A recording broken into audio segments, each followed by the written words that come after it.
the state, moving us from positional to coalitional, with development of coalitions as being our really key strategy as we move along. And boy, last week was a monumental event in the state of California, speaking of coalitions, where we had over 3,100 people come together for the STEM Symposium down in Anaheim.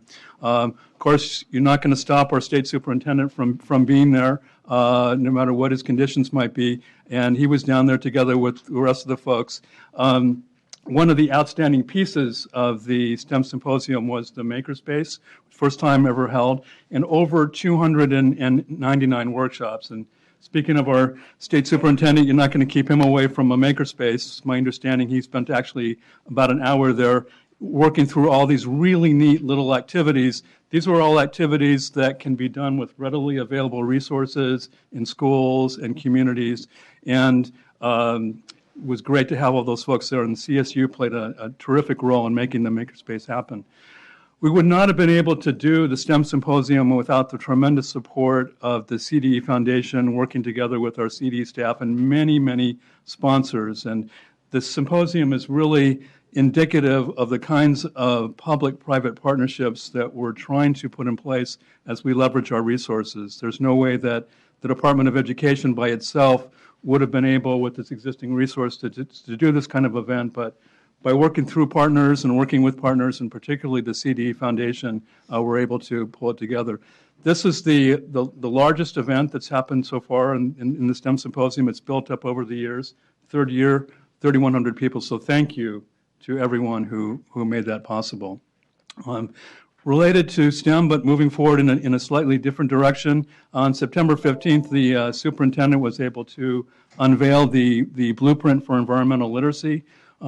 We know as a society, and our governor has indicated what a tremendous priority working on mitigating the effects of climate change is for us as a society. And the blueprint for environmental literacy lays out what we can be doing in our classrooms, recognizing the pivotal role that education will play as we create an environmentally literate California. As we continue to implement the blueprint, one area, obviously, that we've been placing a lot of emphasis on is teaching and leading excellence. And we know that as a fundamental foundation for making changes in our schools, for moving us forward, that we need to be building strong levels of collaboration between labor and management. And the Labor Management Initiative, as you know, kicked off in May of this year down in San Diego with over 50 teams from around the state, each team bringing a superintendent, a school board president, teachers union president, and a classified president. So already some work on collaboration coming together to do that. There was so much demand that we couldn't meet it in San Diego, so we're holding two regional convenings coming up on November 16th in Los Angeles and December 14th in Oakland. And it's my understanding that both of those are already sold out, so we'll be looking at doing more in the future as we go into 2016. Also wanted to highlight some of the great communications work that's been going on in support of the California standards, in particular the Common Core state standards in a variety of different ways. And even though we're back to school and past the initial back-to-school period, this back-to-school toolkit is available, and there's a lot of great resources there for folks to use around promotion of the standards, and in particular, learning together with our parents about what these standards mean and what parents can be doing to support the implementation of the standards in the home environment and in classrooms. Also, at the same time, wanted to do a big thank you to Board President Mike Kirst and their State Superintendent for putting out the Common Core Implementation Survey. That should have been received by every superintendent and principal in the state of California, and I believe 7,000 teachers. We really need everyone to get that survey back to us as soon as you get it. The information that we glean from it is going to be tremendously important as we continue to think as a state about how we can be doing an even better job of supporting the implementation of the Common Core state standards. At the Department of Education, we're in the process of putting together a standard support office and hiring a new standard support director. We haven't received any additional support for that, but we're using existing resources to do it. So the results from this implementation survey will be really important for us as we continue to adapt and bring forward new ways of supporting the implementation of standards. So thank you, Board President Kurz, for getting that out. It's really appreciated. We will be talking later on in our meeting around the English Language Arts, English Language Development Framework, but I just wanted to, it's just so awesome that I just wanted to highlight it for a moment. California is really the first state in the nation to do this kind of integration, where we're thinking about how we're moving forward with English Language Arts, how we're moving forward with implementation of the Common Core State Standards in relationship to English Language Arts, but not relegating English language development to the corner of the classroom, but really integrating it together. And I'm really looking forward to the conversation that we'll be having later on in this meeting around that piece.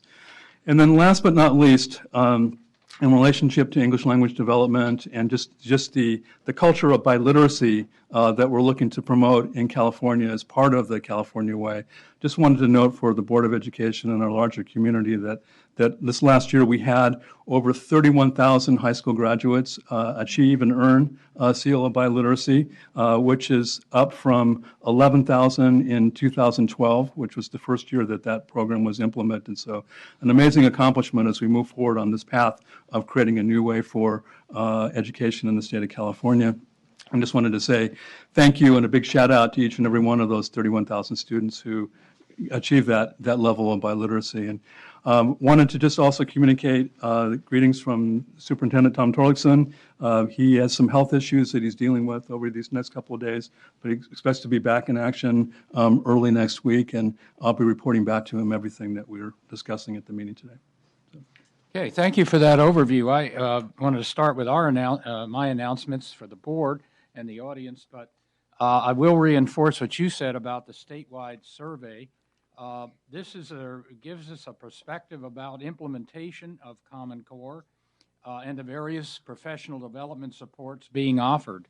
It's a 15-minute email survey, and it's really the first time that teachers, principals, and superintendents are all being asked common questions about the standards, professional development, immediate needs. This is a deeply designed survey to get into what is actually going on in classrooms and with Common Core, and will help us fashion policies as we move forward.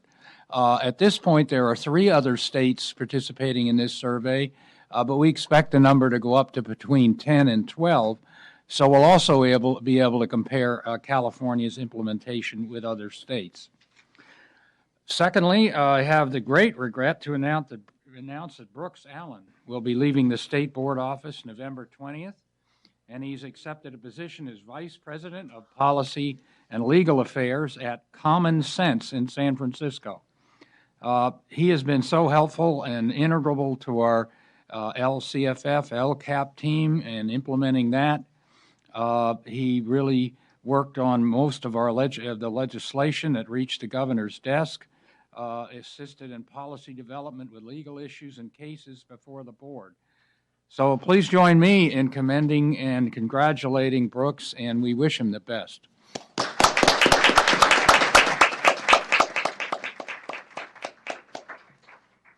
Okay, I want to announce there are 2 public hearings on the agenda. Item 8, the English Language Arts, English Language Development Adoption, and then item 19, tomorrow, the Synergy Charter School, notice of violation. The following items have addendum. Item 1, 2, 5, and 6, and finally 10. All of those items have an addendum. Item 12, the English Learner LPAC test blueprints will be taken up this afternoon following the hearing on item 8. So in your original agenda, item 12 will be spliced in there today between 8 and 9.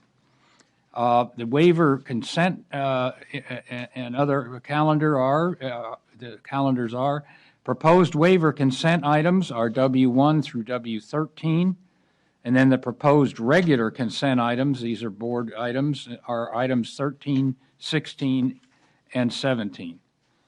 So, board members, if you want to remove any items, please advise the executive director by noon tomorrow.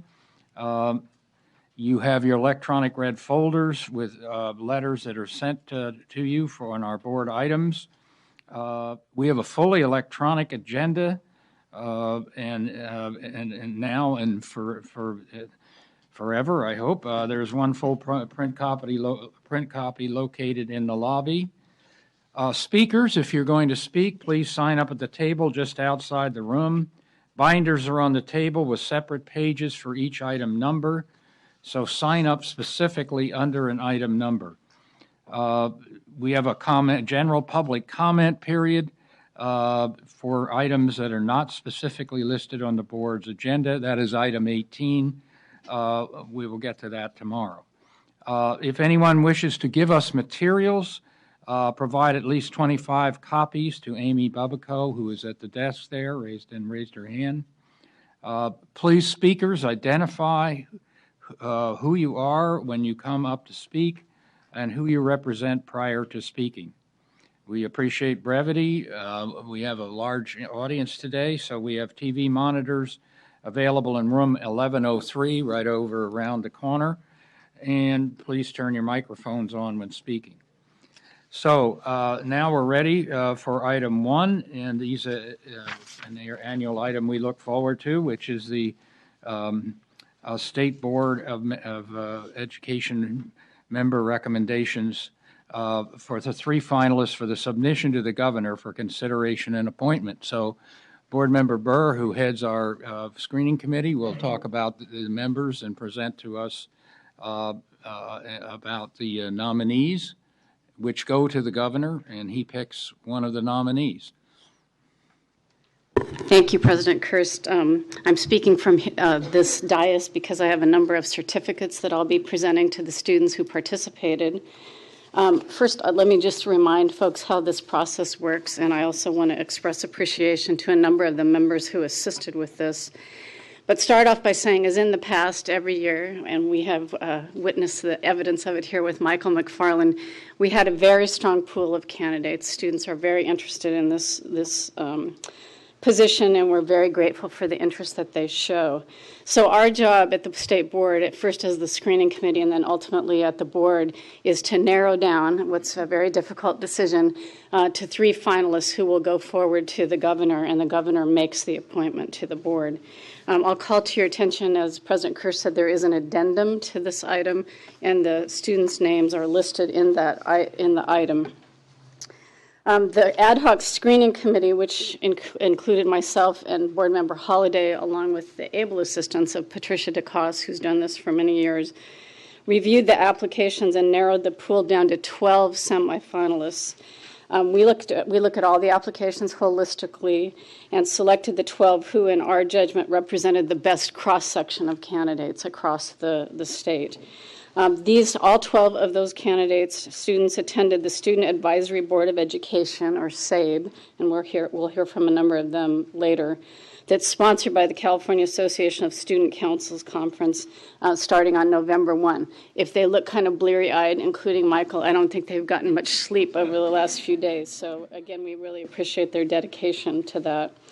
The student delegates then heard from all 12 of them. They narrowed it down. They voted for the top 6 who would then be interviewed. We conducted the interviews yesterday, and again, I really want to express my appreciation to Board Member Holliday, to Vice President Strauss, who participated, to Board Member McFarland, and again to Patricia DeCoste, who helped with these interviews. So it's our job today, then, to select the 3 who will move forward to the governor. So with that, I want to acknowledge all of the students who participated. I'm going to start on page 2, and I will be calling up the following students who were identified as semifinalists, and we have a little certificate to express our appreciation for their participation. So the first student is Ekam Brar from Dr. T.J. Owens, Gilroy Early College Academy, Gilroy Unified School District in Santa Clara County.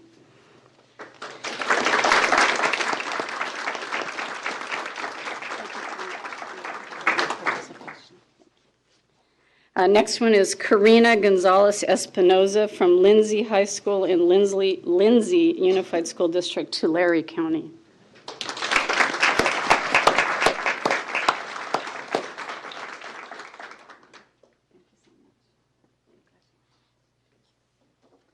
Next is Alexandria Hunter from High Tech High, North County, San Marcos School District, San Diego County.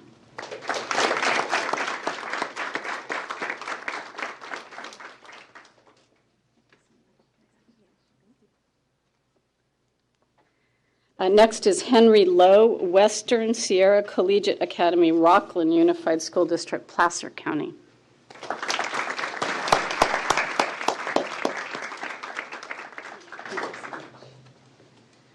Next is Emily Liu from Maria Carrillo High School, Santa Rosa City Schools, Sonoma County.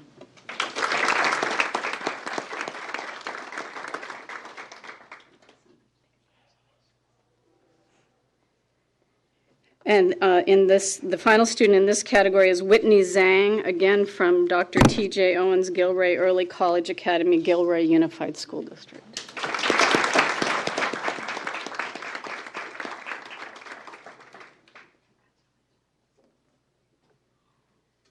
The next group I'd like to call forward are the candidates who were moved forward that we had the pleasure of speaking to yesterday. First is Sam Goydell from Davis Senior High School, Davis Joint Unified School District, Yolo County.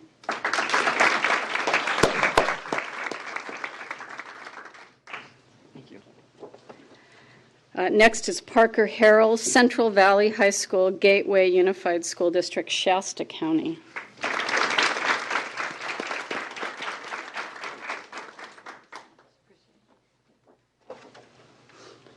And last in this category is Ellis Smith from Westview High School, Poway Unified School District, San Diego County.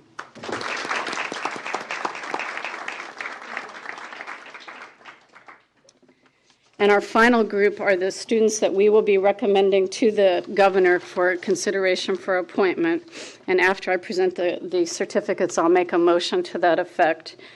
First in this category is Angel Bridges from Bright Star Secondary Charter Academy, Los Angeles Unified.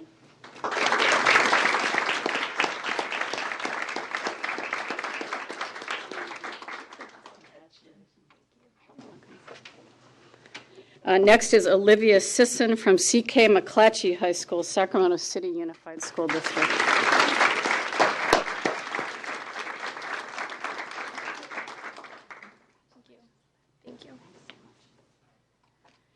And finally is Nautica Williams from Oakland High School, Oakland Unified School District.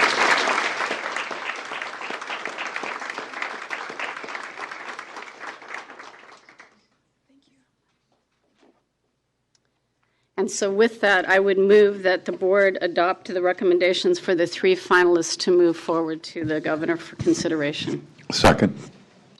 Seconded by Board Member Holliday. Is there any public comment on this motion? If not, any board comment? All right, all those in favor, raise your hands. Congratulations to the board, student members. Julie would like just a second if she could get a picture of the three finalists. If you would come up, please.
right.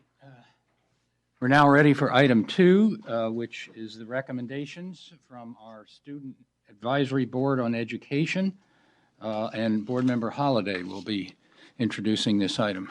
I had the great pleasure last evening to listen to these presentations, a preview, a part of a panel where we made some comments and suggestions. Every year when I do this, I come the next morning to the State Board and I say, these are absolutely great presentations. This time I actually mean it. These are, I was very, very happy with these presentations. I hope you will be too. They are not only relevant, but they are very timely. So it's my pleasure to introduce the students.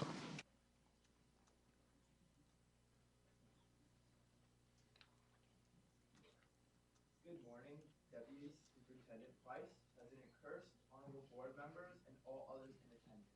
I am Kyle Marion, a senior at Beverly Hills High School and director of your mic. There we go. Much better. Good morning, Deputy Superintendent Price, President Kirst, and honorable board members. I am Kyle Marion, a senior at Beverly Hills High School and the director of the Student Advisory Board on Education, or SABE. At SABE, students have considered some of the most prevalent issues in California education and have convened in an effort to create solutions. This day, November 4th, 2015, will see a diverse and exceptional delegation present on behalf of the 6.3 million students in California. These students have worked extremely hard to draft these proposals and have come a long way since the beginning of the SABE process. It was only a year ago when I attended my first SABE, which was a life-changing experience. The amount of growth I saw in myself during that time has remained unmatched. The process pushes delegates to be their best selves and produce astounding results. It gives students agency over their own directive and eliminates the margins that have restricted these students for so long.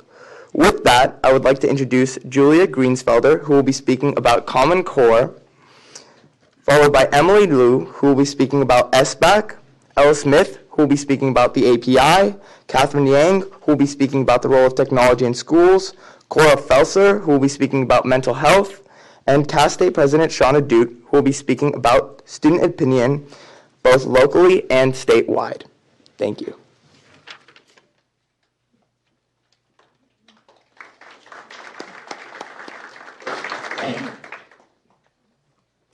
Good morning, Deputy Superintendent Price, President Kirst, and honorable board members. My name is Julia Greensfelder, and I'm a junior attending Albany High School within the Albany Unified School District, Alameda County, in coalition with the Council on Common Core. According to its mission statement, the Department of Education serves our state by innovating and collaborating with educators, schools, parents, and community partners. Together as a team, the Department of Education prepares students to live, work, and thrive in a multicultural, multilingual, and highly connected world. Today, I will address this mission in regard to the implementation of Common Core. When talking to students about Common Core, I found a pattern amongst their beliefs. California students didn't know what Common Core was supposed to look like, nor were they sure if it was incorporated into their curriculum at all. When asked to describe Common Core fully implemented, one student responded that it depends on the school budget. Lower-income schools have worksheets, while higher-income schools have computers. Similarly, students at Bright Star Charter Academy, Oakland High School, Westview High School, High Tech LA, and many others have reported no observable application of Common Core in their English classes. This needs to change. The California Association of Student Councils and the Student Advisory Board on Education is in full support of Common Core. However, due to these testimonies and statistics alike, we believe, respectfully, that the administration of Common Core remains incomplete in many school districts. We wish to alleviate these misconceptions owing to the fact that in schools where Common Core is successfully implemented, students have reported that they are able to think more critically and that the curriculum is challenging and fun to do, engaging in projects, lectures, and utilizing the new technology that is available. These standards have great potential, but their integration is not over. The CDE Common Core Integrated Action Team created an implementation plan in 2012 and was then disbanded when their work was complete. That plan was put into effect, but its instructions only last until November of 2015, this month. We now see that this plan is complete, but acceptance of the standards is not. We need a new plan for the years to come, a plan that will display the next steps needed to ensure Common Core is effectively incorporated in all of California's public schools. We, the Student Advisory Board on Education, are calling for the establishment of the Common Core Next Steps Committee to create this plan. This committee will consist of professionals and stakeholders in the education field, specifically teachers and students. Common Core was created at the federal level by a group of stakeholders, and its next steps integration plan should be created by a similar group. Student committee members to provide insight into the learning process. Current teachers to promote understanding about their experiences with Common Core, and education professionals to provide information on the government process and education policy. Similarly, this committee will engage teachers in Common Core, and it will give them a voice in this difficult yet important process. Furthermore, teachers have reported that they feel the best form of preparation is collaborating with their peers. In addition to that, this committee will boost morale, clear up misconceptions surrounding Common Core, allow for student and teacher feedback, and increase district community involvement on the statewide level.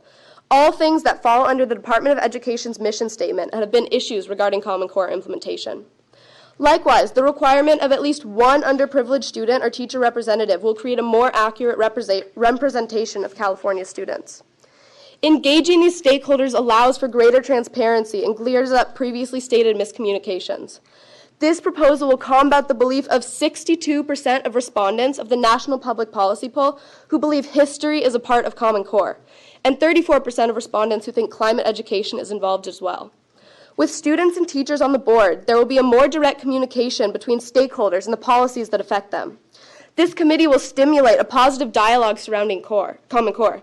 This committee will give students and teachers a voice. This committee will create a better understanding of Common Core, and this proposal is the next step to successfully implement Common Core in the California public school system. Together, it is our responsibility to give our communities a voice, and I implore you to consider our proposal regarding the Common Core state standards because it does just that. Thank you, and I yield my time to questions. Maybe we'll have some in the end for a number of you. Go ahead. Oh, and there is a question here. Well, I had two questions. One, just technical. Will we be receiving hard copies of these? You should have it in your basket. In your basket, yeah. Okay. Probably is one. I don't seem to have one, but I'll get one. Could you say a little bit more about kind of what you see as a timeline for the Common Core Next Steps Committee? Yeah, so this integration committee that was created originally when Common Core is implemented was, so Common Core is adopted in 2012, around then, between 2010 and 2012, and this committee was created over 3 to 5 years to fully implement Common Core, but this committee obviously was not completely successful, so our committee is hoping to work not to a set time, but until we feel that Common Core is complete, because we think that working to complete something by, let's say, 1 year, 2 year is not enough time, but instead we should work until the process is done. And so including students and teachers and people alike, this will give the opportunity for people to say, we don't think Common Core is over yet, so we think this committee needs to continue. A recommendation may be 3 to 5 years because that's how long this committee was, although we don't think we should have a very strict timeline per se for when it finishes, because who knows if that's when Common Core will be fully implemented. Thank you. Okay, thank you. Thank you.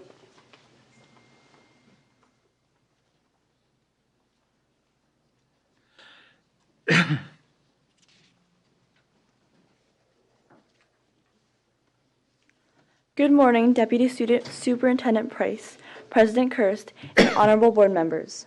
My name is Emily Liu, and I am a junior attending Maria Carrillo High School in Sonoma County.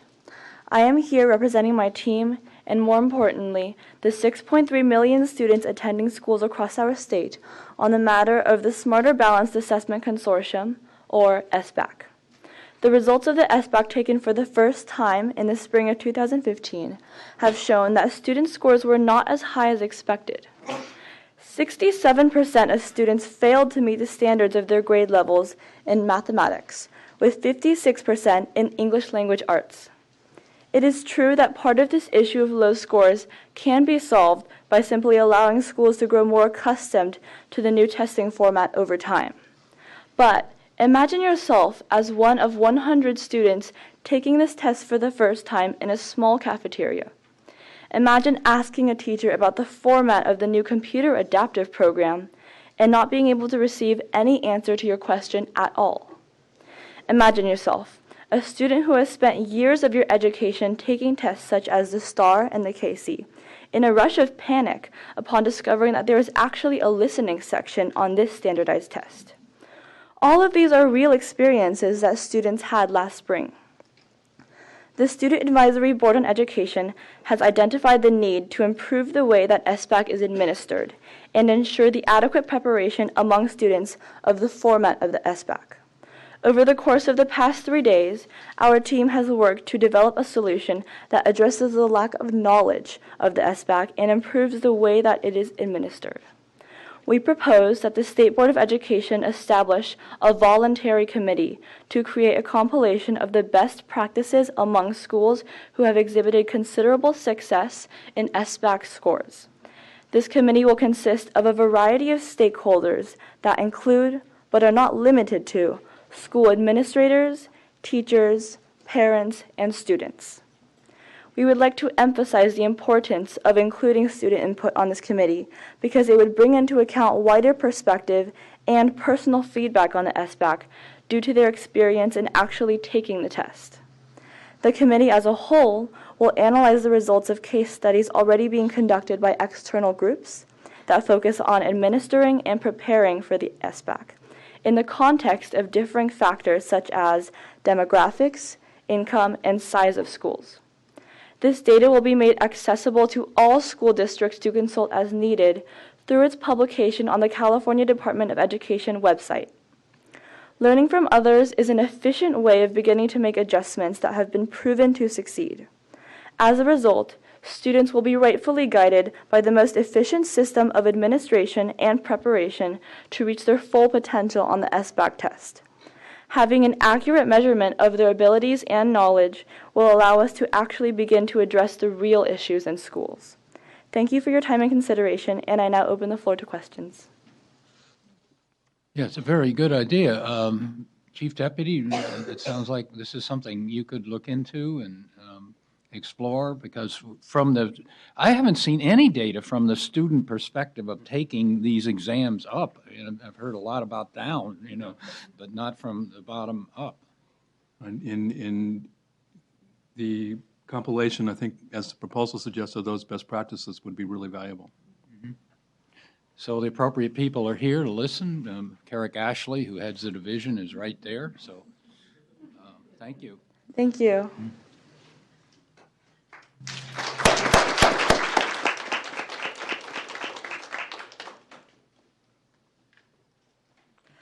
President Kirst, honorable board members, good morning. My name is Ella Smith, and I'm a junior at Westview High School in San Diego. Like most students, I find myself often concerned with test scores, like my own AP scores. But there's one AP score that now I can't obsess over, my school's API score. Because the API was suspended earlier this year, California was left with no uniform school accountability system. 10 other students from SAVE have been working towards a solution for a pressing issue in our Californian education system. When determining a school's overall performance, there is currently no balanced system that assesses schools using both quantitative and qualitative data. Something that we have in common, the students of CASC and the Board of Education, is that we are both looking for routes to uphold your mission statement, to create strong, effective schools that provide a wholesome learning environment, measured by a valid, reliable school accountability system. So the pressing task before us is to create that valid, reliable accountability system that assesses schools based not only on their academic performance, but also their ability to provide a wholesome learning environment. We appreciate the board's agreements that test scores should not be the sole factor in determining a school's quality, and thus propose the creation of a new school accountability system that uses two determining factors: academics and school climate. In addition, we advocate to eliminate the numerical ranking system for schools, and rather to implement a holistic qualitative system that assesses schools so that they maintain a focus on improving in specific areas rather than improving based on a number. When compiling the factors that would determine the academic part of the score, we believe that it is most pressing to use the SBAC. These scores should be compared into 3 categories, with the school's past SBAC scores, the district's average scores, and the scores of schools with similar characteristics. We believe that a uniform, standardized test should be at the forefront of the academic evaluation, while also considering access to college and career prep courses. We are hesitant to use non-state administered tests such as the ACT and the SAT because we fear certain schools, districts, or demographics could be put at an advantage or disadvantage based on socioeconomic status. With this system, we strive to stray away from penalizing struggling schools and work towards supporting them. We chose qualitatively to evaluate school climate through quantitative data. School climate refers to the quality and character of the school, considering norms, values, and interpersonal relations. We propose adding additional survey questions to the end of the SBAC or using the Healthy Kids survey to judge the test takers' schools' extracurriculars, availability of different resources that facilitate education and student happiness. Attendance rates and chronic absenteeism rates could also be taken into account to judge a school's culture. Should the resources become available, we'd like to include students' evaluations of teachers to suggest overall how satisfied are students with the teachers on their campus. We hope to be able to one day completely leave the numeric ranking of a school. We feel like a 3-digit number is not enough to help a school comprehend its flaws nor understand its strengths, but with a dashboard system, there's no ambiguity to the ranking. Superintendent Torlakson convened the Accountability and Continuous Improvement Task Force to look into the issue of accountability in California. While we have the support of the student member on the task force, we still need your help. Schools need to and will be assessed. The question is how? How are we going to assess them? How will the system align with our values as a state, educators, students, people? With the implementation of Common Core, it's clear that we're trying to create generations of critical thinkers and self-sufficient leaders. We envision a future with well-rounded schools that are not just focused on academics. We envision a future where students are given the resources and support they need to be those critical thinkers and self-sufficient leaders. This is more than just about assessing schools based on whether their graduates are ready for college and career. This is about assessing schools on whether their students are ready for life. Thank you. I am now open to questions. Okay, board member questions. I would say we are working on many of these things, and this is you're not trying to convince a hostile audience here about the needs of this. So, Chief Deputy. Yeah, Board President Kirst, thank you so much for the presentation, and it's very timely in that we're about to send out materials to the Accountability and Continuous Improvement Task Force for their meeting on Tuesday. And is Sean in the room? Okay. So I would just encourage you, Sean, let's bring this forward when we get together on Tuesday. Yeah, there's also what should be collected locally. I think everything on your list we're thinking about being collected locally. And then what should be sent to the state is, we're splitting them now. There's going to be a more robust number of things at the local level used for their LCAPs and other things of that sort. So that's part of what we're sorting out. And item 11, I think we'll work on that tomorrow. Awesome. So thanks for the big overview, though. That's very helpful. Thank you all so much.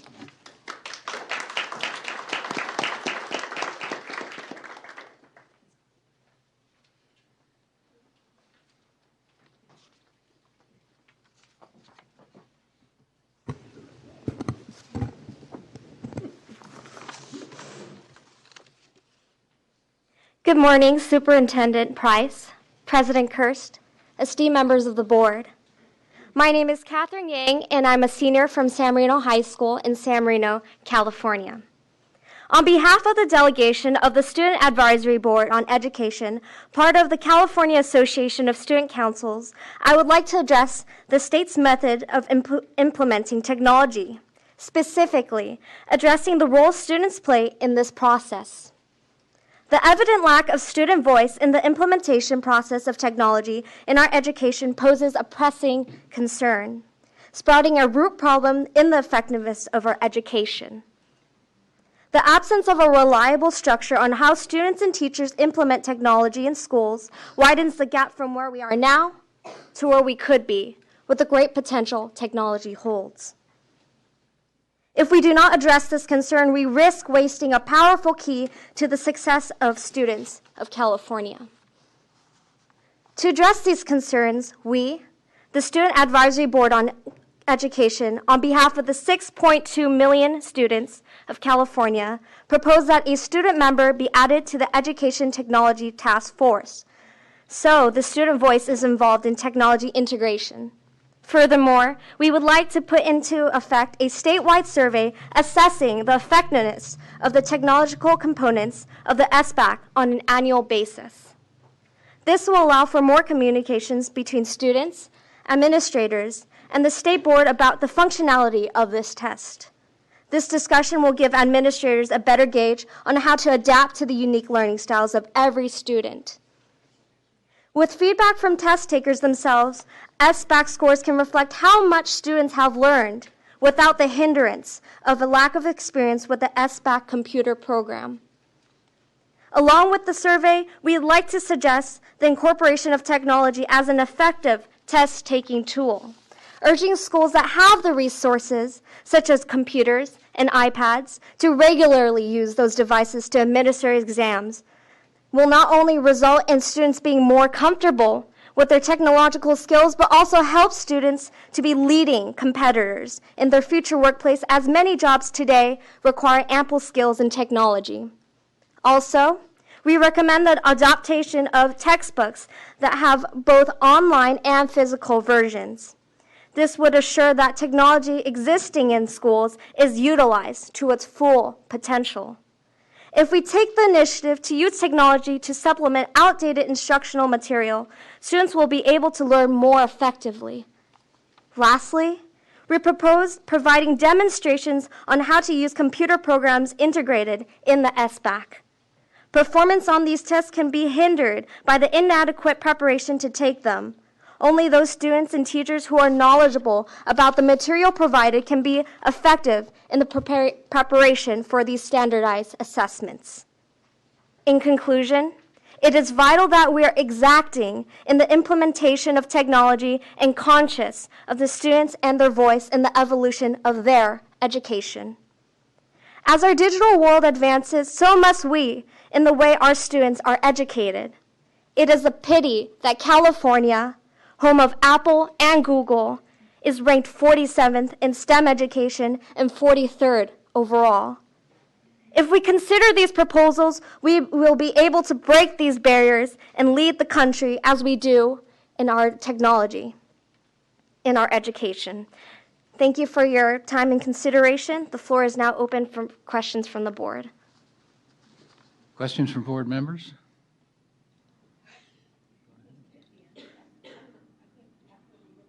Okay, after we hear all of them, all right?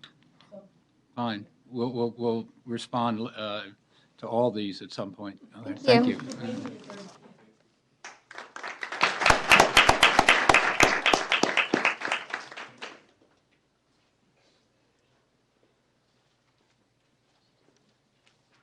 Good morning, Deputy Superintendent Price, President Kirst, and esteemed board members. My name is Cora Fessler, and I am currently a junior attending Mount Shasta High School in Siskiyou County. On behalf of the Student Advisory Board on Education, I would like to address an issue that has come to our attention. Throughout California's education system, there are a lack of resources and personnel in the mental health system. Even worse, there's an absence of student voice on the matter entirely. Mental health is one of the most prevalent and permanently relevant topics, not only in our education system, but in our society as a whole. In my own proposal committee, one delegate opened up to our group about some of her own struggles with mental illness. Diagnosed with anxiety and depression 11 months ago, she credits her recovery to the psychological help that she had access to. What she told us was, quote, "I was privileged enough to have access to and to be able to afford these resources, and without that, I wouldn't be here today." It is stories like these that help us realize that even the best and brightest students may be silently suffering. This year's delegation felt so personally involved and influenced by the topic of mental health that it was deemed a prevailing concern that needed to be addressed. Many high schools, including Fremont, Mount Shasta, Skyline, Corona Del Mar, have little access, little to no access to mental health assistance, including but not limited to support groups, adequate counseling, and modernized mental health framework. In today's society, academic success stands on a higher pedestal of worth than mental health. For students from lower socioeconomic regions, mental health assistance of any sort is a luxury that families cannot often afford. With little available support at home, school is these students' only opportunity to receive the help they need. As it stands, there is a student mental health policy work group, which is constituted of educational stakeholders, as well as state and county mental health professionals, who assess mental health education. There is some voice of student reason within the group, as students from surrounding communities give their personal insight on issues being addressed. However, there are no full voting student members on the committee. With that said, we would like to recommend the addition of one or more student positions on the work group. We also request that the state's health framework be reviewed through the IQC as well as the work group. It's time to refocus our mental health education, and student input can function as a lens necessary to do that. We recommend that the State Board of Education add a student position to the Student Mental Health Policy Work Group, using the same appointing process used to elect adults into the group. Additionally, the work group, in conjunction with the IQC, should help review the mental health sections in the Health Framework for California Public Schools that is yet to be revised since 2003. According to Assembly Bill X42 and Senate Bill 70, the revision of the Health Framework for California Public Schools is to be addressed during this current school year. Furthermore, according to Senate Bill 330, quote, when the Health Framework for California Public Schools is next revised, the IQC is to consider developing and recommending to the State Board of Education a distinct category for mental health instruction to educate pupils about all aspects of mental health. That next revision is quickly approaching, making this the prime time to implement change. Students are asking to be heard on this issue, and you have the opportunity to make that a reality. Thank you for your time and consideration, and I hope that future students receive the opportunity to have their voices heard on mental health, just as I have been today. I now open the floor to questions. Okay. Just curious, who convenes the Student Mental Health Policy Work Group? That would be Superintendent Torlickson. Yeah. And so is it an existing work group? Yes. And we do have the health framework, I think, scheduled in the future, so it's on our list. So this is very timely. You know, it's coming around. Yeah. Yes. I would like to thank you for your insights and a wonderfully drafted and delivered presentation. I'm the liaison with the Advisory Commission on Special Education, and this topic is also of great interest to the work of the Commission, and there is a student member on the Advisory Commission on Special Education. So, and I communicate with this body frequently, and I will certainly bring back what I've learned today from you to the Commission. Thank you so much. Great interest. Thank you. Thanks.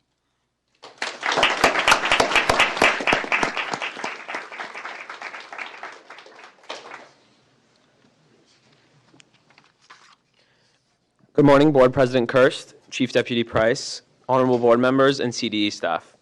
My name is Sean Adute, a senior at Beverly Hills High School, and this year's state president for the California Association of Student Councils. I'd like to begin by commending the California State Board of Education for its dedication to enhancing the quality of public education in California, and for its encouragement of student input in decision-making, especially by considering the proposals of the Student Advisory Board. This year, our State Council has spent the past 12 months looking at and analyzing the issue of student input in decision-making. CASC does our best to represent every student across California. The goal of the Student Advisory Board on Education is to funnel student voices into the education system, where they can make actual tangible difference. The reality is, however, that attending conferences like SABE isn't feasible for the vast majority of California's student population. Several years ago, SABE's delegation was one of the most socioeconomically diverse this organization has ever seen. Students came from schools with all different levels of access to resources, finally ensuring that our proposals would do a better job of representing the opinions of students of every background. Upon breaking into groups for proposal development, it quickly became clear that there was a distinct division on opinions on issues in education between students of schools that had ample resources and those that did not. Just as culture, background, and socioeconomic status vary greatly across the state, students' opinions on issues in education differ as well. One student board member and one student advisory board cannot possibly represent the great diversity. Our proposed solution to this problem is conducting a statewide survey of every student in California. CASC has already developed the means, the California Student Perspective Survey. We have been making attempts to distribute the survey across the state for years. Without the resources we need to take this survey to scale, responses have been minimal. But if the board endorses this survey and distributes it to every school in California, we can finally develop a clear picture of the primary educational concerns of every student. That picture can be used by the Department of Education to better cater their decision-making to the best interest of all students, but it can also serve as the integral piece of the puzzle missing from the LCAP process. EdCode mandates that schools consult with pupils before developing their LCAP, but until now, the process for consultation has remained unclear. With the implementation of CASC's California Student Perspective Survey, data can be collected on a local level to contribute to key decisions in formulating each school's individual LCAP. The aggregate data can then be used in statewide decision-making. Over the past 2 years, I've met with countless professionals in the education field, whether it be the executive director of the Association of California School Administrators or the head of lobbying for the California School Boards Association. Their first question has always been, how should we consult with pupils for our LCAP program? These groups want to solicit student input, but they simply do not know how to do so effectively. The California Student Perspective Survey not only serves this purpose, but it was also developed by students. As a result, it identifies the issues that students view as important. Additionally, the survey can analyze the data by demographics and provide that information to the state, presenting a comprehensive overview of the education system as seen by students, both for us as an organization and you as policymakers. As the largest stakeholders in the education system, students need to have their voices heard, both locally and statewide. The California Student Perspective Survey allows local schools to analyze their own data and the state to analyze the bigger picture. In order to keep moving forward in education, we need to look at what the students think. They are the future and will continue to provide valuable input that cannot be found anywhere else. Endorsing the California Student Perspective Survey is the first step the State Board of Education can take to meaningfully incorporate the diverse opinions of all California students and ensure that the student voice is heard. I thank you for your time and now open the floor for questions. Board Member Strauss. So I actually want to comment on all of them. First, to thank Sean and also all the presenters, but all the students who worked so hard and through this intense process and gave up the time while you have your studies back at home and your other competing interests. The other thing is I looked through the list of where the students come from. It's really a nice representation of all different size schools in different regions of our state with some international representation. And I feel that the voice that you bring to us is really helpful and really focus on exactly the kinds of issues we're looking at when we deal with policy and thinking about how do we actually implement to over 1,000 school districts and charters.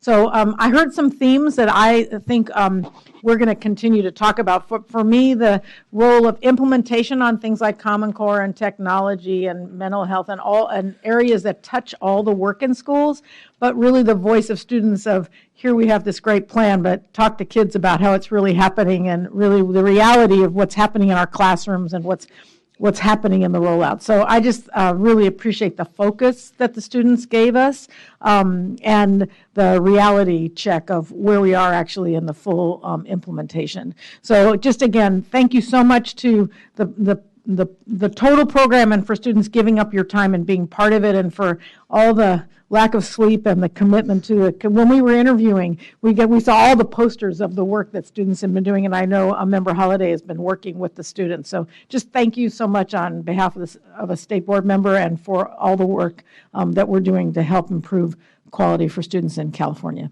Thank you. Board Member Holliday, just wanted to comment on your proposal. Your group is focused on the state, the local control accountability plan, and we're moving to decentralization. Yeah. So I think you would have also impact if you testified before your county boards of education. They really are administering for the state in many ways the LCAP, and they have open sessions and county by county.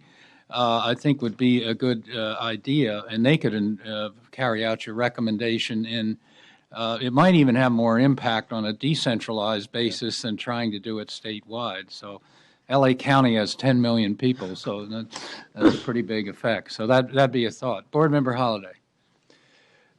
I was right. They are great, aren't they? And what's interesting to me is that even though we are always talking about student voice, I think this morning we were reminded again about how terribly important student voice is in all of our decision making and moving forward. It is a reality check to find out that many students are believe that Common Core is not a part of their instruction, or that they have no clue as to what it really is. That is a reality check that we need to hear. The students are talking about very serious topics such as mental health. They're on board with us in terms of API and school accountability. This is a very thoughtful group that came together over the last few days, and it just continues to remind us we need to hear students frequently and often and in very different ways. Okay, thank you. Thank you very much. All right. Patricia Rucker. Sorry. Well, and I want to add my compliments and my comments to the work that was presented in these reports to all the students who presented today. I have to tell you, as I agree with what Board Member Holliday said about the importance of student voice, but also it's not just the student voice, it's the perspective that probably was most important that we heard today. To know from students and all the work that we've done and on all the investments that has been made and the conversations that continue to be held on the local control funding formula, the LCAP, and the implementation of the Common Core. And it's a business item in front of this board every time we meet to hear about implementation. But the point of saturation that students are not seeing it is very, very important. And so not only is it important for us to hear it here, but I would encourage all of you to take a look at what avenues you have and venues you have, as Dr. Kirst recommended, to have the same conversation at your school sites. You have your district advisory committees in addition to your school site council. Most high schools and middle schools include a student on those school site councils who also can carry this voice and carry this message and take this information that you've presented. This is the first time in my tenure on the board that I've actually heard students tackle some really tough issues like mental health and like the API as we're trying to create something new out of basically something that we recognized didn't work. But more importantly, I was quite amused and very happy to hear the technology conversation. People who create and craft technology are really good at understanding what end users want and what they need and how they see the product can be improved and move forward. But most of the time when school officials and others are planning the technology program, you're absolutely right. They don't really understand what students see the appropriate instructional purposes and applications of technology can be. And so it's not just a generational concern about what good technology looks like. It really is as an end user concern. If we want to look at instructional technology for students, we have to understand what it is they see are the purposes and the appropriate ways to create the use of technology as a norm. So I really do appreciate not only the conversation that you offer to us today, but a way to look at this, to approach each of these issues from a different focus and from a different focal point. So I thank you and commend you for the depth of your conversation, the dialogue that was evident in your rooms and the presentations that were made today. You represent your respective graduating classes, the seniors this year, as well as the juniors who are working this year, very, very well. And if I were still in a classroom, I would be really excited to have you have the opportunity to work with you as a teacher. So you represent your communities very well. Thank you. Okay, any further board comments? If not, is there any public comment on this item? I have one last thing. Yeah, go ahead. So over the past 30 years, CASC's work has achieved international attention for the work it has done in California. Our programs have been institutionalized in Russia since 1992 and have been introduced in China over the past 3 years. This year, 4 students and the coordinator of the Chinese program, Tracy Zhang, came to the Student Advisory Board on Education to observe the conference and with the intention of modeling a conference after ours in China to begin influencing the Chinese education system. With your permission, we'd like to invite one of these Chinese delegates to share a few of his stories.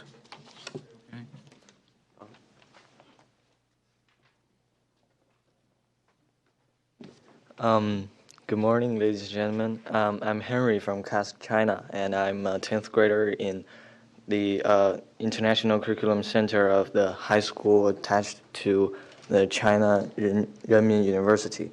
And today I'm here to talk about my feelings and my experience in SAVE and what I want to bring back to China. And I think that SAVE is the most difficult conference I've ever attended because all the delegates here, they're so amazing and the pace is really quick and they can come up with ideas one after another without any pauses, and which is a little bit challengeable for me to come up with them speed, and but still sometimes I can give my ideas, but we've spent the past 3 days almost half the time to do the brainstorm and the collision of ideas to think how to revise the policies for the education. And so I think they care a lot about the education, the society, because I think most of them here, they all have a very detailed and informative plan about how to change the California education to a better version, and they all have their own ideas. And so I think what I need to improve is that I am a little bit lack of concern about the society. So when I get back to China, I want to improve myself and to pay more attention to the society and to education in China. First I'll make myself a better person and to pay more attention in participate in more social activities, and so I can show my classmates and the students around me how I've changed and the importance of the education in China, and let them to affect each other. So the Chinese education will become better.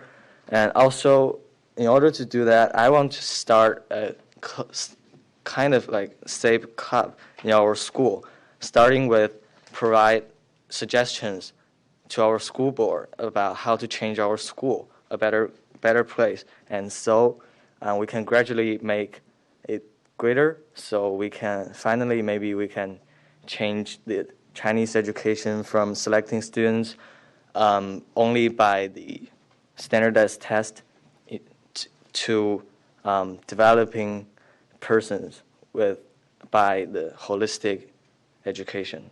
So thanks for your time, and thank you. All right, thank you.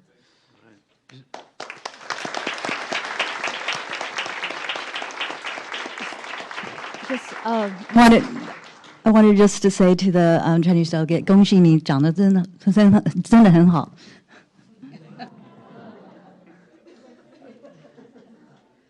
Thank you all. Thank you all so much for the opportunity to allow us to provide our insights on these very prevalent issues. Thank you for all your time, your attention, and I look forward to following up with you and your staff on all of our proposals and ideas, and have a great day. All right, Thank you.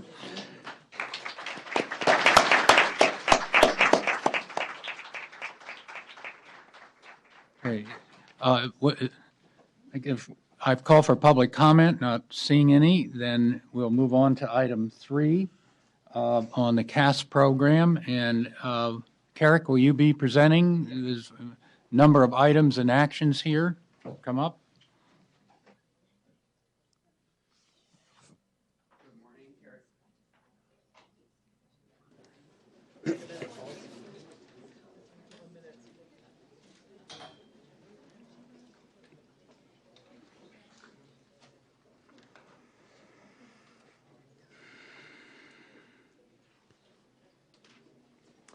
Good morning. Carrick Ashley, Deputy Superintendent, District School and Innovation Branch.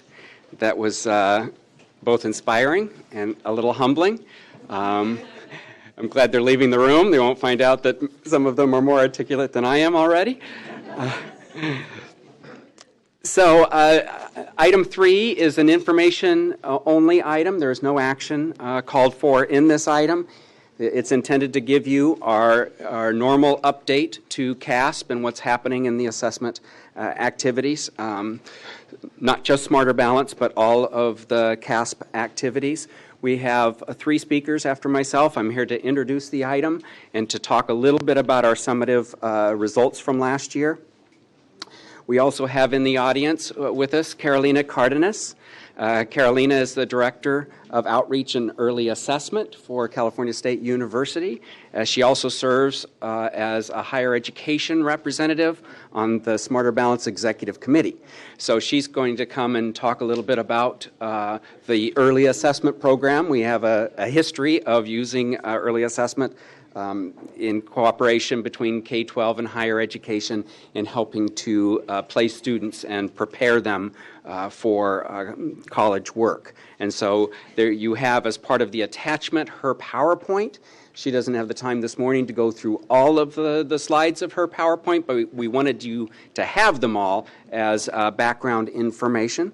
After Carolina comes up, then Michelle Center, our Director of Assessment, and our K-12 Smarter Balance State Lead, will be giving an overview of where we are with CASP and an update. And then lastly, Jerry Winkler, our Director for Educational Data Management Division, will come up and give a short technology update. We also have with us Tony Alpert, who's the Executive Director for Smarter Balance. He's not on the agenda to speak, but he's available for questions, assuming that we get to those questions before he has to jump on a plane and go to another state, but we're glad to have him with us this morning. Wanted to take first in this introduction just a little time to talk about our summative results from last year. As you know, we released those publicly on September 9th, just after our September board meeting, so you didn't really have an opportunity to discuss them as a board if you wanted to make any comments or have any questions about those summative results. So we thought we would take at least a few minutes this morning to go over those results in general. As you know, we had a very successful first year of administration of Smarter Balance. Unlike some other states, we did not have some of the technology issues that other states experienced, and so from an administration standpoint, it was very successful. As you heard from the students this morning, we have some work to do with professional development and training for our adults in the building. It's not surprising in a first-year administration that some adults are more knowledgeable about the assessment administration than others, and so we want to be able to make sure that our adults understand how to answer the questions that students have in taking this administration. So with the results that were posted publicly on September 9th, there were also reports that, of course, went paper reports that went home to parents. They got results that way. The school district, of course, got electronic results starting in May through our online reporting system. And then, of course, the public release of the scores on September 9th. In a very short while, we'll also be updating those scores. We got the last and final file from ETS on the first year summative results, and so we will be updating and providing that file both to school districts and on the website to update those scores, though we don't anticipate this update being any more than minor differences here and there. As far as the results themselves, we're at a starting point, as you heard one of the students say, low starting point, not really unexpected. When we started on this journey and made a commitment to Common Core, we made a commitment to the California State Standards and the Smarter Balance Assessment that identified our goal as preparing kids for college and career. We set our expectations and our goals higher than we had before. So it's to be expected that the scores start with a low starting point. But again, it is just the starting point. And unfortunately, we can only talk right now in terms of a single set of score responses. In January, here's a little teaser for you, at the January State Board meeting, we'll be giving you an opportunity to take a look at this coming year's individual student reports. You may remember we did that last year in March, and I think again in May, to talk about the paper reports that parents would see at home for the results. That was with one set of results. Now we have two set of results, so as we mentioned last year, we would be updating that report so that it would indicate 2 years of results, and we can finally then start talking about, comparing or judging how well schools did or not, and individual students did in terms of 1 year to the next. We really don't know what to anticipate with that second set of scores. This isn't like STAR where we had, dozen years of experience of scores coming in, and we could sort of anticipate how much growth there might be. With just one set of administration of these scores, we really don't know what to anticipate or expect from our second year of scores. But in our first year of scores, overall, we did much better in English language arts than we did in mathematics. If you looked at, because we can't look at growth, looking at achievement levels, so if you want to look at students who were either at or exceeded standards, for English language arts, we're starting at 44% of our students at that level. For mathematics, not nearly as well, 33% of students at or exceeding those standards. When you look at these results by grade level, it's very interesting. You'll see a progression. It's not a perfect progression, but as you go from grade to grade, in mathematics, the scores actually start on the higher end. If you look at students who are at or exceeded standards, our grade 3 students, 40% of them were at or exceeded standards. But from there, those percentages go down almost by grade level. They go down until the very lowest group was our grade 11 students, where only 29% were at or exceeded grade levels in mathematics. But then you turn to the English language arts scores, and it's almost the exact opposite, where it starts in third grade with the lowest number or percentage of students that were at or exceeded standards at 38%, and then proceeds upward as you go through the grade levels until you get to grade 11 with a nice surprise for a change, but a surprising 56% of our students in grade 11 were at or exceeded standards in English language arts. There hasn't been a lot of time to do studies of these results themselves. We do have some of our contractor will do some studies. I think you've already approved Humro's group of studies that they will be doing. We do have a grant that I think Michelle Center will be talking a little bit about that we just received from the federal government, an early assessment grant. There'll be studies done there. UCLA Smarter Balance will be doing some of their studies as well. And so we'll be getting over time the results of some of these studies, and of course bring the most important ones to you for comment. So there hasn't been a lot of time other at the State Department for us to look at these scores, and of course we are not really resourced to do a lot of that, but we can look in first blush at these scores to see some trends. And I mentioned two of the trends already, and that is with the English language arts scores starting low and going up higher throughout the grades, and the mathematics doing just the opposite. But we also see, of course, some achievement gaps in these scores, not unexpectedly in special programs where students students with disabilities or English learners obviously are not going to score as well, but there are some gaps there, so we need to make sure that we highlight and identify more resources to improve performance there. We've got some student groups. African American students did not perform as well. That is an achievement gap as it was under STAR. Hispanic students less to a lesser extent, and of course that's impacted by the number of English learners in that Hispanic subgroup, and then of course our educationally or economically disadvantaged students. There are gaps there as well. So we have we have our work cut out for us, if you want to put it that way.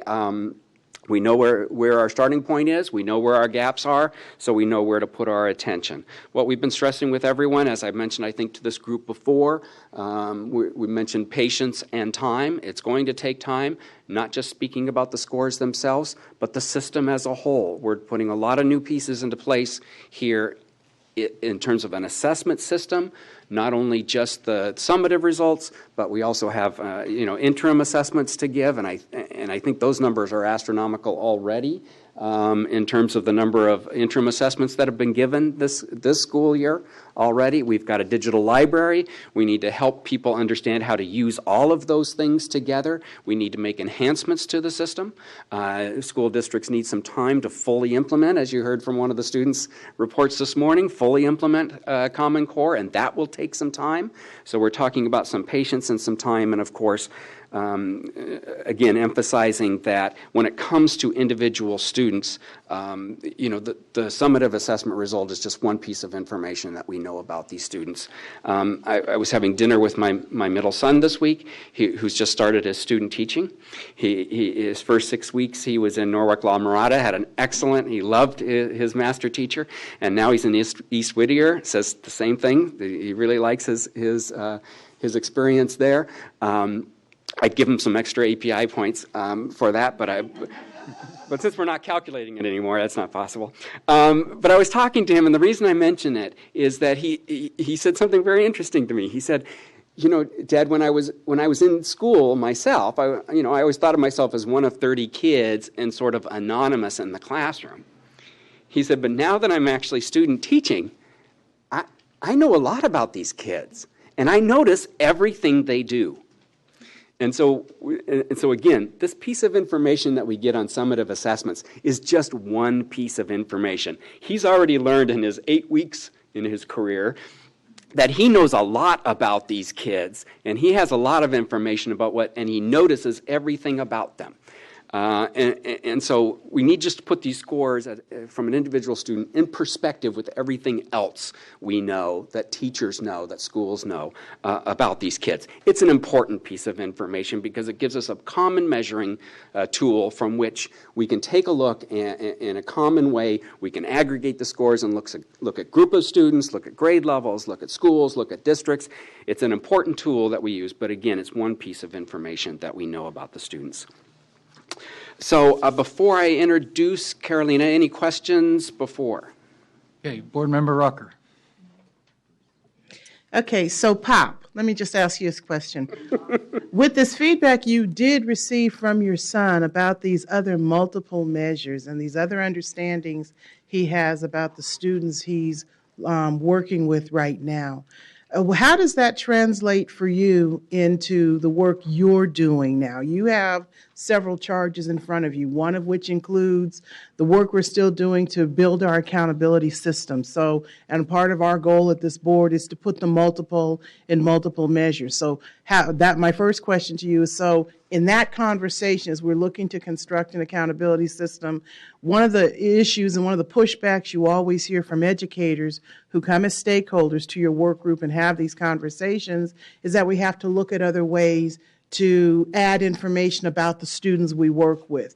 So my first question is, so what kind of information that you get from your conversation with your son that informs that conversation? Second question, as it relates to then the weight, the relative weight that we give to metrics like this assessment, when we start looking at the work the board is going to do in defining college and career readiness and what this assessment at grade 11 is supposed to mean in defining college and career readiness, what should be the relative weight of that assessment, again, in defining the profile of those students that the state wants to certify in this transition from our K-12 system to higher ed.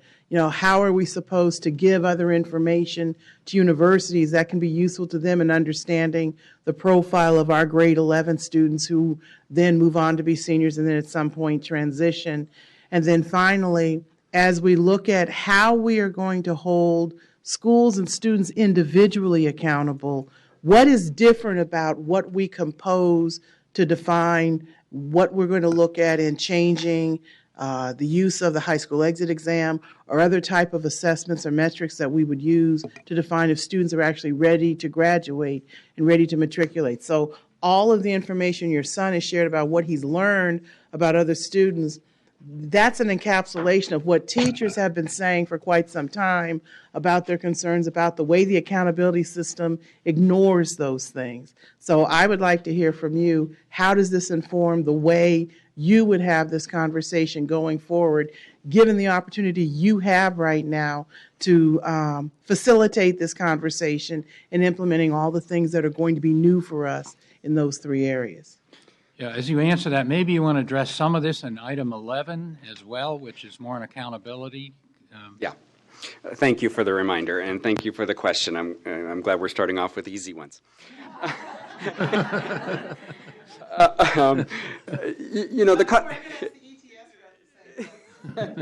So I will say, just in general, and not to dwell on the conversation I had with Trevor, because he does have a name, that. So, it gave me actually an opportunity to talk to him about this idea of continuous improvement. His career, like I said, spans 8 weeks, but he did have some experience, in classrooms last year, so he's familiar with the field test, familiar with Smarter Balance and that sort of thing. And so he's asking a little bit about those scores.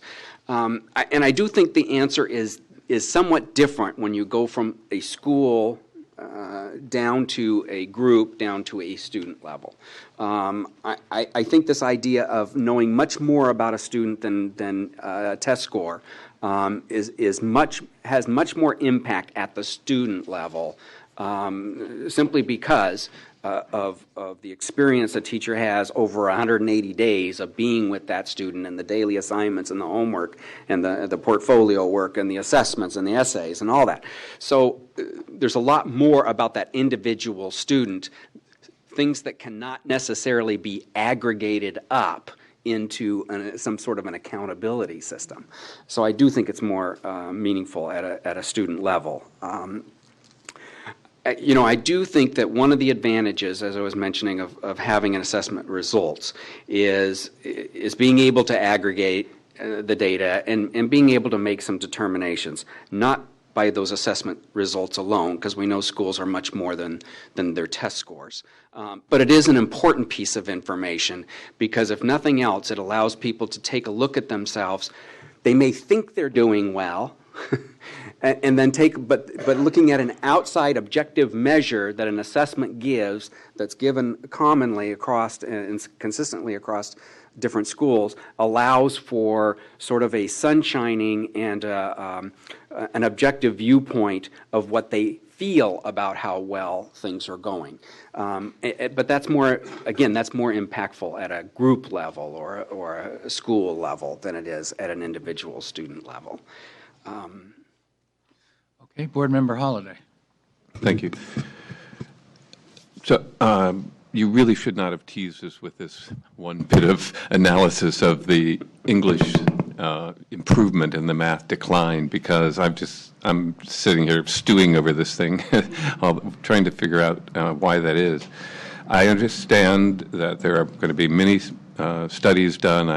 Lots of analysts come together on this, and we'll hear much more later on. I promise to be patient.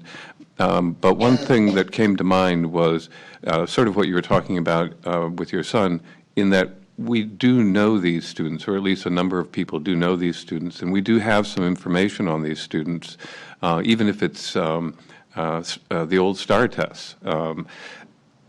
In the analysis of this one data point that we have, in essence, will there be an opportunity to look back at what these students have done in the past in other shapes and forms as a way of helping to understand this one data point where we are now? Or is that too much? I'm not, obviously, I know nothing about statistical analysis. Is it two apples and oranges to do that? There's a part of me that thinks that in this analysis, talking to teachers or looking at past results may actually inform some of the outcomes of these studies. Yeah. Well, I think we're somewhat limited doing that at the state level. I do think that it is much different, too different. It's now been 2 years since we've taken STAR, and of course there were no field test results. And so, but I do think it is easier to do at the high school level, where there tends to be other measures that are also objective. Students that take AP or SAT or who are taking their A through G courses, for a local school or a district to take a look at how those students have done in the past and how they were doing with their first year. But again, I wouldn't try to put too much emphasis on the first set of scores. It's going to take some time. Board Member Williams. I'm going to ask about the NGSS assessment. I have a comment and a question about it. This is item 3, right? Though we're going to get to the CASPA We're update having in a minute. NGSS items down, a whole briefing on NGSS? That's separate from this? Yes. Okay, all right. Well, no, I'll be ready when you get to that section.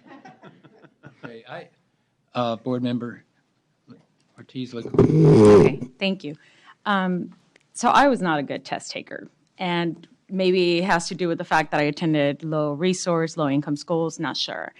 But as a student, a teacher could have seen me and seen all the other qualities that I brought to the classroom. I was well behaved, citizen of the month, every year, every month, Maybe I'm exaggerating a little bit, perhaps. But I was none of those things. But in general, I was a kid that was engaged, intellectually curious, what have you. That didn't matter when I applied for a magnet program in 7th grade because my test score did not allow me to get admission to that program. And so there is still, it's not only, I know these are first year baseline data, but there is some weight that comes with that. And when we're looking at the results, which were perhaps expected, I personally did not expect to see the significant achievement gaps that we saw. I want the research that these other groups, UCLA and other groups that will be looking at the data, to really narrow in on what is happening with Latino, African Americans, special ed, ELs. What is causing those achievement gaps? And really for those subgroups to be the target and the focus as we move forward. I get it, it's baseline data, but I would hope to see some gains next year because unfortunately for a lot of these students, they won't have that opportunity to show holistically who they are as we're getting them on the college path. Thank you.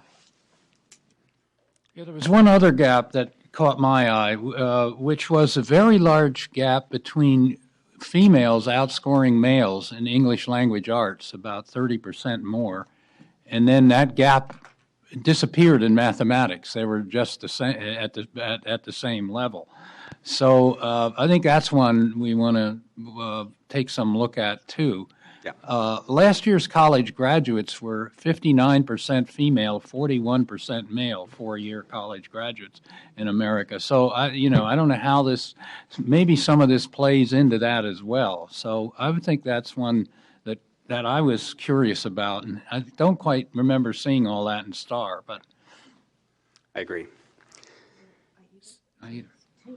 Board Member Molina. Thank you. I'm not sure if this is the right place to ask the question, so I can be corrected.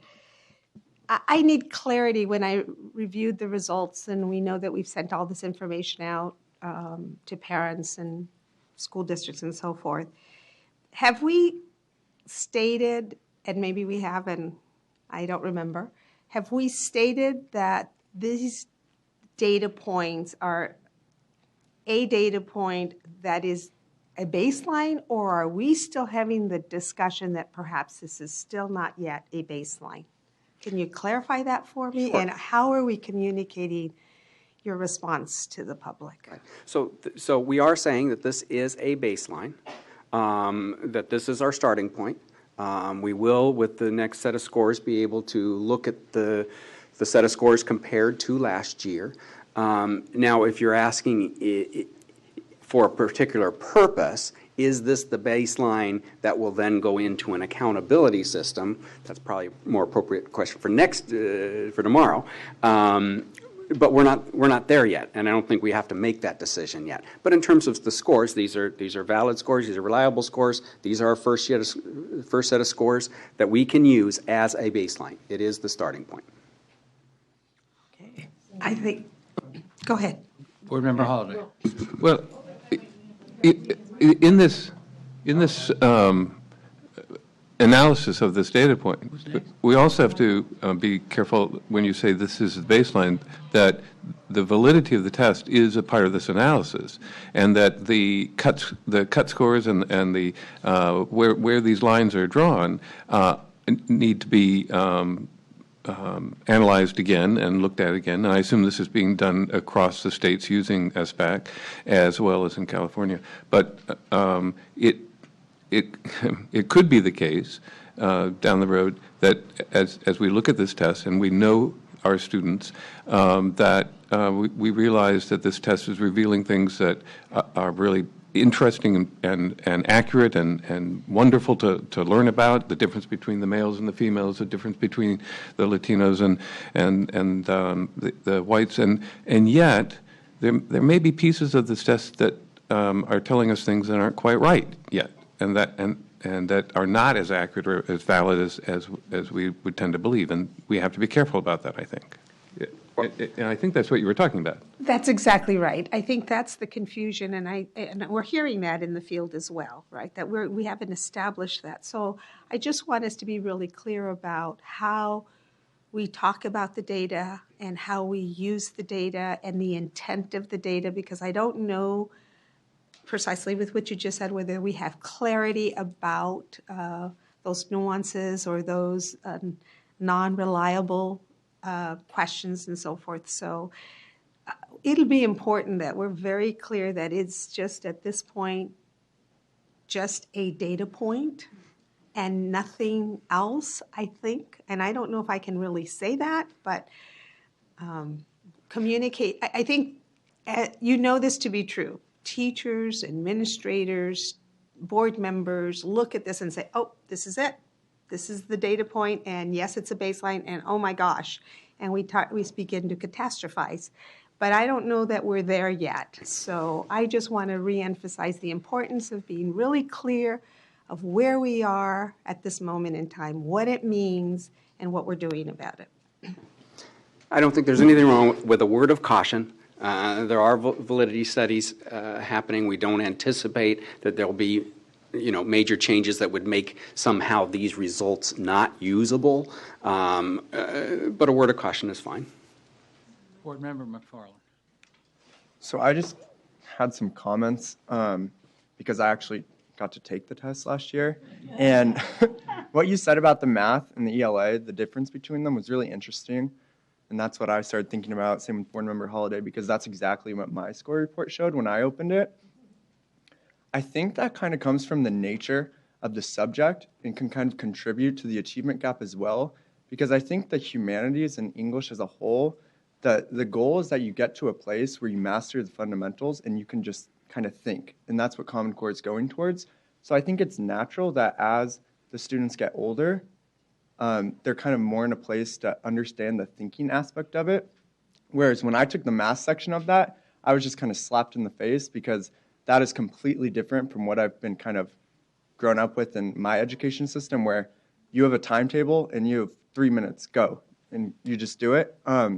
So I think I'm kind of curious to see in future years if the trend starts to reverse as the Common Core kid who started in kindergarten and had that math curriculum all the way throughout, if the trends start to kind of flip-flop. Well, I think that's a good observation, and I think math does tend to build on each other more.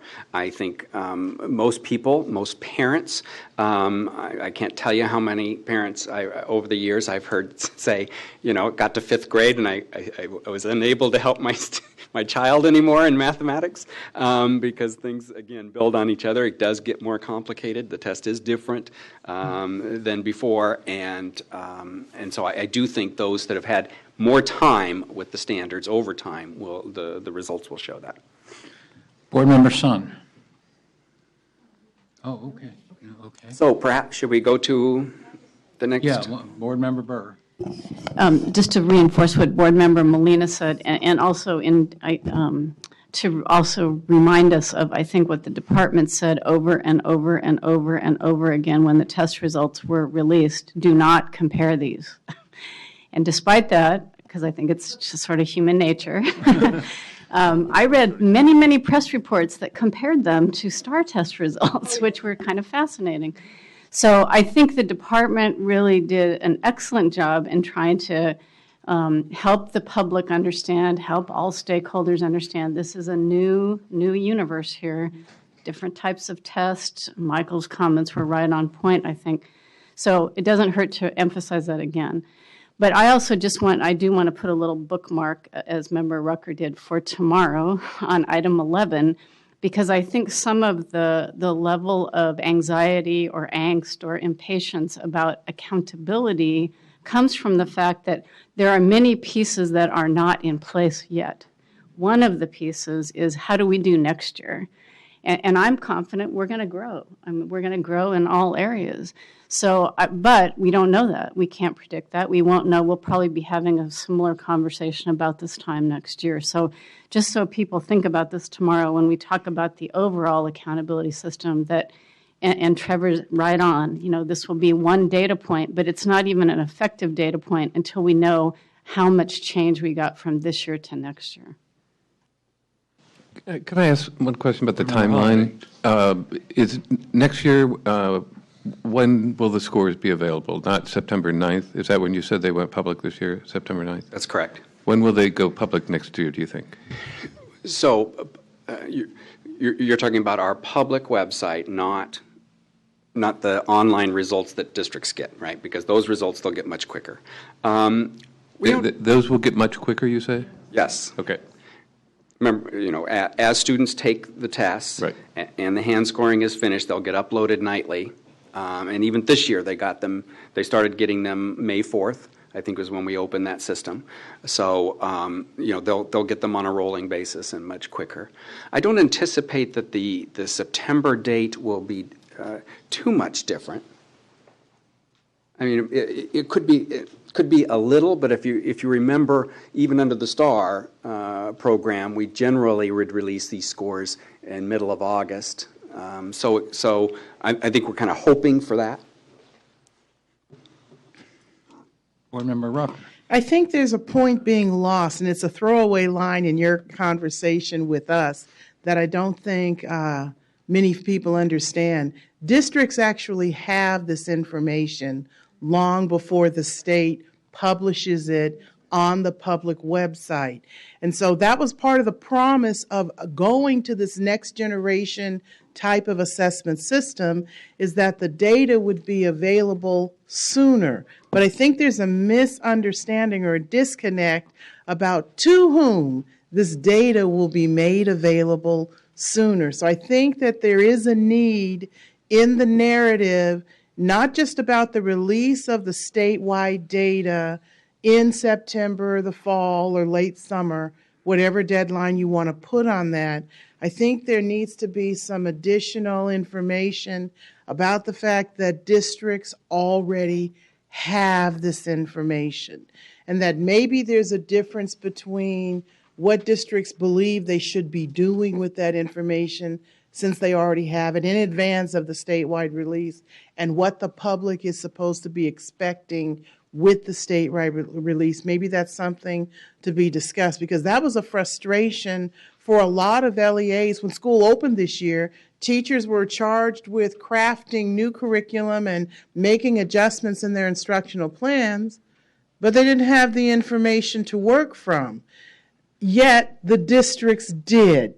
So I think that there has to be some conversation about that as well, about the information gap or the information management that should be going on, since information is flowing in different ways. And in this case, it's instead of it's in the olden days, it came from us and it went down. This time it really is starting at the local level with a variety and a complete compilation of information that the locals have before the state actually collates and publishes that information on the state website. And I think that that's something that was actually missed, not due to any fault of your own, but because I don't think that there was a clear understanding of what actually could be done by LEAs in using this information in advance of the state release. And I think part of that was a reluctance for us as a department to go out too strongly with what would be available to them in May until it was actually available to them. Well, now that we know, there's some lessons learned about what can be done to help give some guidance to districts on that. Okay. So let me take this time to reintroduce for you Carolina Cardenas, again, Director of Outreach and Early Assessment for CSU and member of the Executive Committee for Smarter Balance, who will talk about the Early Assessment Program. Carolina? Yes, welcome to you from, we're delighted to have Cal State University here, and you've worked on the EAP program for how many years? I know you and I have met in the past several times. Right. I have been actually working with the CSU specifically on the early assessment program since 2006. So I have been around a bit on this one. Can you all see that on the screen now? Not yet. Okay. Okay, we're getting that person to do that, of course, in the meantime. Trying to go back here. It's up. Okay, so now I'm trying to go to the beginning. It's not moving. Let me try this. Yep. We'll get someone. But yes, President Kirst, thank you so much for inviting me to participate today and giving you an update on the early assessment program. And it does go back to actually the partnership that we developed with the Department of Ed goes back to 2002. I just needed to come to the very beginning here. I can't move, the arrows aren't working. Thank you. And in reality, however, the conversation about remediation and reducing the need for remediation at the California State University actually began in 1996 when the Board of Trustees developed some policy that actually required us to really look at our remediation levels and rates and how do we reduce that. So they began conversations with faculty members around that time frame to figure out what could we do and how could we help schools in K-12 sort of move us along that process. And so essentially, actually that's the last one. I need to the very beginning. It's not going to the beginning for some reason. Yeah. I think it goes to the end. That's the end, I think. I know, what's the very end, right? Maybe I'm done. You could work backwards, yeah, right. I can work backwards from here. Somehow this is, there we go. I think now we're working. There we are. Yay. So essentially what occurred then in 2000, the ICC, the Intersegmental Coordinating Council, actually pulled together the public systems in the state of California to begin to have a conversation about how do we work together to use existing tests that we can support that notion of how do we help schools reduce remediation or help students as they're coming to the CSU. And so in 2000, this group was formed, and in 2001, I believe SB 233 was introduced that allowed the introduced language that allowed post-secondary institutions to use existing tests that K-12 were already using. So in 2001, apparently what happened is the groups began to have these conversations, and then roughly a year later, in 2002, it was clear that that it wasn't going to move as fast as we would have liked to have moved with all of the segments involved. And so at that point, the CSU decided, let's just go ahead and move forward and form this collaboration with the State Board and the Department of Ed. And so that's sort of how the CSU took leadership. Now, there's a long list of activities that took place between then and now, which I'm not going to go over with you today, but as my son would say, the rest is history, right? So we're here now, and I think we can say that the principles that were developed back in 2002, which is what you're looking at right now, if we were to look at them today, they still apply. And so I think they continue to help us shape how we develop and kind of move through the transition. If we go back to the principles, I believe we're still on the right track. And so I'm very proud to be have been part of this conversation since 2006. The purposes, of course, of early assessment program when we began was to provide students an early readiness signal, to inform students of the readiness, and then to give students information on what they can do in grade 12 to actually improve their skills. So when the state actually adopted the Common Core state standards and then consequently joined the Smarter Balanced Assessment Consortia, as again my 9th grade son would say, it's a no-brainer because the Smarter Balanced Assessment actually used the EAP as a model for the college readiness strand that they were kind of implementing and adding as part of the assessment. So when the CAS system incorporated the Smarter Balanced Assessments, then the CSU, it was easy for the CSU to agree after consultation with our faculty that we would use the CAS results as the new EAP statuses. And so that's sort of where we're at right now. So the new EAP status is actually because the new assessment uses 4 achievement standards: the standard exceeded, met, nearly met, and not met. And because the EAP statuses have always been ready, conditionally ready, or not yet demonstrating readiness, we had to kind of tweak it a tiny bit so that then it looks like this. What I tell counselors when I talk to them is I married them, and this is what they look like. So standard exceeded means ready, now under the new rubric. Standard met is our conditionally ready status for EAP. Standard nearly met is not yet ready, and standard not met is not ready.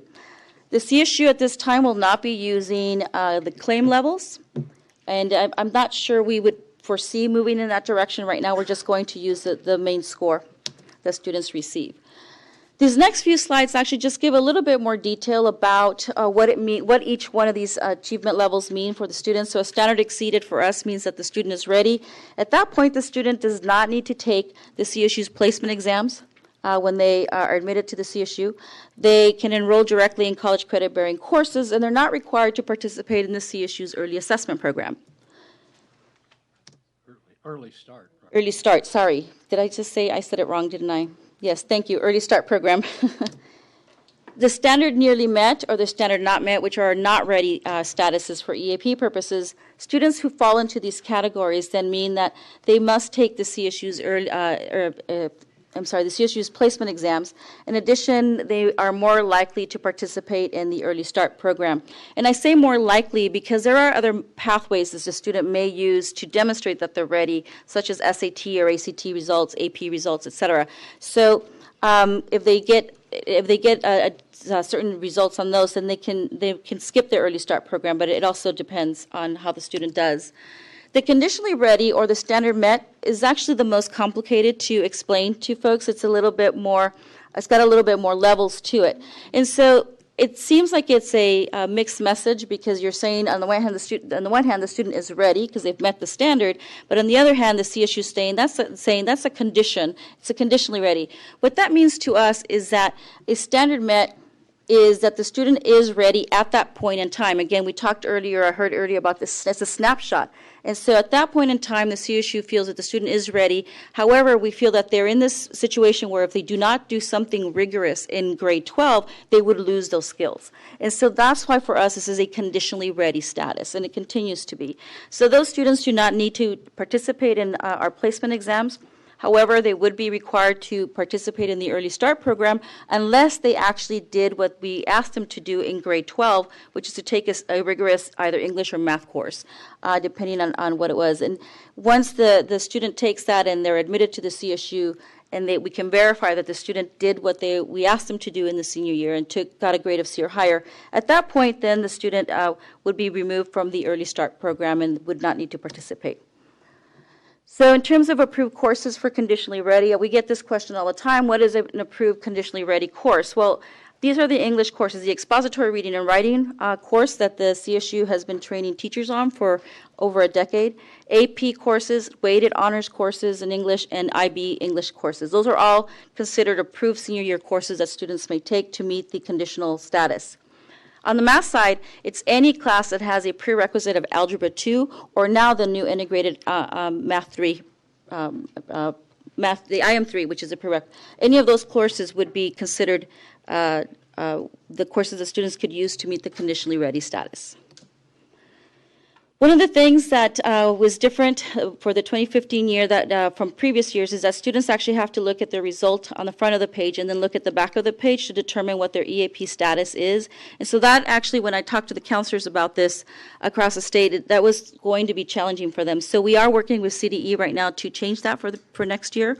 And some of the mocks that I have looked at actually looked really good, and we're happy about that. So we don't want students to look at the back of the report to determine what their EAP status. We want them to be able to look at the report, look at their results, and for them to know right away whether what they received on their report. So we're working with them on that. In terms of reporting, students actually still must release the results to the CSU and participating community colleges. The release question is actually asked at the very end of the computer adaptive test, and student actually has the ability to look up the results online if they actually release the information to us. They may actually request a duplicate report from ETS, who is our vendor, with sending the results to us. If the student does not release the results, they will be required to submit that information to the campus that they are admitted to once that campus requests it. And so again, if we can look it up, then we would just do it all electronically. I keep wanting to do this. Again, we continue to receive information from ETS. Districts will no longer receive a separate report on EAP statuses because if they get their CAS report, then that is the new EAP status for grade 11. And again, schools are still transitioning to that. They're not quite understanding all of that quite yet. And so we're spending a lot of time having those conversations with them as we speak to people across the state. We also will be using the CDE, the new aggregate website that was developed by the department, to look up and compare county, district, schools, et cetera. And schools actually, we used to have a separate one, and schools actually really like that. So since I'm talking about results, let me show you the two slides here about English and math. On the English, you can see here, the blue bar, that this year we had about 96,000 students who were ready for college level English compared to last year's 82,000 and the previous year's 87,000. You look over to the conditionally ready and look at that number, it more than doubled. We had 138,000 students who actually showed that they were conditionally ready compared to last year's 47,000 and the previous year's 56,000 students. Awesome. If you recall, this test in the past was a voluntary exam. So this year we tested about 87,000 additional students than we have in the past. And so we think that's part of the reason that occurred. But the other reason in terms of why you see such a huge number on the conditionally ready status side is that essentially for over a decade, the CSU has been doing quite a lot of training around the area of English in terms of teachers. We have the expository reading and writing course in over 600 high schools right now across the state, and we've trained well over 10,000 teachers. And so we suspect that a lot of the pedagogy and a lot of the training that's gone into this in the last decade actually has filtered down to other grade levels. And so we're seeing some of those results here. In addition, the CSU has always maintained that the new Common Core curriculum and the new Common Core standards actually meet really nicely with what we're expecting at the higher ed level. So I think that's why we believe this is why you're seeing what you're seeing here on the English side. So we're actually very pleased with those figures. Math side, as you all noted, is a little bit different. You see here that this year we had 46,000 students who show readiness, compared to last year's 21,000, and the previous year's 30,000. And then on the ready conditional statuses, you see a slight drop from it, 75,000 to last year's 85,000, the previous year's 97,000. I think I have somewhat of an answer for math, for the question that you were asking earlier. And I think, Michael, what you were saying earlier applies aptly here.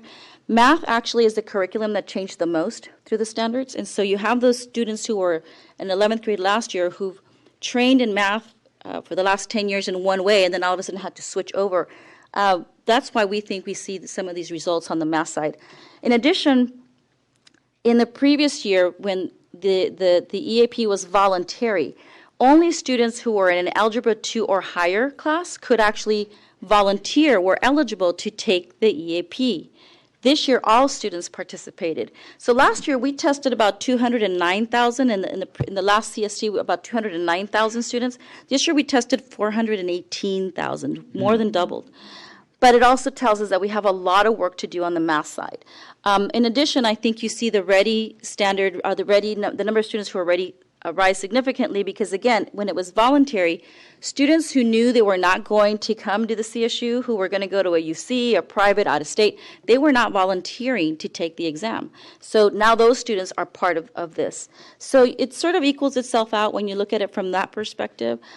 This is actually what we were expecting when the cut scores first came out from Smart to Balanced. So our predictions were pretty close to what we actually had done our own analysis. In terms of communication, the CSU actually has updated all of our websites. The English and Math Success websites are the most important ones for students because that is the one that is the link we put on the individual student score report. So we updated that one first. In addition, we have trained all of our CSU Early Assessment Program coordinators, our outreach staff, our enrollment staff, and management teams on the transition and what this means and how they need to receive the results when the students bring them to us. We've done very minimal training with the community colleges. We're hoping to improve that over the next year. We did, when the California decided to adopt the new Common Core standards, we actually began that conversation with your high school counselors across the state back in 2012. So every year we were giving them a little update of where we were. And so this last year we spoke to about 5,000 high school counselors across the state, giving them information on where we were with the transition, what the results were that I just showed to you. And so I think, again, the counselors were surprised, but they were somewhat expecting what we've been telling them because we've been talking to them about this for a while. In terms of communication, there are three pieces that the CSU actually has developed because I know that's one of the bigger concerns is how are we letting students know that these things are happening, what do these results mean to them, et cetera. So we've created something called a poster, which is it's a multiple pathways poster, which outlines everything for the student in terms of whether they get, what status they get, or if they want this status, what they need to earn, and on the SBAC, what they need to earn on an SAT or an ACT result, et cetera, and then if it kind of filters all the way down. We also created a grade 12 guide to college readiness, which looks like this, and I'm hoping to maybe get some of those to you at some point. And this guide actually is a little bit more detail about the statuses. It gives a little bit more information in a narrative form for the students. But also what the CSU did is we mailed these to every single high school in the state of California in September, enough for every single senior in the state of California. So our hope was that schools gave these out along with the individual student reports that went out last month. In addition, we have a grade 11 flyer that we will be shipping to every high school in the state of California in January as students prepare for the next testing window. So that one's a little different. It's just a one page. It's got the poster on the back and the information on, what are some of the things that students need to think about as they consider taking the exam and why they should take it seriously and how it could help them in the future. And again, going back to the results, the most important thing that I have to remind folks about when I talk to them across the state is that the early assessment program was really designed for the student, not so much for the student who was ready, but for the student who was in the middle or not ready. It was really designed for us to be able to give them an early signal so that if they were not ready and they needed to do some preparation, then in fact we could give them that signal at the end of the junior year. So, in fact, when we found out that schools were going to get preliminary results before, as soon as they were done, we were really excited about that because that actually allows us to provide that information early to students or to schools so that students can be placed in the right classes in the senior year. So, thank you so much. I apologize for the technical difficulties. I am open to questions.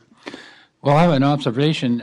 This is an important national story. I mean, there is very little of deep relationship between K-12 and post-secondary education system, particularly one as massive as CSU. So do you have any plans to write this up in a way that would say, here's the California story, and among the people, I'm in a lot of these K-16 networks because my research has been in that area in the past. And we can send this around and really build more on the California story about involving and integrating our educational policies with post-secondary education. We don't have any plans at the moment, but I think that's an excellent idea. I do know that we get calls regularly to do stories. In fact, there was a really nice article on EdSource, I believe, that talked about the model that California has in place for collaboration. And that was a national publication that received that, and I believe someone else picked that story up. I think that we need to be more purposeful. I agree. We need to be more purposeful in telling our story because we have done quite a phenomenal job, I think, in California. And we are, in fact, leading the way for other states and how this can be done. And I hear stories about other states who are pulling out of this or pulling out of that. And I keep telling people, it takes a lot of effort and years, really, to develop the kind of relationship I think that we've developed and the kind of collaboration that we have developed. And it can't be based on a one-year experience. It takes a bit of time. So I think I'd be more than happy to work with some staff on writing our story and sending that out because I agree. I think that's You have a lot of detail in here which deepens it and gets beyond the EdSource story. I mean, it's a long story. It's an historical story. And it's, to me, really worth telling. Thank you. Board Member Burr. Well, I just want to reinforce what President Kerr said and to say to CSU, Yahoo, thank you so much for your really long-standing commitment to this and deep work, as President Kerr mentioned. I think, to Member Rucker said this earlier about Carrick, some of the storyline, I think, gets lost here a little bit, but the fact that there's now really a seamless way for juniors to know whether or not they're ready for college and what they need to do as a senior year without taking a separate test and all that is amazing. I mean, we've been looking for this kind of collaboration, cooperation as long as I've been involved in this, and that's a lot of years. So I really just want to express my very deep appreciation. The one question I have really, and you touched on this, is I think one of the reasons why we're successful in English language arts is because of also a very strong partnership about what a course in the senior year needs to look like for the students to actually be prepared. We don't have that in math, though. So I just wonder, or I guess I'm requesting, that CSU sort of take that on and say, let's have some sort of a standardized course, provide the kind of professional development to our K-12 teachers that will then really yield wonderful benefits to our students. And thank you so much for that question, and thank you for the kind words. We are actually looking at some pilots across the state right now on the math side. I think the issue with math is that no one can agree what textbook should be used and what the curriculum really looks like. And so, but my hope is that with the new curriculum, maybe now we can get to a point where we all agree on what that really needs to look like. So we do have a few courses, one up here actually in Sacramento County, and one in the Southern California, that we're looking into as potential programs that are courses that might be used for in the same manner that we use the expository reading and writing course. Thank you. Mm-hmm. Board Member Rucker and then Board Member Sun. And I was looking forward to your presentation today, so thank you for making the effort to put this presentation together and give us this update. I think the other thing that's lost in this conversation is not just the CSUs that have adopted the content readiness definition for English language arts and mathematics, but all 4 segments in the post-secondary community have done this. And so it's not just that we have a seamless transition between the K-12s and the CSUs, but all 4 segments are looking at what this information from the grade 11's assessment means for helping students to understand their readiness to matriculate on to post-secondary options. My question to you is on the reporting piece. Okay. In the conversation that we had with Carrick earlier, there is a gap between what is currently, there is a gap in the timeline in what it is students receive and when they can receive it, what it is districts receive and when they receive it. Right. I want to understand this year when you receive the grade 11 information, this question is going to, I'm not sure how to ask this question. How soon after we were done testing were you able to actually access this information or have this information provided to you? So this year, because it was the first year, we did not get preliminary results. We were aware that preliminary results were coming out to the districts. Mm-hmm. And so when we learned that that was a possibility, we would like, actually I approached the department staff and asked if we can somehow come up with an agreement, an MOU, something that would allow us to also, once we work out all the legalese, to allow us to also have access to preliminary results so that we can support the schools as they're making decisions about where to place their students. So this year we did not receive the preliminary results, but our hope is that in the future we can work through that so that we can support the schools to provide advice to the students. And so while this is actually not my business to jump into, I'm going to do this anyway. There's a possibility that you all will receive preliminary information, preliminary results about information on the students, possibly before the students and their counselors have a chance to review that.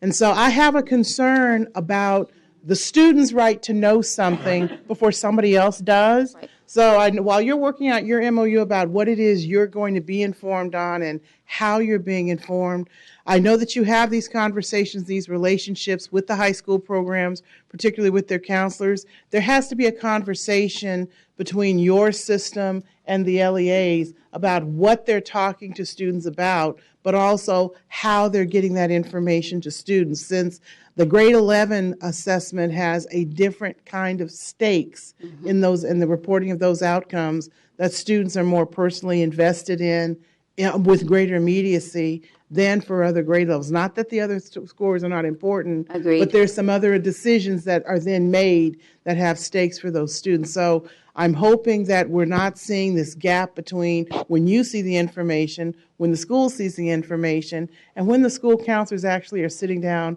and talking with students.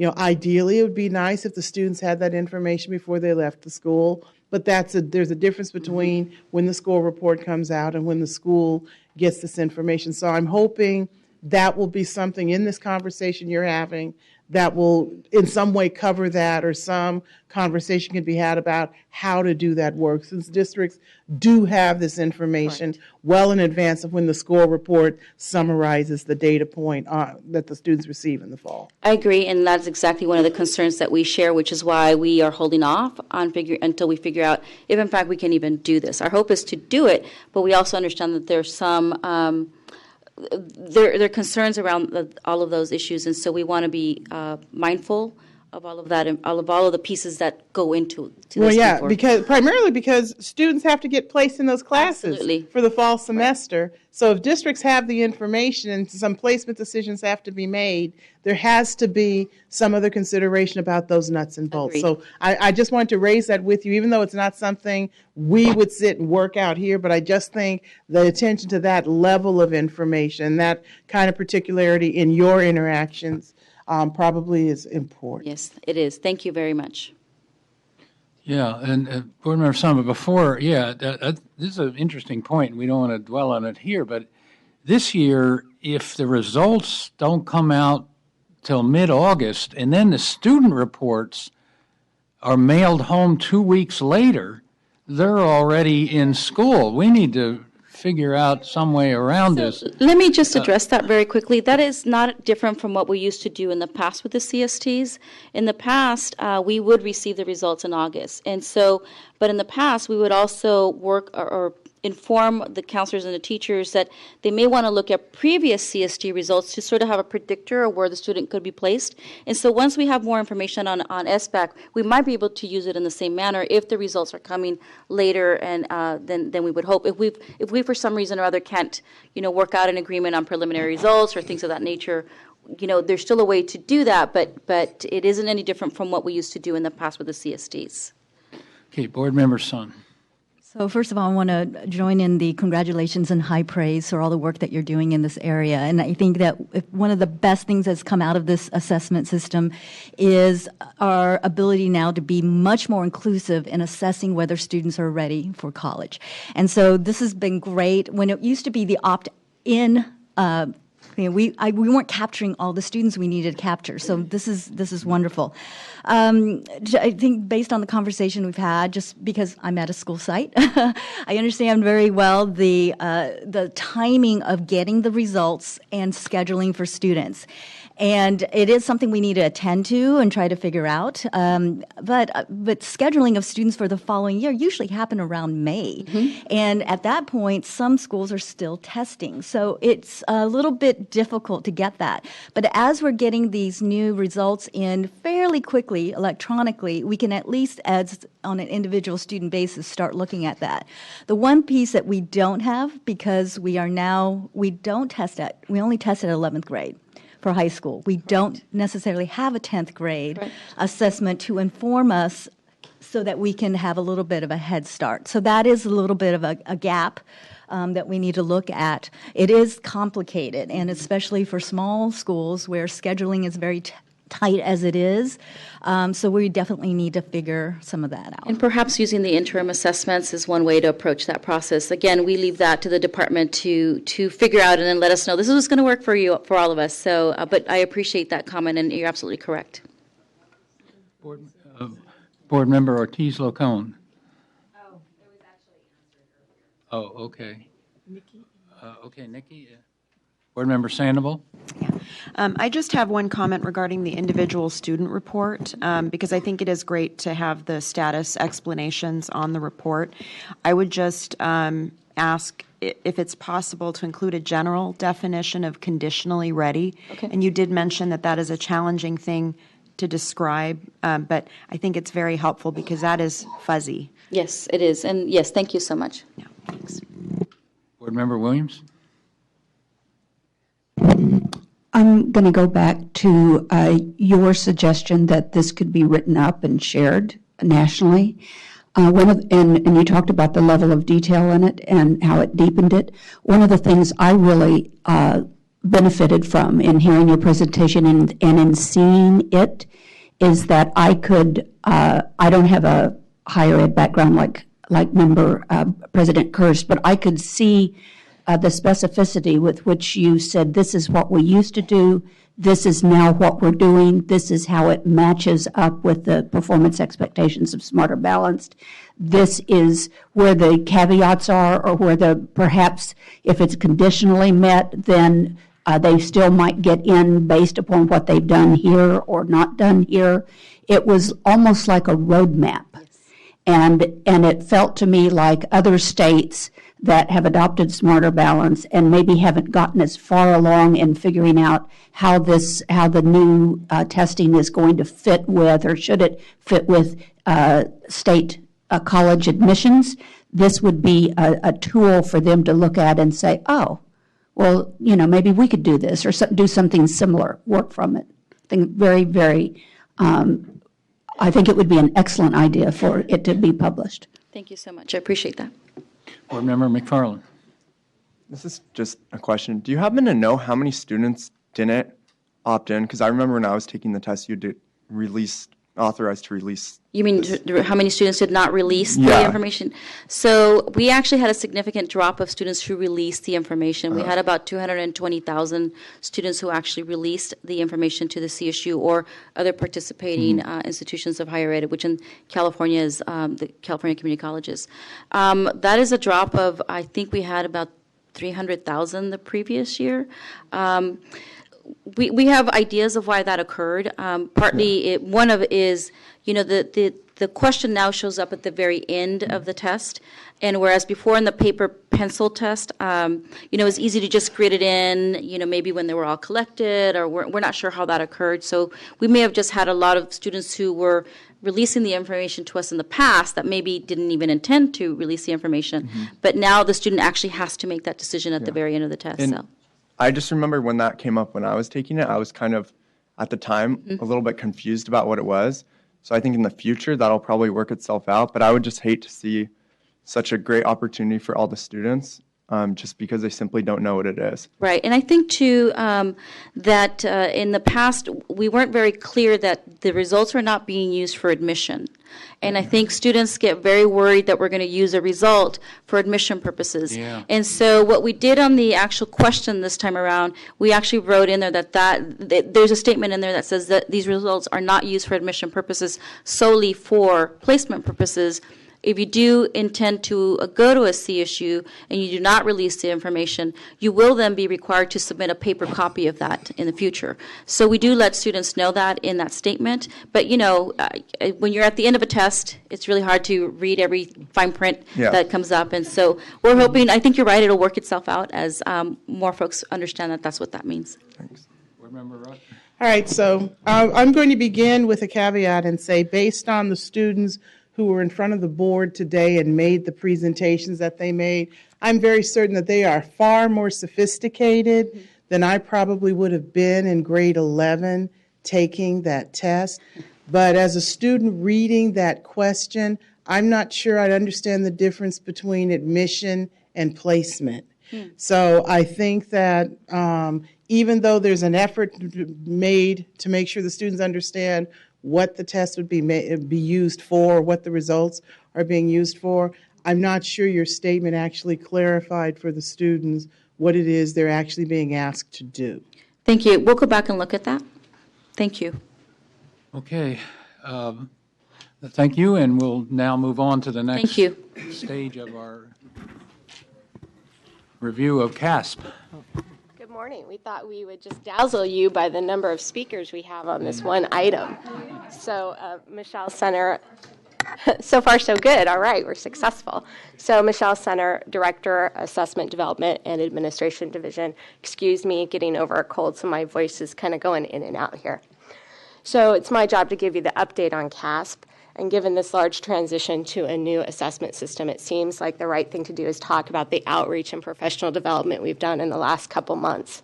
That is definitely a focus that we have. We know we can never do enough, but I want to let you know we're doing more. And as we are continuing our work, and we are now under our new contract with ETS, there is actually additional opportunities for us to do outreach and professional development via that contract. So I'll start off by letting you know that we did our annual assessment and accountability conference, if you will. It's an annual conference that we have, and it provides us an opportunity to give our LEAs an update on what's going to happen in the coming year. We had about 1,100 attendees, as well as an additional 400 watched the live broadcast. So we were at capacity, and it was a great opportunity to not only share information, but make sure that they knew that we recognized the hard work that they put in last year and that it was appreciated. So we got quite a bit of positive feedback on that conference, and I know at least one board member was able to attend. We also, in our new contract, have been able to do what we call digital library and interim assessment clinics. This gives us an opportunity to talk about those new and different components of our Smarter Balance system, those things that our educators and our LEAs are still starting to understand how to implement those locally. So we had about 500 attendees at that. We also had a hand scoring workshop where we trained about 700 educators on the hand scoring process. So in terms of outreach, I think we're definitely getting high numbers. Now we just need to make sure that we're getting the right content to them. I think part of how we are doing that is by way of this very different training opportunity called the CASP Institutes. I think we've talked about that in a couple board meetings. It's fairly innovative for the department because what we've done is we've invited teams of LEAs to come. So we've gone outside of those in the testing field and asked for content experts. So we have teams from LEAs that may consist of their testing person, their ELA content person, their math person, maybe their person responsible for students with disabilities or English learners at the district. And they are coming to these training opportunities in teams. We had about 2,600 potential registrants. We were only able to accept about 1,500 of those. We were at capacity. I can tell you as of Friday, I did get some additional funding. So we will be able to get some of those others in. So that's the good news. This training opportunity really allowed us to have a deeper conversation about the CASP assessment system as a whole. How can we use all those component parts of the system, and how can we make sure that we are using it to inform practices that are occurring in the classroom? So a specific example of one of the conversations that occurred at this training was looking at the accessibility supports that are part of that assessment and really having a conversation about how you look at those at the beginning of the year, and are there things that we can do to make sure they're used in the classroom? And so our students are really prepared to use those on the assessment. So we had those nice conversations and those things that you don't really have time to have in these short trainings. And we were able to do that and able to give them time to come up with plans and action items for them to take back. So at the end, we had a lot of time for collaboration, for them to sit in their groups and say, for my LEA, what do I need to take back? What's reasonable for me to implement this year? We all know we asked for patience, and we probably can't do everything at once. So most of them came up with a couple ideas. You know, what's my need in my district? What do I need to do? And they made up a plan for action, and they took that back. And we're going to invite these groups to come back to us and report back on, were you successful? Were there barriers? Were there barriers that we can help you address? Or maybe working in this team, your peers can help you address. So we're really looking forward to bringing this group back towards the end of the year, having a conversation about what worked, what didn't. Hopefully, we'll be able to find a whole bunch of best practices that they can share with us. And then I will have the challenge that I hope I have, which is finding a way to share those best practices with other schools and LEAs. So that's really an overview of the type of outreach and training that we've done. There's many other things listed in attachment 2. If you're interested in seeing some more of that. I also feel like I should give you an update on the teacher guides, which we have talked about at this board meeting before. I have to give a shout out and thank you to CTA and to CFT for their continued support of working directly with the department on the generation of teacher guides. We had hoped that the teacher guides would be available in October, but this collaboration and working with our experts in the field really had us notice that in order for these teacher guides to be useful, we really needed to take a step back and reevaluate what we were producing. And so we have done that. We're now going to produce teacher guides for each grade level. I had originally said we would do them by grade span. That's really not going to work if what we want to do is for these guides to really take the place of already existing Smarter Balance documents. We want teachers to really not have to use a whole bunch of other resource materials. We need those to be specific to grade levels. So we're working on that. We are, the guides will basically unpack the Smarter Balance content specifications. So they'll talk about claims, targets, depth of knowledge. They'll give some sample items for various assessment targets to hopefully operationalize to a teacher what that assessment target really represents. So working closely, I don't have a new timeline for when I'm going to get the teacher guides out, Our goal is to make sure that when they come out, they're valuable and useful to teachers, and that's our priority right now. So we'll continue to work with our partners on getting those done, and we'll have an update. The goal is to not wait for them to all be done. If we get one grade level done before the others, we'll go ahead and post that and post them as we complete them. Also want to give you an update on user roles. I know we have at least one member who has a passion in user roles. So as we've reported before, in order to fulfill this mission of the smarter balance and the comprehensive assessment system, we need to get the results in the hands of educators. And last year, they were in the hands of educators who were assigned as test administrators. And those educators that were not assigned that role did not have a vehicle to get early access to results. So in October, we rolled out new user roles. So now there are user roles appropriate for educators who are not going to administer the assessment.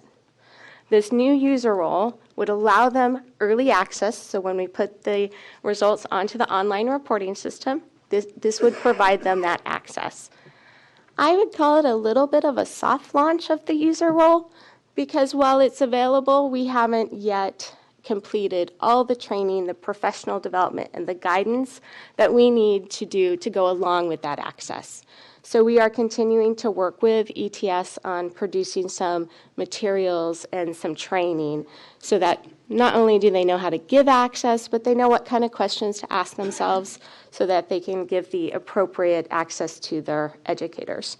So I think that's great progress. There were some questions earlier on timing, and I'll just take this opportunity to clarify.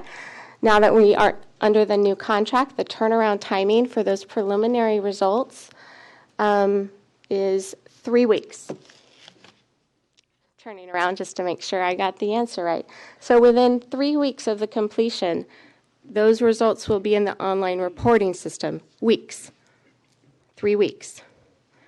I'm hoping that wow is because you're impressed.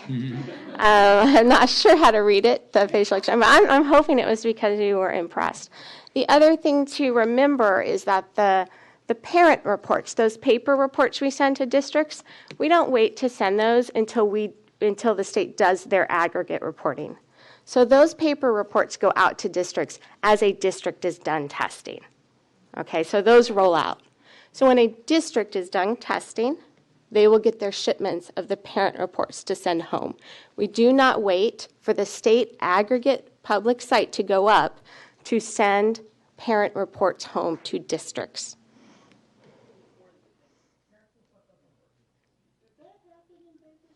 That didn't happen this year, did it? So that will come up probably in your next item.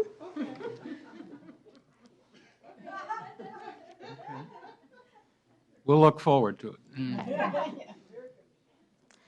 So Carrick mentioned he gave you a little hint onto the, I think he may have called it the early assessment. It's the Enhanced Assessment Instruments Grant. That is a federal grant that the department submitted to the feds in partnership with UCLA Crest. We were awarded that grant. It's approximately $2.7 million. What the grant does is, I know I think we may have talked about this before, but it looks at features of items to try and determine are there specific item features that would help us compose a new reporting on career readiness. So it'll be an interesting study to start. We are right now in the very beginning stages of actually doing the contracting, getting that scope of work kind of stuff worked out. So we haven't actually begun the work of the grant yet, but that will continue through September of 2017. So you will definitely hear us come back and report to you on progress of that study as it gets underway. Let's see, California alternate assessment. We haven't said much about that. We've talked mostly about Smarter Balanced so far in this item.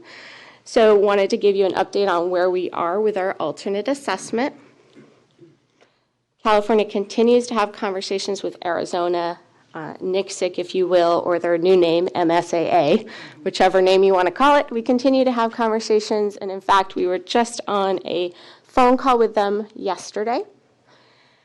At this point in time, we do not have access to their items.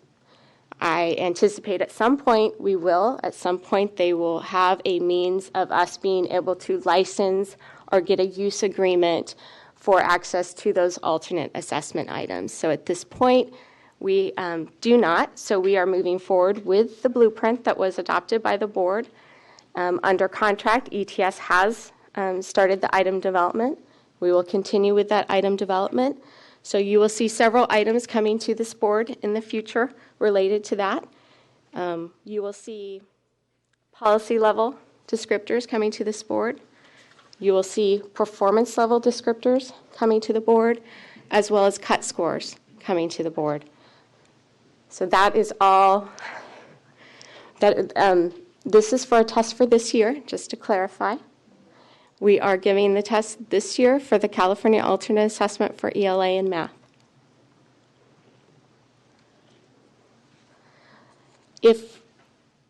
If items do become available from Arizona or MSAA, the items from NICSIC, we will definitely look at those, and hopefully we'll be able to use those in a future form. As for the form used for this year, it would cause too much risk to the system to try and do the work that we would need to do to get those items in a format that we would actually be able to use on our testing platform here. It is a little more complex now that we've gotten computer-based than just to take an item and put it on a paper form. So we do want to make sure that we do have a test this year. So we are going with our own item development, though, just to be clear, we're using the same foundation, if you will, that NICSIC used, which are the connectors that are established based on the Common Core. So everything we are doing for our alternate assessment is consistent with the approach that NICSIC took. And in no way does this at all prohibit our schools, our LEAs, or our educators from accessing the various professional development and materials that NICSIC has available to the public on their website. So just to be clear on that. Next, I was going to touch on the CASP expansion activities. So as of last Friday, we were able to secure some funds to help the department in its work on the expansion activities. So we will be contracting with San Joaquin County Office of Education, who will also be partnering with WestEd to assist us in making sure that we have staff available to look at best practices, a state scan in terms of what other states are building for their assessment systems, all the work to have a nice foundation and reasons for these recommendations that we'll be bringing forward. So to remind you all of the timeline that we have presented before, we plan to bring before this board in January some guiding principles for the expansion of CASP. I'm hoping that will result in a nice conversation with us so that we can make sure we are all on the same page when we think about the future of our assessment system. And I have to say that I know my staff and myself, we're in such a different world with assessment right now, and it's such it's a positive place, which we haven't had that before. We're no longer seen as just the hammer, but actually seen as a tool that's useful for teaching and learning. And so it's a very exciting place to be in. So we're very excited to come forward with these guiding principles as well as for the recommendations in March. Also, to let you know, we will be ETS under their, I call it the prior contract. We actually have two contracts right now, so it's a little confusing, but the older of the two contracts actually had done work already, and you've received many of those reports and items and memos on gathering content information on how to build out the assessment system. So you've seen those reports come forward from ETS. Those were very content specific. Now what we're asking via this new contract with San Joaquin to really have a policy conversation. So we will be asking policy level individuals to come together and really help us really think through the guiding principles and the specific recommendations. Also consistent with prior conversations with board members, we did hear this message loud and clear that we want to really talk about CASP all at once and see the full picture. So that includes our NGSS required science assessments. So that will be a part of those recommendations. We are continuing to have work on that. Carrick, I think just last week, met with the Alliance for NGSS Science. Did I get the name right? Yeah, the Alliance. Yeah, the Alliance for NGSS. So Carrick met with them last week.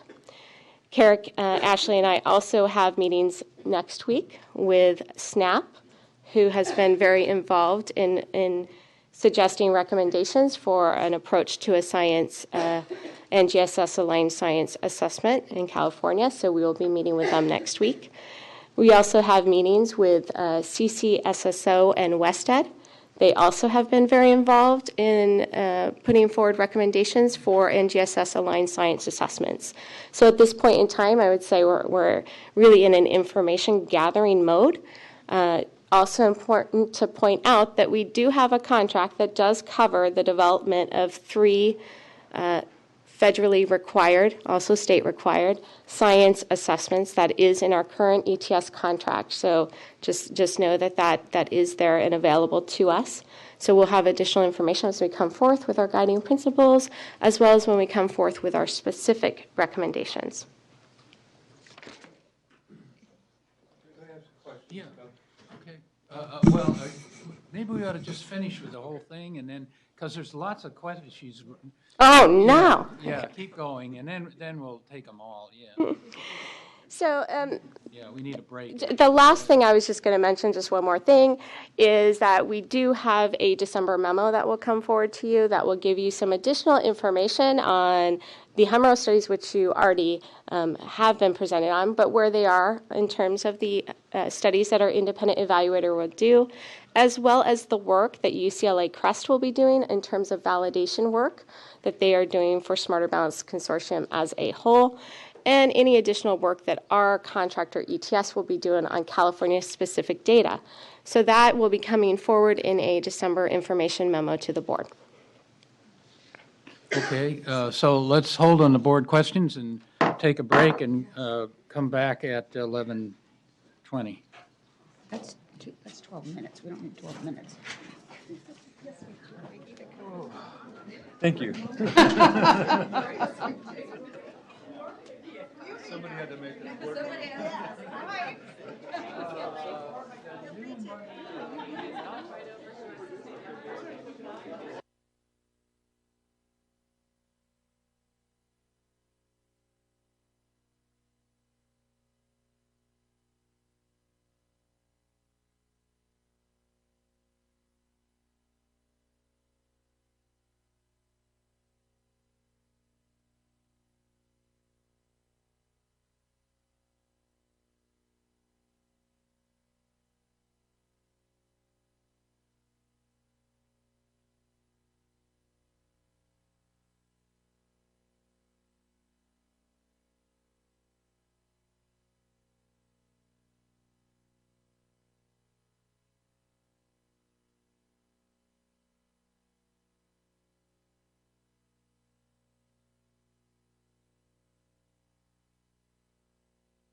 Okay, the board will reconvene. I think we got a quorum. And so we're done with Michelle's presentation, and so I think where we are board member questions on a very wide-ranging discussion. So floor is open. Board Member Williams. Hi. Looking at just what's written on the agenda item for NGSS and hearing a little bit about what you're doing in terms of outreach, I am really pleased that you're going to be meeting with SNAP. In addition to Jim Pellegrino, who you mentioned here was chair of he served on the National Research Council's report, the Committee on Developing Assessments for NGSS, obviously an expert on NGSS assessment, and so is Jonathan Osborne and Ray Peccione on the SNAP group, and Helen Quinn, of course. You can't get much more expertise than that in terms of having chaired the National Research Council for NGSS, and then being on California Science Expert Panel, then co-chairing California's Science Curriculum Framework Committee. So it's my understanding that CDE has an MOU with SNAP.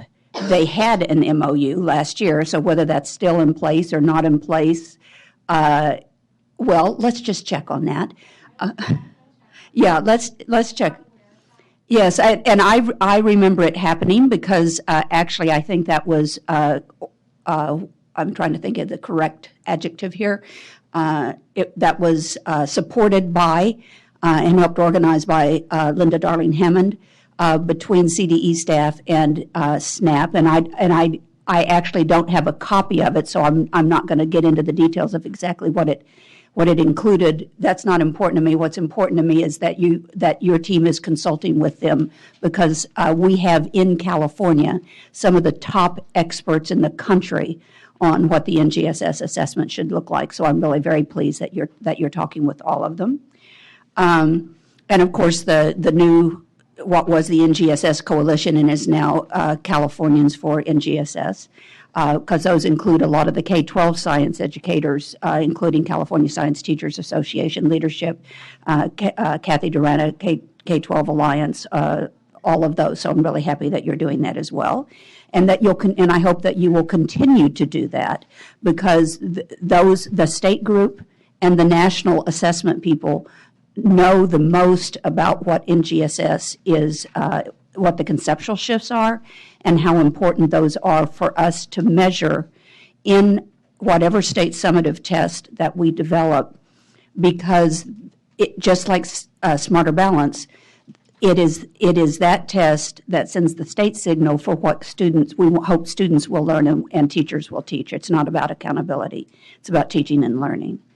I did want to ask you, I want to make a comment about the crosswalk. The crosswalk between the 1998 science standards and the new NGSS sounds like a perfectly reasonable, prudent first check to take a look at it. The 98 standards in science are so different from NGSS. And so I want to express my strong feelings that even if there's some places where you could grab some of those assessment items related to content, and maybe they map well to a couple of the disciplinary core ideas that are in NGSS, that's a prudent thing to start with. But if it stops there, it won't come close to capturing the three-dimensional quality of NGSS. Or another concern is what will happen at 8th grade, because obviously the 98 standards are based upon a discipline model in grades 6 through 8. And the board adopted the integrated model as a preferred model for 6 to 8, as well as provided for an alternate model that is more discipline focused. So that's probably going to be one of your biggest quandaries, is figuring out that in a way that is fair to both models and still focuses on what's important about NGSS. So I look forward to being involved in terms of I'm in all of those circles with the people and have been for 4 years now in terms of NGSS, and to hearing your updates on it, and would support you in a heartbeat in resolving any kind of conflicts or thorny issues that come up. Thank you. I appreciate that. Board Member Hollidays. This was my question that I was interrupting earlier with, and that is this crosswalk thing.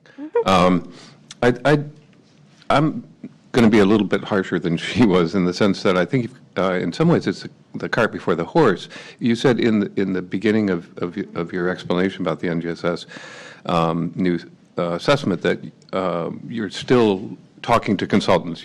You're still trying to figure out the approach and the philosophy and the general direction. And in some ways, this work being done already in terms of saying, well, what can we take from the past? That concerns me a little bit that the past may somehow be driving the future a little bit more than it should, and that instead starting, with the real intent and the plan, and then going to see would make more sense to me. But anyway, I just caution that in the actual write-up that we had, in the agenda item, a significant portion of it was devoted to this crosswalk and the connector piece, and I do think that we need to be careful not to color the end result of this assessment, because it really does need to be so much dramatically different from the past. I agree. I'm expecting that there's going to be low alignment. That would be my expectation. I hope that it didn't come across that we're doing this because the goal was to just use those items in a future assessment. I think the goal is truly to look at a product that's owned by California and evaluate what it is that we have in terms of a resource. Whether that's a resource for summative, maybe it isn't. Maybe it's just information for us to have as we have conversations, as we go through this transition, continue to administer the legacy assessments, and are searching for reasons for those scores. The alignment, or maybe lack thereof, is also important information, I think, for us to have as we have these conversations. So please don't take the information on the crosswalk as anything other than taking a scan of what it is that we actually have at our disposal. Board Member Strauss. Well, this is a really comprehensive report, Michelle, and I just want to thank you for what you're doing and for keeping us informed. I know it's an evolving process. There was a lot of information in the item, and I'd like to go back just to the special ed part of it, as far as the alternative assessment, just to get some clarification. I know we've transitioned from NCSIC, we're developing our own. Could you just clarify that part, and also any standard setting, when that'll be available, just that whole piece, which I think is important. Sure. So the board, forgive me because I can't remember if it was the last board meeting or not, but the board did adopt our blueprints for the California alternate assessment for ELA and for mathematics. So this is not addressing science at this point in time. We have on our schedule to come forward and talk to you about policy level descriptors in January. So that's coming right up. Then we would bring in, this is a tentative timeline. In May, we would come back to the board with performance level descriptors. And then in September, we would come back to you with some proposed cut scores for that exam. So in terms of reporting for this first year for the California alternate assessment, those results are going to be a little later than they would be in the future. We are, ETS has been developing items. We will be having a review of, I think, approximately 800 items that we will be bringing educators in to do a review of those items here within the next couple months. So that work is starting. I've been having conversations with Gina Platt from AXE, as well as with Kristen Wright, State Board Education staff, about trying to find ways for us to find avenues to communicate more about what we're doing for this assessment. So I just had another conversation with Kristen Wright yesterday, and we are definitely need to communicate more. And I think there was a little bit of a hesitation on our part because we weren't sure which direction we were going. The conversations were continuing with Arizona. And now that we are at a point where we know we cannot get those items in our assessment, I think we're at a better place where we can really get out and start communicating about this assessment, just like we are our others. So I think that this decision to move on for this year and have a test in place will allow us the opportunity to talk more definitively about what's going to occur this year. So I'm excited about that opportunity, and we're looking at some avenues for doing that. Okay, other questions? Board Member Molina.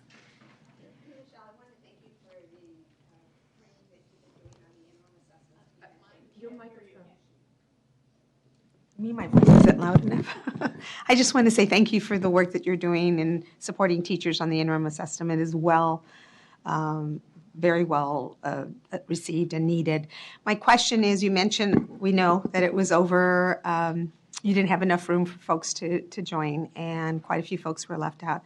I also noticed that you took teachers first and then you worked your way down. You talked earlier about teams coming together. Were you talking teams of teachers, or were you talking teams of district support staff and teachers? So there's a couple different trainings that I talked about. So in terms of our training on actually scoring of items, we did give priority to teachers for that training. We did give our educators priority there.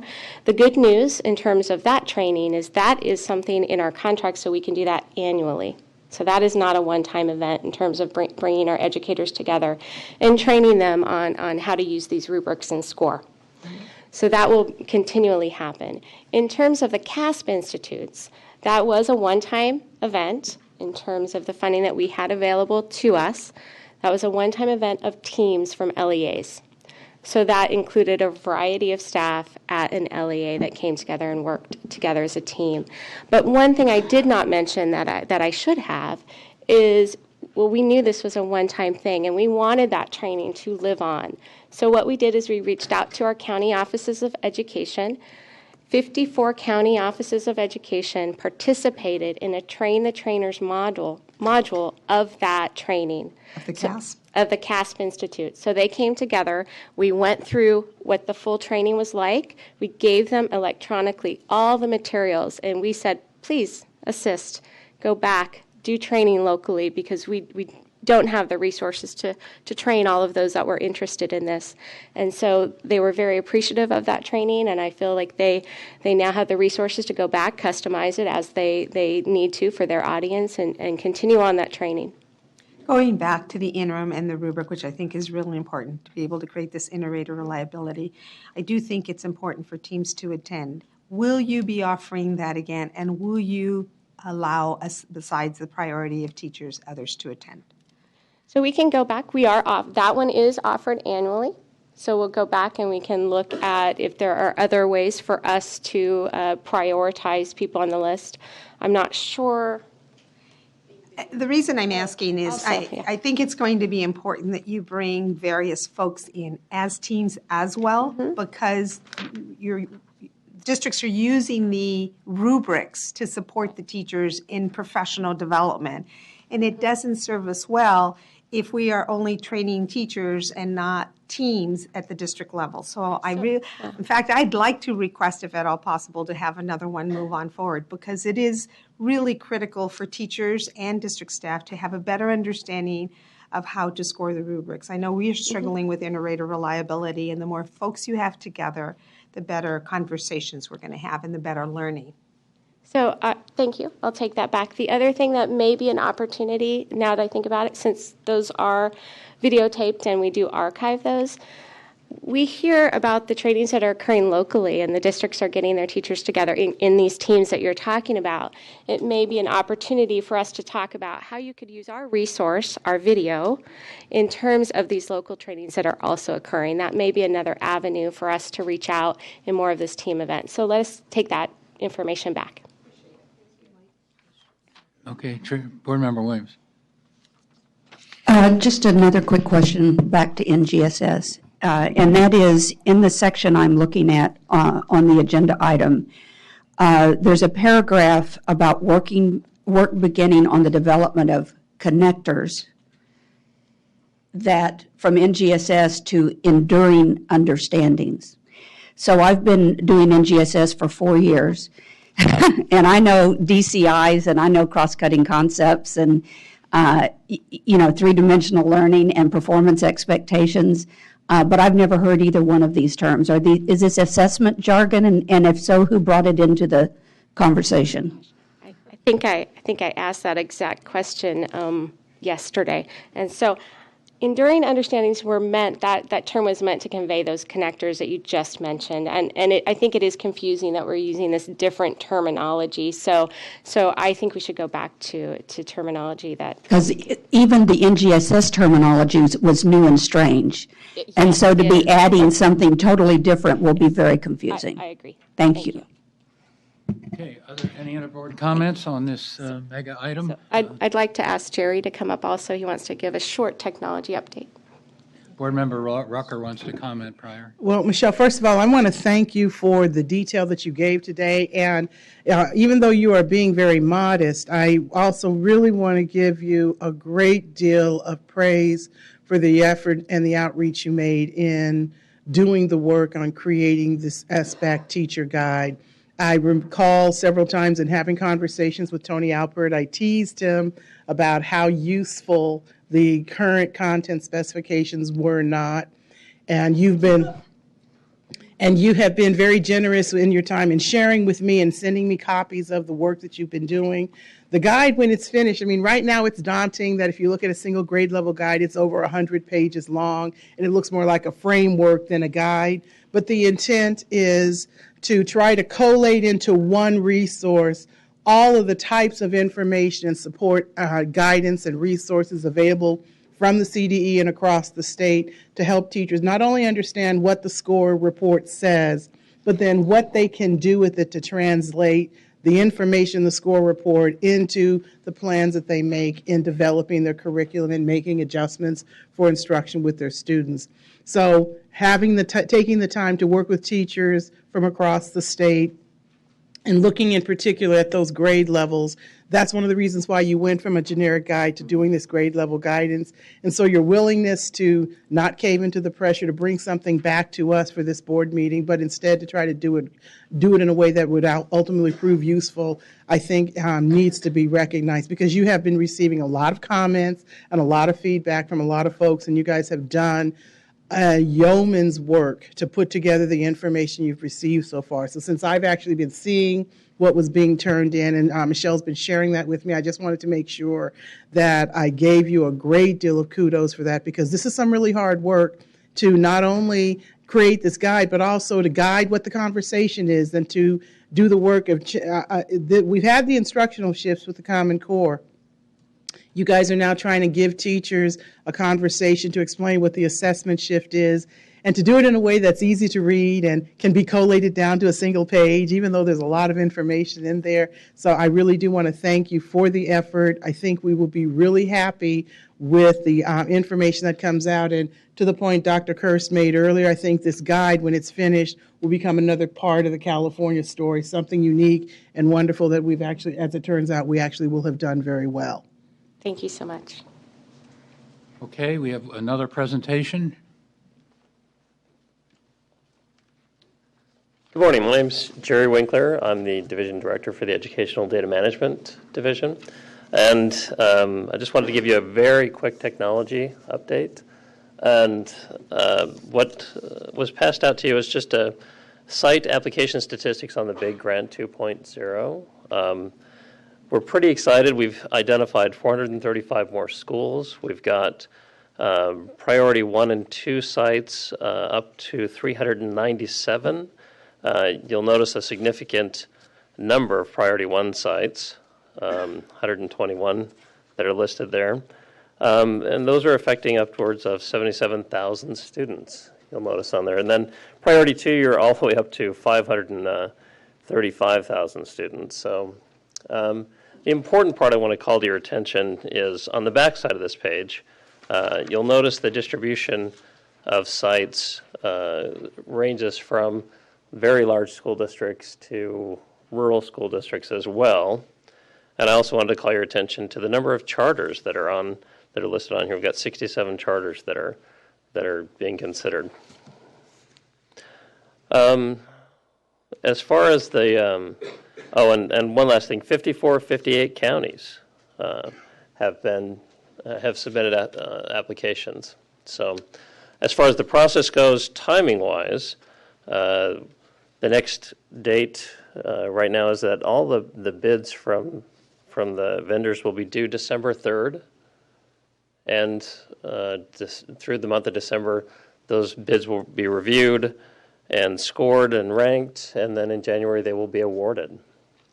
So at some point in 2016, we'll get the project implemented and start getting these technology updates done.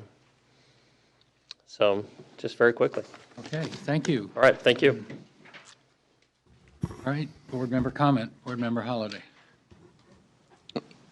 Congratulations, good job, and we're finally getting all the kids in California connected, and that's important.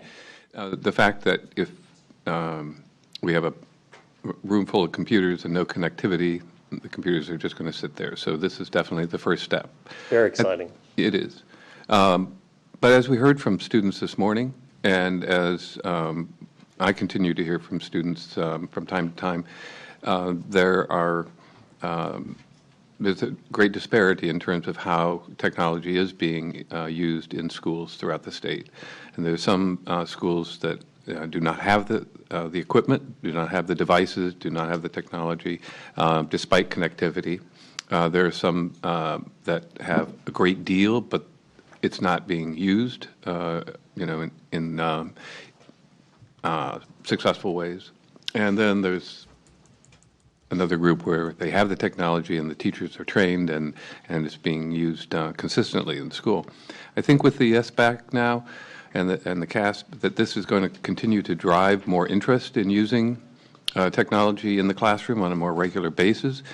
And maybe the question is more for Glenn than for you, and that is that does the department have an ongoing program of helping teachers continue to learn how to use technology in conjunction with the Common Core? And where is that ongoing professional development coming from? And are teachers aware of it? And is it out there? I'll actually maybe defer to Deputy Superintendent Ashley first, and then I'll maybe comment on this with do you want to maybe respond to Board Member Holloway's question? But from our Professional Learning and Support Division, we're integrating work around educational technology, weaving it into programs around Common Core, but we need to be moving out a lot more. Thank you, Chief Deputy. The trainings that we've had up until now have been focused on the assessment side of it, right?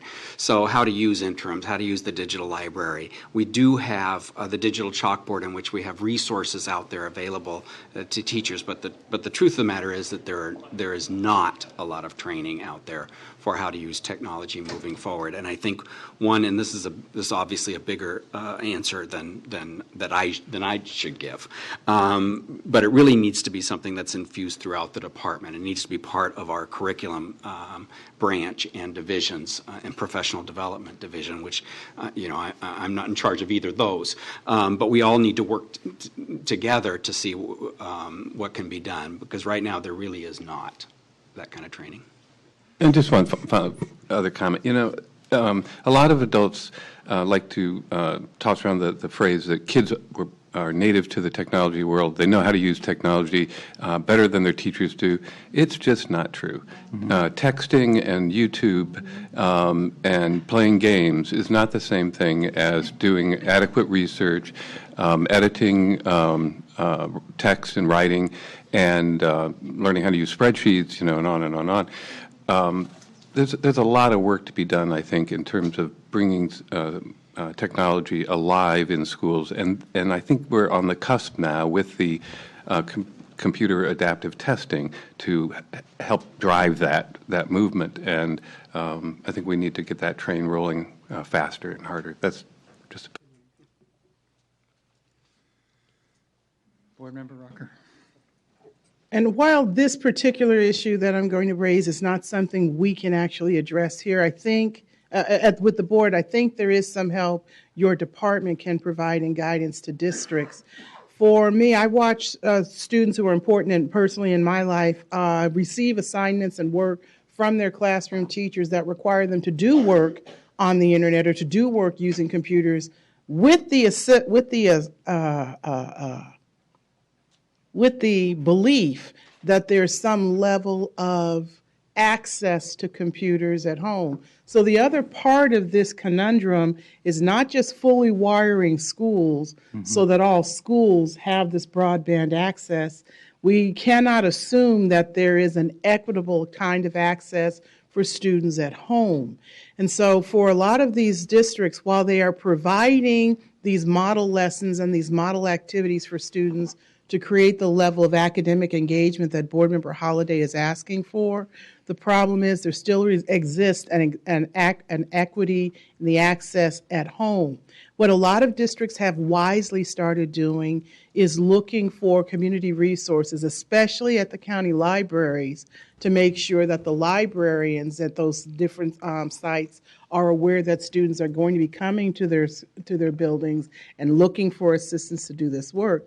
But not all libraries have hours that are able to provide that access for students, and not all districts are wise in providing alternatives to students who can't do this work. So while we get so caught up in the joy of doing this broadband work, I think that there still needs to be some wisdom and appropriate use advice given to districts as they go forward in doing this implementation. So again, that's not necessarily something the board can address here, but it is something that you all, because you have a different relationship with these LEAs, and as this process goes forward, you can offer that kind of advice, and I would hope to see that that is done, because we're quickly approaching a moment where we have more money than sense on doing the work to put technology into the classrooms, and this is going to be an example of one of those if we are not careful and thoughtful on what it means then to have these schools fully wired and at the same time not considering the difference in the gap in equity and access when students leave the school. Okay, no further. All right, I think now we're ready for public comment on this item. Yes, we have 7 people: Doug McCrae, Patty Scripter, Jessica Sacco, Sarah Lillis, Liz Guillen. A couple people changed their mind. Good morning, President Kirst, Deputy Rice. My name is Doug McRae. I'm a retired test specialist from Monterey. I submitted 3 handouts for your electronic folder last Friday. Briefly, these handouts discuss, first, a 5-page handout on smarter balanced state-by-state comparison data with results from 12 out of the 18 smarter balanced states. They provide some needed context for California results. Second, observations from a smarter balanced technical report with a review of key validity, reliability, fairness data showing that these tests were lacking for all 3 elements before they were initiated last spring. There's a 2-page highlights for those that do not want to get into the nitty-nerdy details on that one. And finally, a public comment on the status of the news tests for the special education students. I brought a few paper copies for the audience with no access to the electronic folder that I'd be happy to give you. The bottom line is that the Year 1 Smarter Balanced summative data is very flawed, particularly by the opportunity to learn issues, but also by other technical inadequacies. We need to remember Dave Gordon's quote from the Sacramento Bee in February 2014. It just isn't fair to test students on material they haven't been taught. I applaud West Ed for conducting a survey on the status of the implementation of Common Core instruction in California, especially opportunity to learn data, essentially opportunity to learn data. It's overdue data, unfortunately not collected as part of the Smarter Balanced Test Administration. West Ed data will provide required context for the past results as well as future results. Just as a last piece, I was delighted to hear the students, for the most this morning, that's really word from the trenches, the real trenches. I'd note in my career, students are not fond of tests. It was delightful to hear rational Time. discussion without I'm using any four-letter words. Thank you.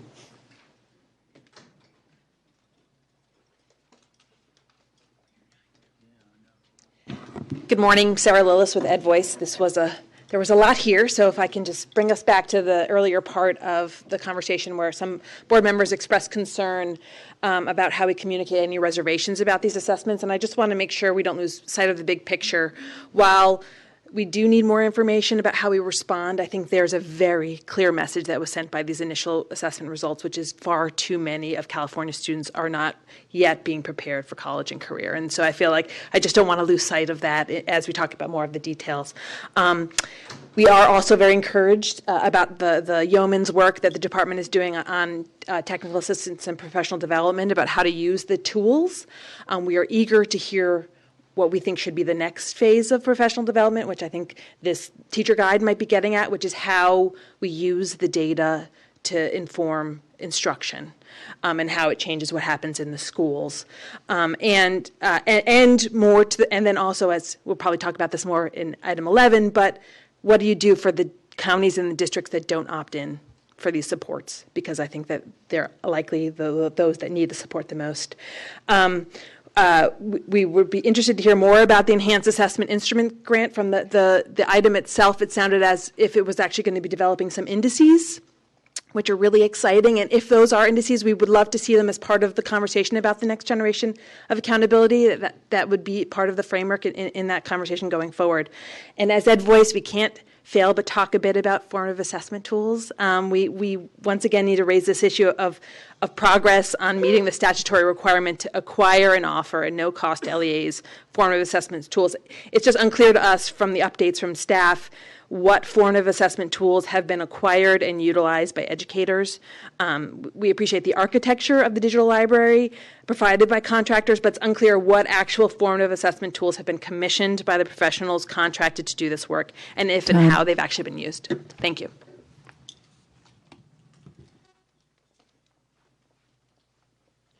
Good morning, Deputy Superintendent Price, President Kurst, members of the board. My name is Jessica Sacco. I represent the California Science Teachers Association. I'd like to take a moment to thank members William and Holiday for their questions regarding the Next Generation Science Standards Assessment. They helped provide some clarity to the item, and I really appreciate the time they took to discuss that, as well as all of your attention to it. In order to support the full implementation of the California NGSS, I'm just really here to reinforce the idea that the assessments that are being developed really need to be assessments that assess three-dimensional learning. An assessment designed to do this would help reinforce the message about the shifts of instruction that are really going to be needed to shift from 98 standards to today's standards. Finally, we welcome the opportunity and have appreciated the opportunity we've already had to meet with CDE to continue the dialogue about the expansion of the CAS system in the science assessments currently under development.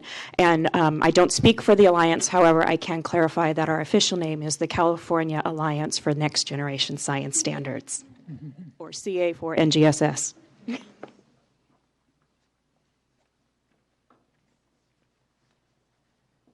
Good morning, Martha Zaragoza Diaz, representing the California Association for Bilingual Education and Californians Together. And my comments are going to be specific to the primary language assessment. It would have been nice if we could have received an update in terms of where we are with the primary language assessment. But most importantly, we need to have a discussion with regards to where does that assessment fit within the CASP and within the broader accountability system. You know that this has been an issue for our organization for many, many years in light of the fact that ELs who are not yet proficient in English are being tested with an English-only assessment tool.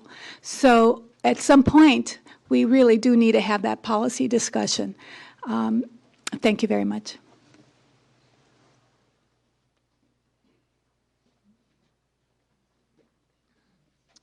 Good morning, Patty Scripter, California State PTA, and I appreciate some of the comments others are making on what the results highlight, but I want to talk to you a little bit about appreciation for what the department has done on the communication outreach and to share what we've done through PTA. We did an early survey of our members at the end of August and found that over 50% of parents had no idea about the new assessments or what they meant. So we highlighted that in all of our back-to-school communications. We had a GRASP the CASP program, and we had, through our back-to-school weekly messaging from August through October, we reached over 5 million through social media, and when you include the media mentions, you get a total impressions of over 280 million. So you can see we really focused on this. We wanted to talk about that they're new and different, and that's okay. What's on page 1, what's on page 2, and how this impacts. If you look, you got a copy of our PTA in California. It's in English and Spanish in print. We've distributed over 10,000 copies already to parents and school districts. It's also available online in Chinese, Arabic, Tagalog, and Vietnamese.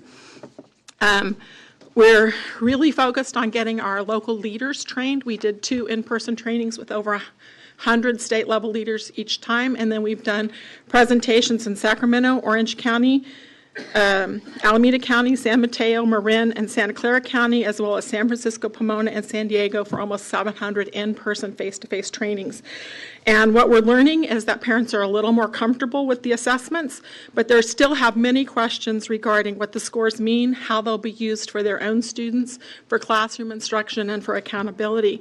So we're really hoping you take the students' recommendation that we really need a next steps plan. We've gotten through the initial piece, but we really need next steps and ongoing communication with additional information for parents. We also had the 2 flyers, one, understanding your report, and one thing we really focused on, which is questions to ask. So we're really encouraging parents to take the information, go to their child's teacher and to their school district, and use it to help them understand what's happening for their children in their schools. Thank you. Good morning. Liz Guillen with Public Advocates. We appreciate all that the state has accomplished in its implementation of this new standardized test, and I want to thank the board for including in your discussion the performance gaps that we're seeing among specific student subgroups. As we build our new multiple measures school accountability system, we do have a concern that aggregate info, aggregate scores, not mask inequities as we judge schools and districts on their quality and their needs for support to improve. We believe that the public conversation, both at the state level and the local level, needs to be prompted by top-line information that includes information about equity so that the public doesn't have to dig for it. The student voice this morning I felt was so compelling about inadequate or inequitable access to the resources that are needed to perform not just on this test but on other measures. And it underscores the need for an analysis of equity at the top line, both at the state and local level. Thank you.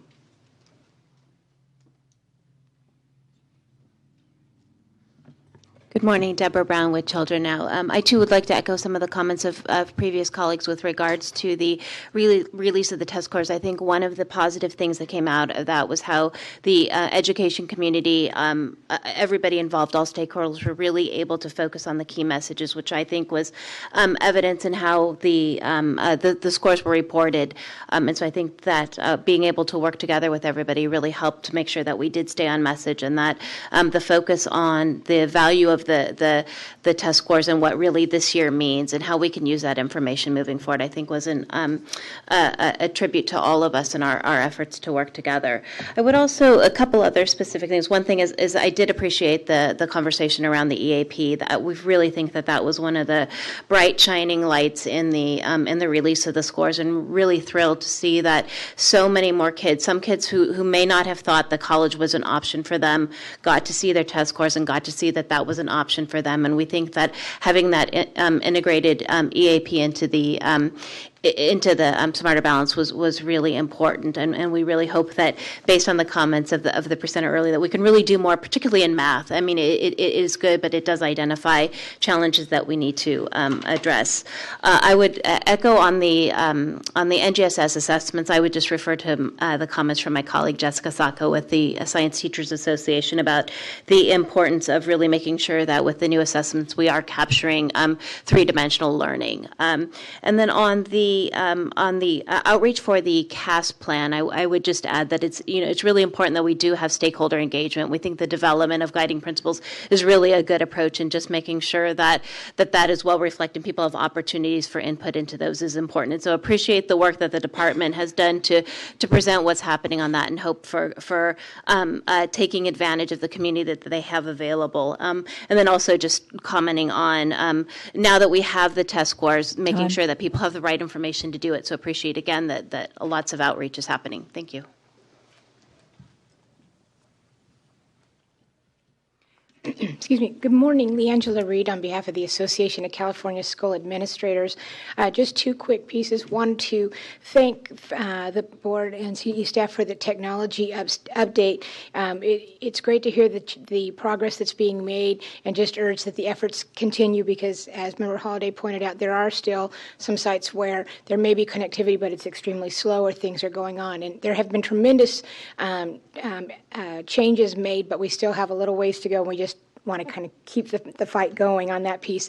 And this is particularly an issue for small districts. The other piece I want to thank Member Strauss for raising, and the clarification by Michelle on the alternate assessment. There is some trepidation in the field about when we'll have an operational test. So the fact that there's item development going on, and the outreach that the CDE is doing on these issues is going to be something that reassures the field on this piece, because there have been growing questions. So I want to thank the board for having an update on that as well. Thank you. Okay, that's the end of the public testimony. So, Could I just make one comment? Thanks. I really want to thank the PTA for all their efforts in helping us spread the word about the CASP and helping parents understand it and helping children understand it as well. I think the PTA has done a great deal of hard work on this, and I just wanted to take a moment to thank you and appreciate that.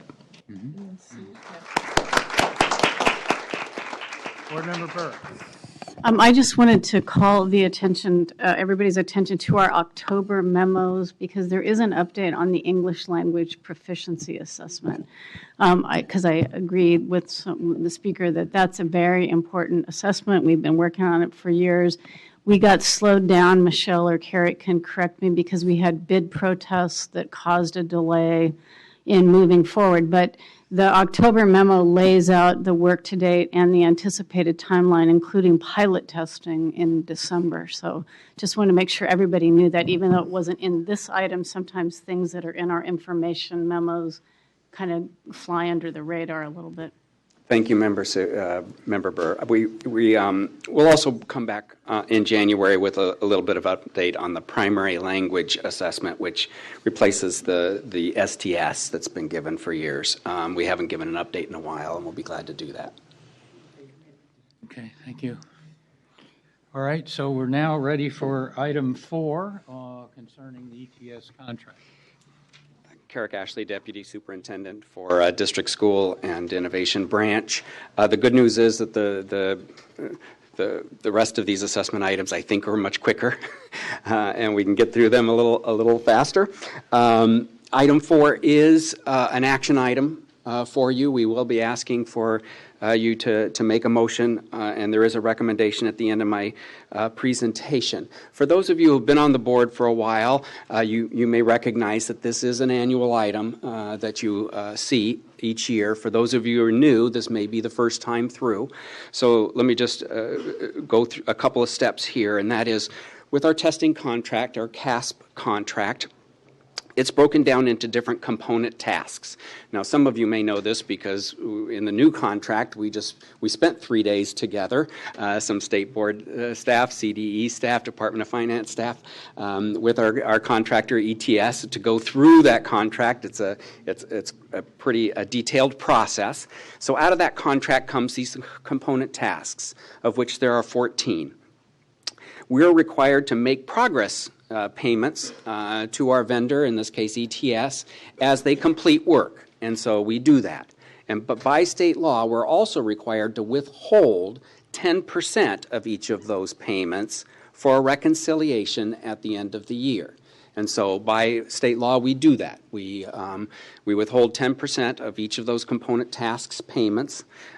We wait until the test administration is completed, and then what CDE staff does is goes through each of those component tasks, the items that have been done satisfactorily, those that have been not done satisfactorily, and make some determinations about how much of that 10% that has been withheld gets then released back to the contractor for the work that they have done. And for work that's not satisfactory, it is withheld. It gets returned to the state. Unfortunately, it doesn't stay here at the Department of Education. We don't get benefit from money that is withheld, but it does go back into the state coffers.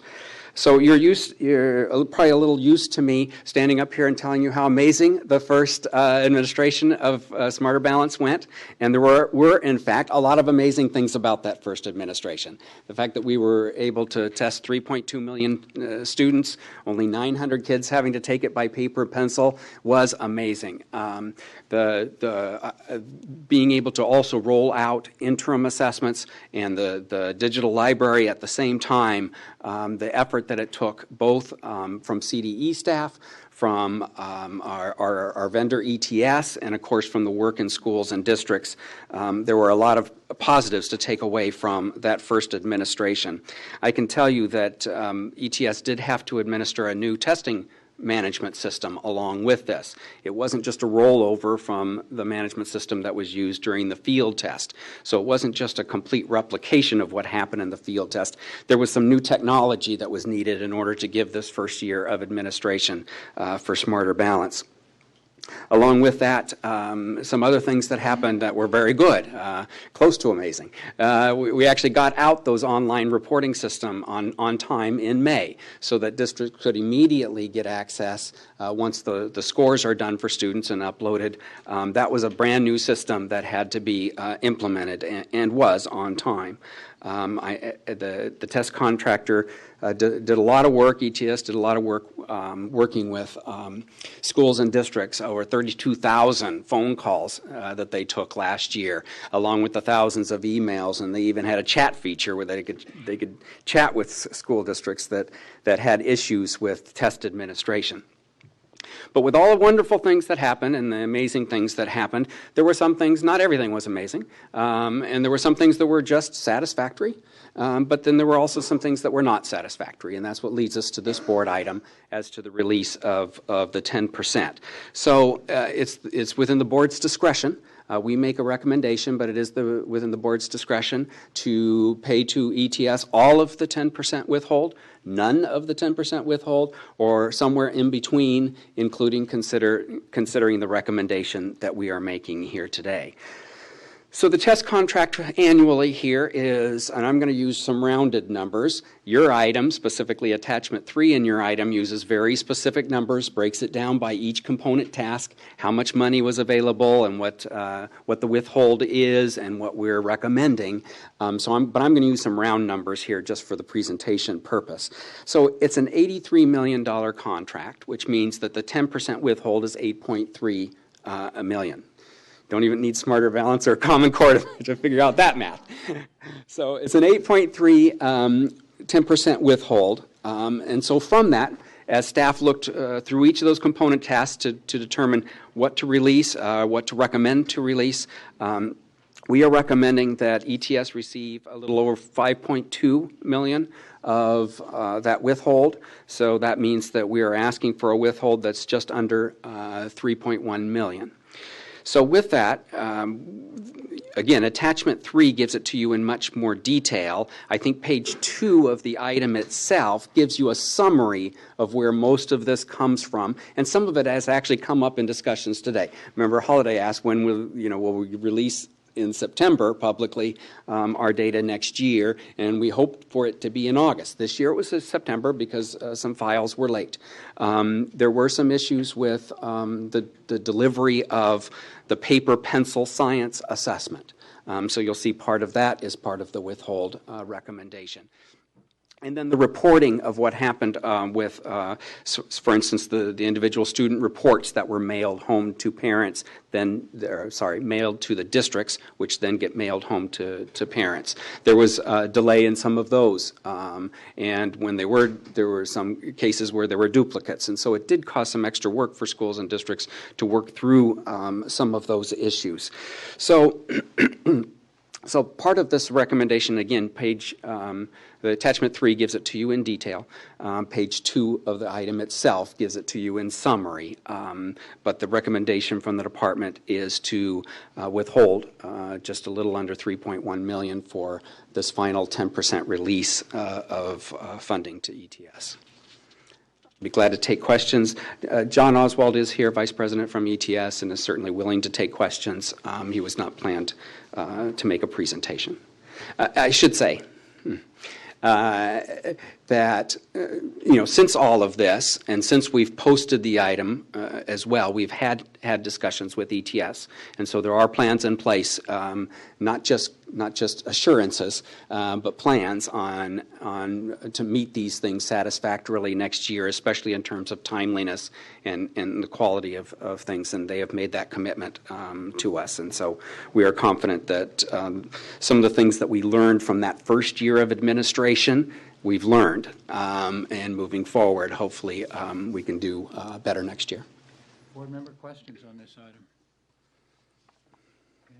No board member questions right away. Public comment.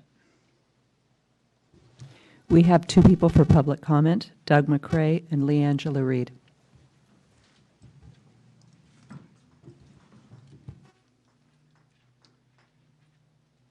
Good afternoon. I'm Doug McCrae, retired testing specialist from Monterey. First of all, I'd support the CDE's recommendation for penalties for ETS failures to meet certain contractual deadlines. Pending, I have to say, pending arguments from ETS that some of those delays were justified. We haven't heard from ETS yet on that. Such penalties have been standard in the K-12 testing industry for the last 40 years. I'd also note, however, there appears to be significant cost overruns for the $83 million contract in the 2015 administration cycle, based on information I received in early October.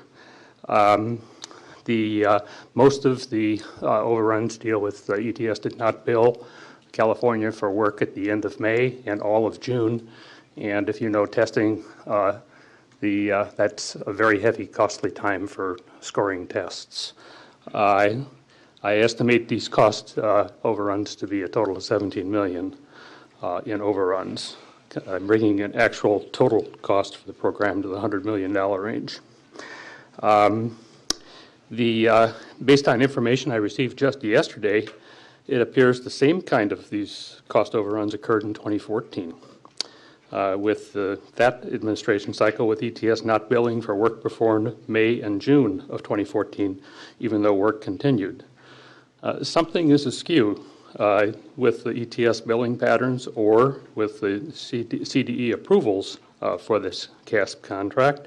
Either ETS is donating tens of millions of dollars for California statewide assessment program costs if they are absorbing these costs, or they're being paid by some other mechanism other than straightforward invoices for services provided after those services are provided. Somebody should look into these kinds of discrepancies involving tens of millions of dollars. Thank you.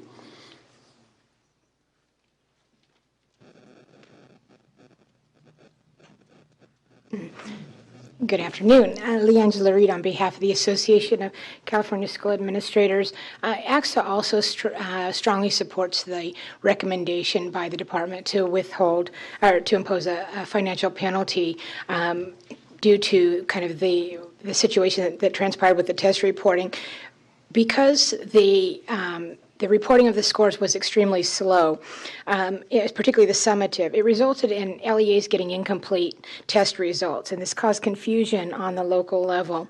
In addition, because the individual student reports weren't released within the required time period, there was frustration and anger from parents, but there was also a perception of a lack of transparency by the media.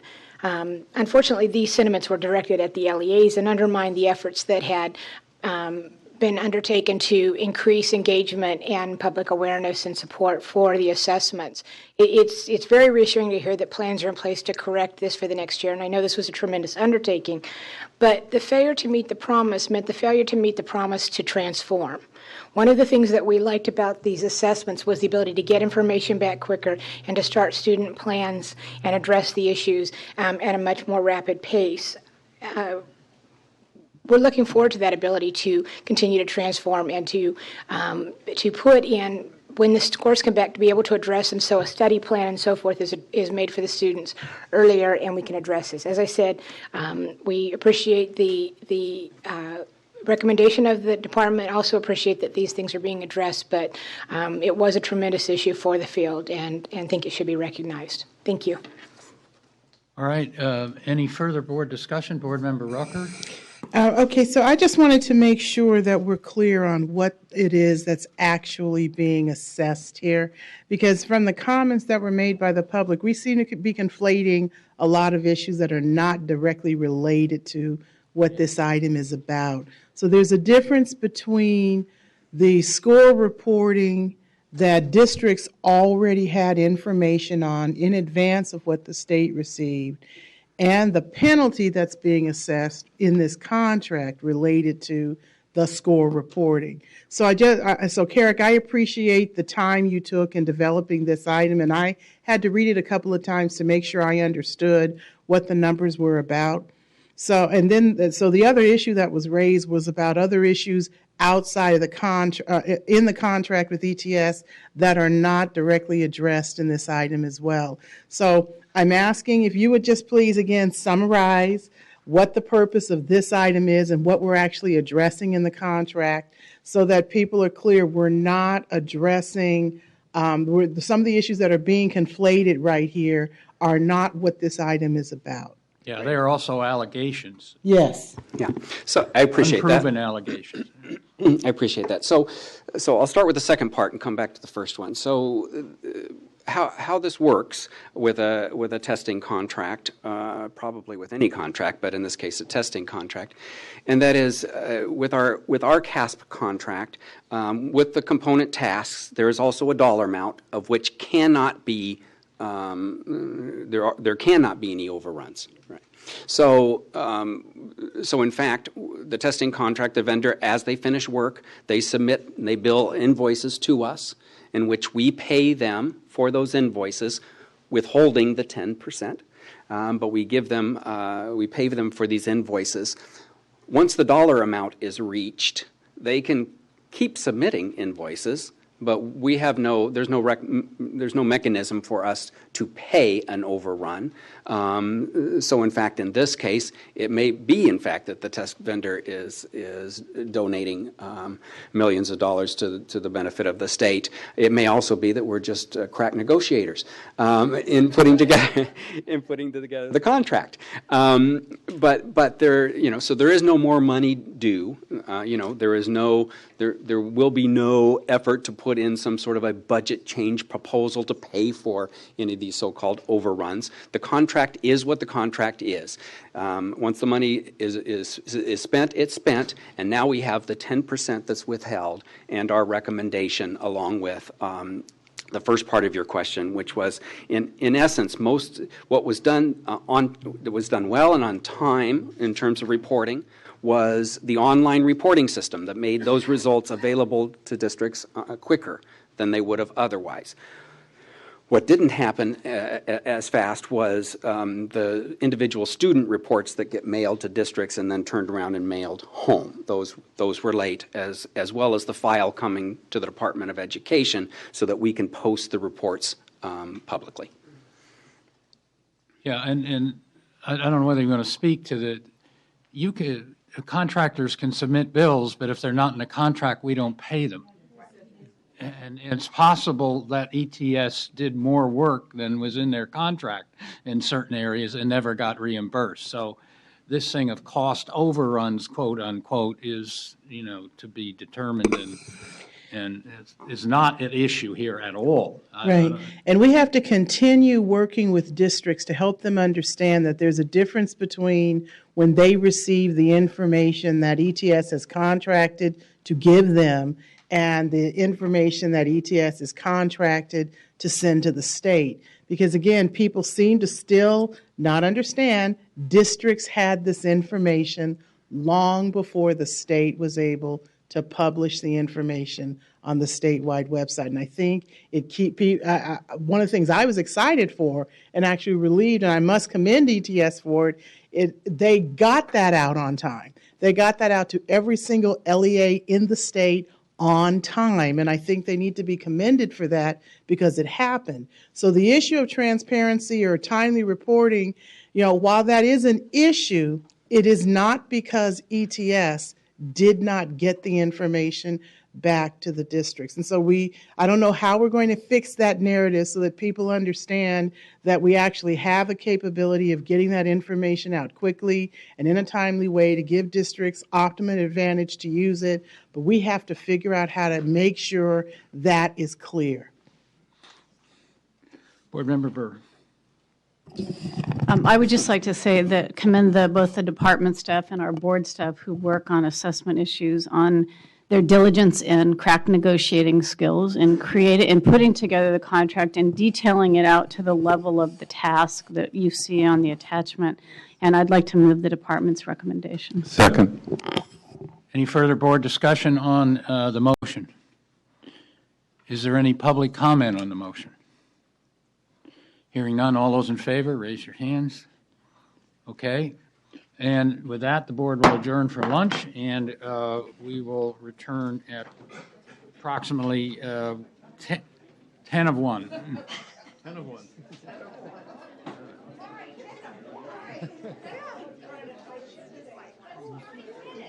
"30 minutes. I said that was our aspiration.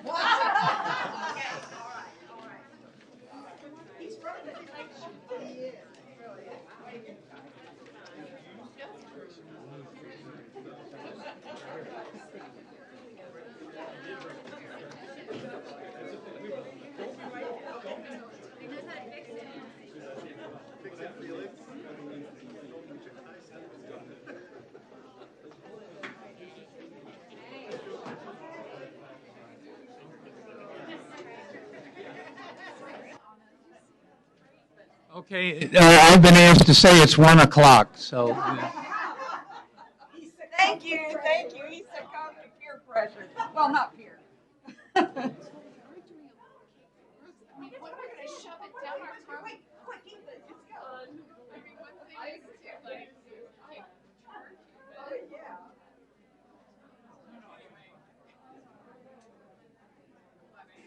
this is how I felt when we first came on the board before you were here, Karen. He called a meeting every month. The first 6 months, he called a meeting every single month. It was a backbreaker. Yeah, that's a good description. I agree. Backbreaker.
It's only K2, isn't it? Yeah.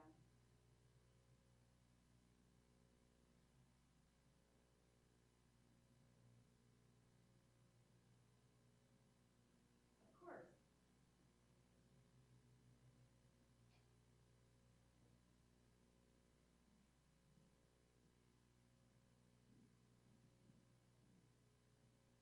I know. I know. I know. No, I know. But you know what? You know, leave it to a corporation to do it wrong, because they always do.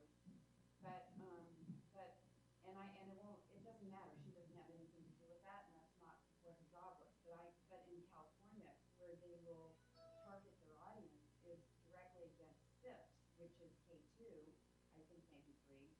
And for people who are finding weaknesses in all the core basals, that's where they're going. Yeah. Because you don't have to buy anything here anymore. You know that, right? It's a wild, wild west. Yeah, there's no adoption. I mean, there is an adoption, but you don't have to do it. You know, they killed it. So, because we're too, the local funding is, I mean, it's the wild, wild west. So, whatever you want to do, if you're in a district where you can control enough to buy materials, you're good. Otherwise, it all goes in the summer schedule because that's what happens. So, anyway, I just was curious about how it was set up for you guys because, you know, interventions healthy place to be in terms of, you know, it's not just who's the publisher, it all looks alike. You know what I mean?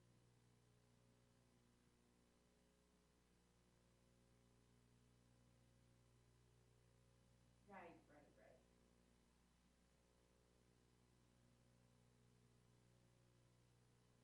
They don't want to. Right. They don't want to, and nobody cares about those kids. So they're not going to let you guys specialize, and that starts in January?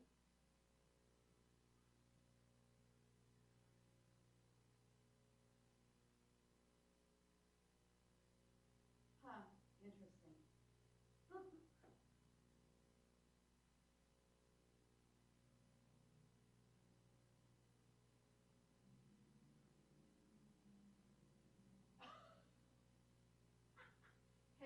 Had you been there?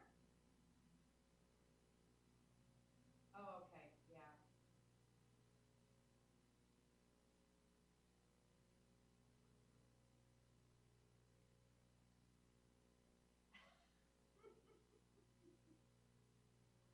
I know it. It's kind of, you know, how many times can you repeat the same disaster?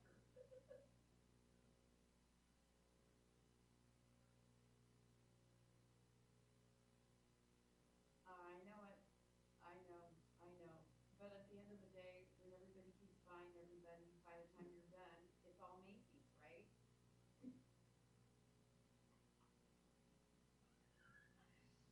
Yeah, I know. It's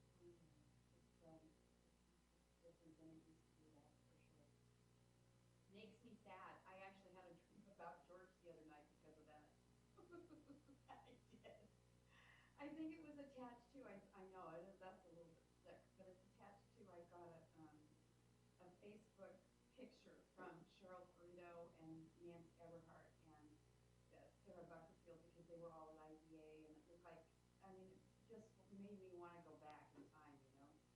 And, you know, and so whatever reason that night I had a dream about George because it was basically that he was the beginning at the end of that little happy family. So he was in the dream as the bad guy, for sure. He was the villain. He totally was. Yeah. So anyway, oh well, that was what I was curious about because it just seems like that's the, you know, that's kind of the advice they get. These corporate guys get from the consultants they bring in who don't have a clue about how to be in this kind of business. And that's.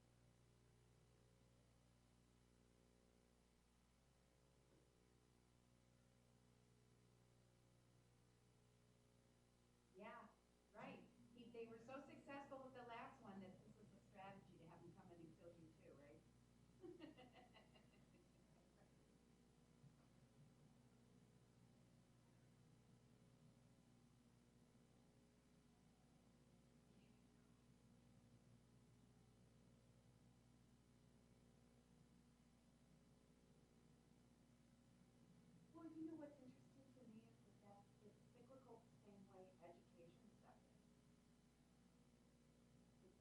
consulting thing is cyclical too. And the thing is that whoever you hire, if it's a McKinsey company, if it's Ernst & Young, if it used to be Arthur Andrews, all those people, they come in, they have these great ideas, because anything you do that generates something new for a moment has everybody sort of motivated and exhilarated. And then you look at the results and it's like, why did we do that?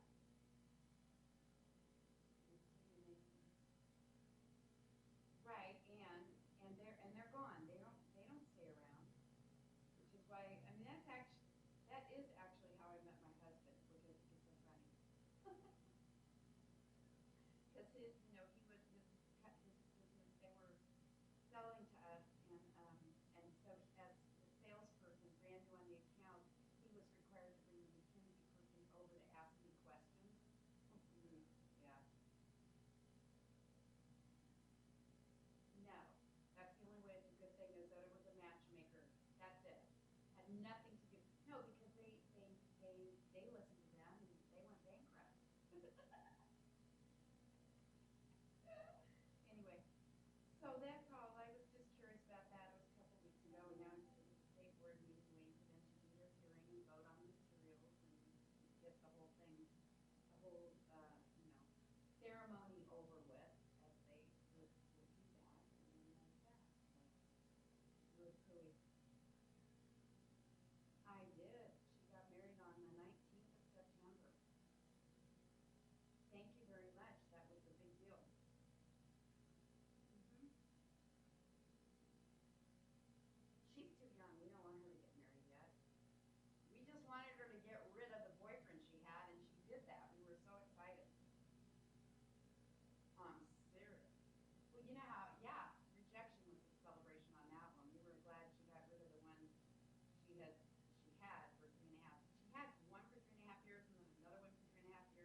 what do we do?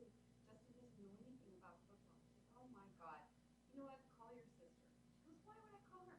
Because she has 2 boyfriends who like football. So you can find out from her. That'll be enough to carry you through. Something. Anyway. Well, Tim, I miss you, and I wish we could find a way to run with each other somehow, but ain't gonna be that.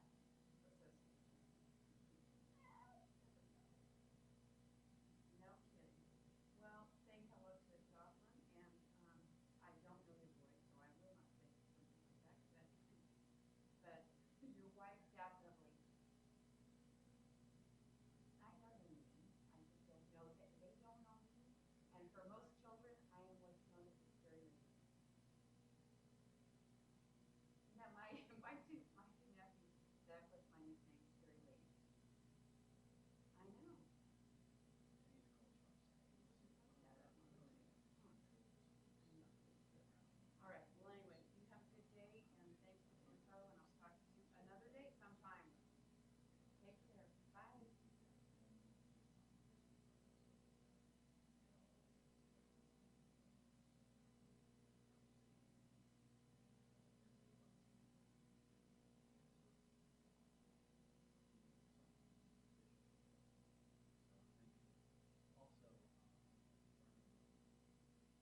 We'll reconvene, and we're ready for item 5, which is CASP regulations.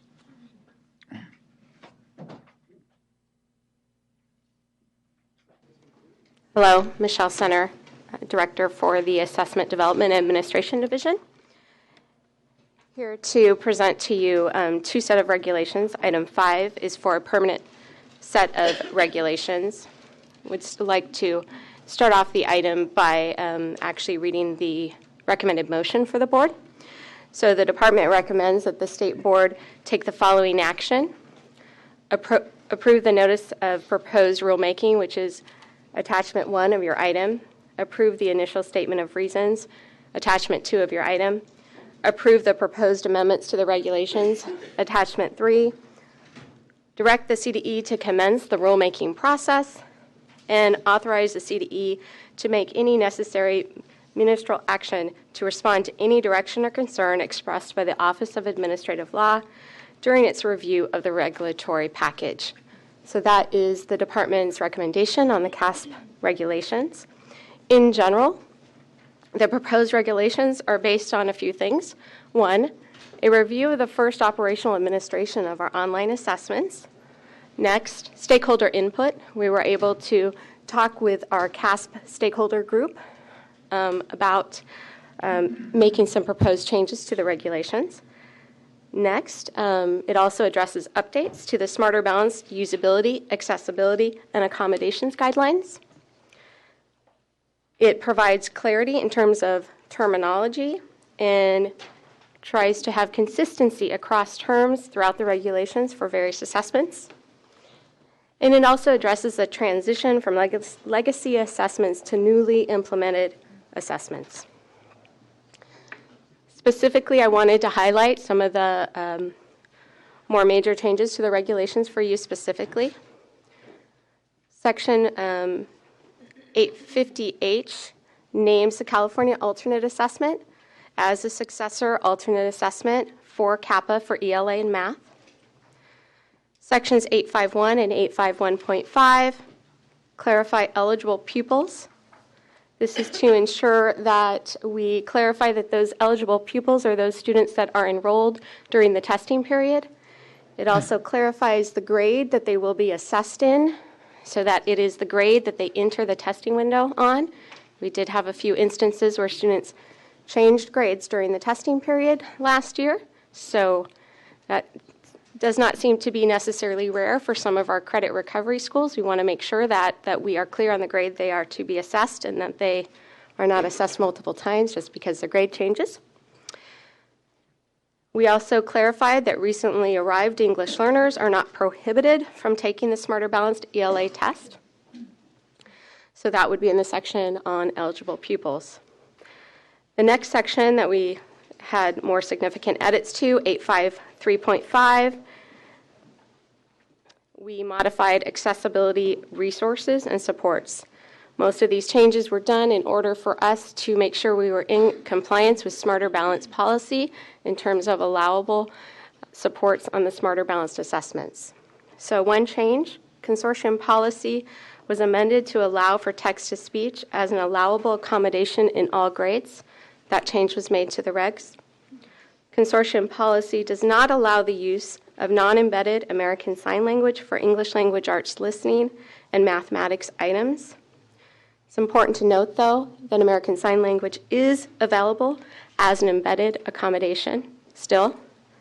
And also important to note that there is also an unlisted resource option for our LEAs. Next, consortium policy now allows for read aloud for reading passages as a non-embedded accommodation. This was done to be consistent with allowing for text-to-speech as the embedded accommodation. We also made sure that the regulations, while they have addressed the fact that Smarter Balanced has changed their policy in terms of allowable accessibility supports, the regs were clear in the past that the state does take advantage of any newly added supports. We wanted to also make sure that if supports were somehow taken away or amended, for example, specific grades that they may be allowed in, that we are still consistent with that policy. So we did add a word there to say amend so that we can always stay in alignment with the policy of the consortium.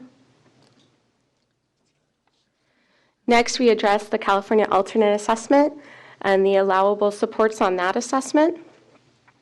For that assessment, we allow for any support that is documented in an IEP or 504 plan unless it is documented in our manual as an inappropriate test practice. The next change that we made that I wanted to make sure you saw was the periods of time that testing can occur. So for our computer-based tests, Smarter Balance last year, the testing window was and still will continue to be 66% of instruction till the end of the school year for grades 3 through 8, 80% for grade 11. The change that we did make was allowing our local districts to establish their own window within that period of time. The reason we did this is we heard from the field a desire to end their testing before the last day of school because they wanted to get those reports back to parents. And we know that we do have schools and districts that can finish testing without using that full window. We saw that last year. Not all of them, so we did not want to take away the window for those schools and LEAs that do need that full window, but also wanted to provide some flexibility. So let's say they can finish 2 weeks before the end of the school year. They have the ability to set that now, which would allow us to provide those student reports to those districts sooner so they could get those home to parents. We also modified section 858F. We made it specific the role of the school site coordinator is maintaining registration information for users of the interim assessments and formative assessment tools. We wanted to highlight the fact that maintaining user roles and permissions is something that needs to be done locally, and so we did highlight that in the new regulations. Also, during our outreach, we did hear a concern about how charter schools are required to administer the CASP assessments consistent with how they receive their funding. This was not an issue that could be addressed via regulations, given that that requirement is in statute. Therefore, it isn't addressed in the proposed regulations, but the CD does intend to have additional information collected from stakeholders on this concern. So upon the approval of the rulemaking process, we will go out for public comment for the 45 days with a public hearing scheduled for January 5th. All right, thank you. So these are basically technical amendments in the first stage of a process. So are there any board member questions? Board member Williams. Clarify, you had an accommodation that you talked about that was reading to text or text to speech. And what, can you tell me what that is? So the text-to-speech is an embedded accommodation that would allow the text on the screen to be read to the student. At one point in time, that was restricted to certain grade levels. Consortium policy has changed on that to allow it for all grades. Read like in an audio tape or read by a person? Read by the actual computer. Is this for special education? Yes. Special education Yes. students. Thank you. Read aloud would be the equivalent to that if it was a human reader. Okay, thank you. All right, if there's no further board questions, then we'll have public comment. Our first speaker is Doug McCrae.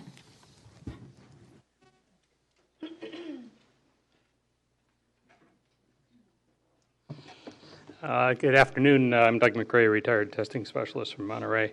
I want to focus on amendments to the testing window, section 855, for this comment.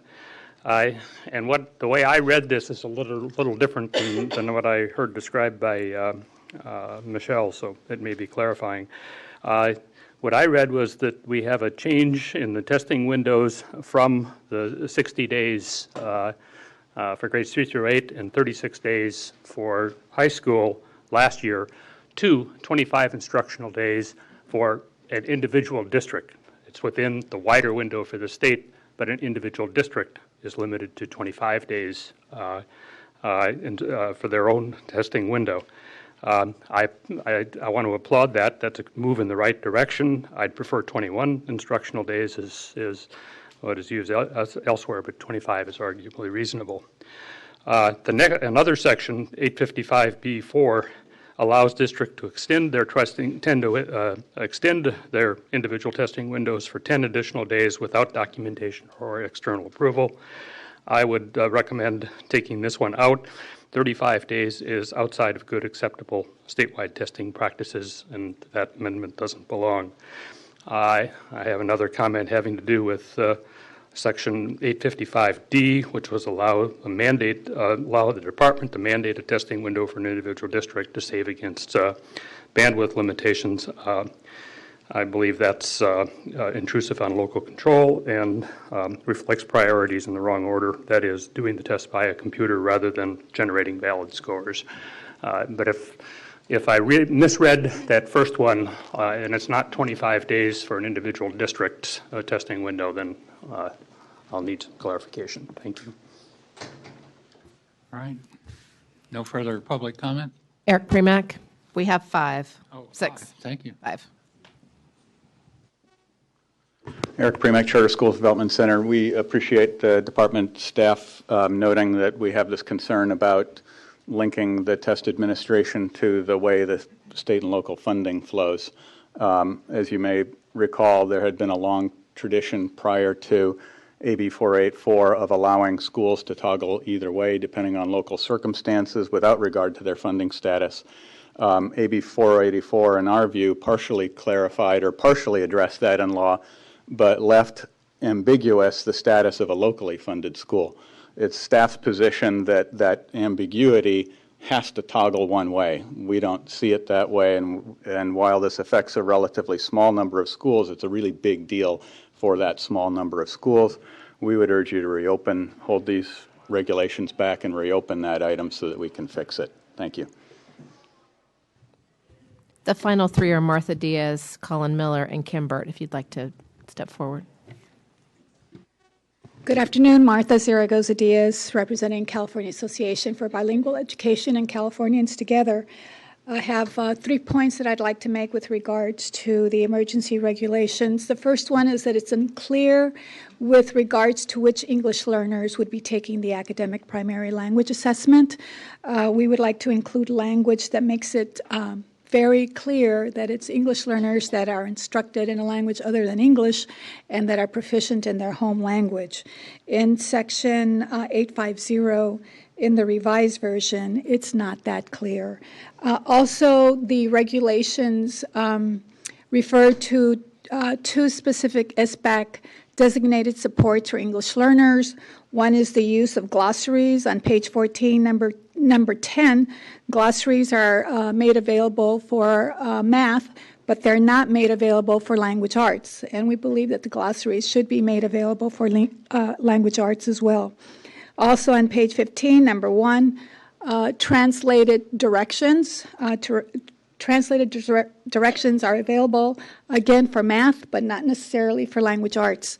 And I may have been gone when all of this was discussed in terms of why we are not including that for language arts. And so if you already discussed that, I apologize, but we still believe that these are very important inclusions that should be made in the regs. Thank you.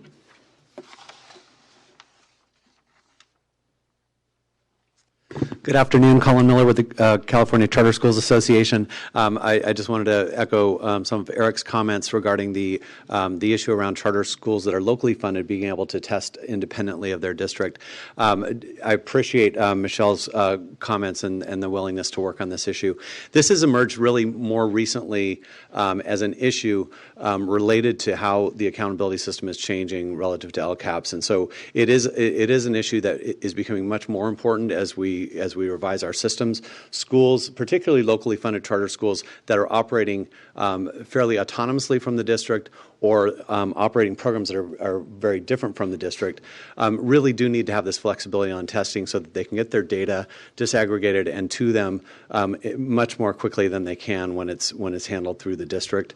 Particularly, this is a situation related to the LCAPs and having the data available in a timely manner so that they can engage their communities in developing the LCAPs and tracking their goals relative to the LCAP and the testing data. So we do think that there is probably enough ambiguity in the law to do this through regs, and so we would want to look at that a little more closely to see if we can handle it through this process. If not, we do know that a lot of legislation is going on around revising many of these statutes, and we would definitely appreciate your support in ensuring that this happens through that process as well. Thank you.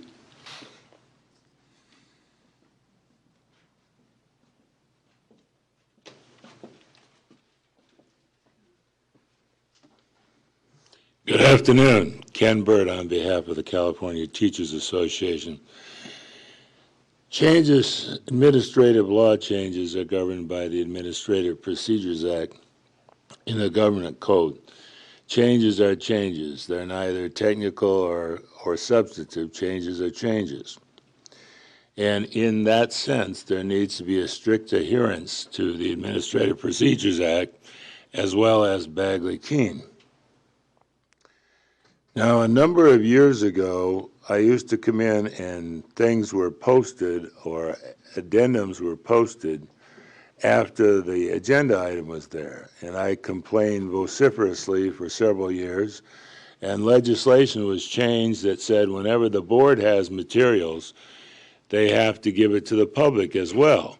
The whole intent about that change in legislation was the idea that we don't have policy making by ambush. And by that I mean the public has its full 10 days to know what the item is, to know what's going to be discussed, to decide, number one, whether it's worth their time to show up, and number two, to have something productive. So I want to raise, there were at least 3 agenda items this time, this, 6, and 12, that, as a matter of fact, the posting came as late as November 3rd on this item. Do the math. It's supposed to be a 10-day notice. Now, we can argue you put something on there very weak that we're going to talk about a regulation, that satisfies the notice. Maybe yes, maybe no. The policy reason for you doing that is not so I can sue you. The policy reason for doing that is so the public has a full discussion. On this item, it had a woeful number of postings on this, and I think to give the public the doubt, they need the full 10 days. But I want to put this on the record, and hopefully we can correct this in future meetings, and there's no need for more legislation on this topic. Thank you. Okay, that concludes the public testimony. Any further board discussion on this beginning of a process? If not, motion? I recommend that we adopt the CDE recommendations to commence the rulemaking and as articulated on page 1 of the item. Is there a second? Second by Board Member Rucker. Okay, any public comment on the motion? Hearing none, all those in favor, raise your hands. All right, the next item is 6, and that's related to the prior item. So item 6 are the emergency regulations, which are the exact same regulations as what I just presented in item 5. There are no differences between the two. The emergency regulations will allow us to implement the regulations for this 2016 administration of our CASP assessments. Okay, board member discussion. Board Member Rucker. I just have a question, Michelle, concerning the difference in the timeline on how this process goes forward with the use of the emergency regulation process, because I always am confused about what actually changes when you go through over the regular rulemaking process and the process when you are declaring that these are proposed emergency regulations? What actually gets truncated, or what is the order of activity on that? So I will.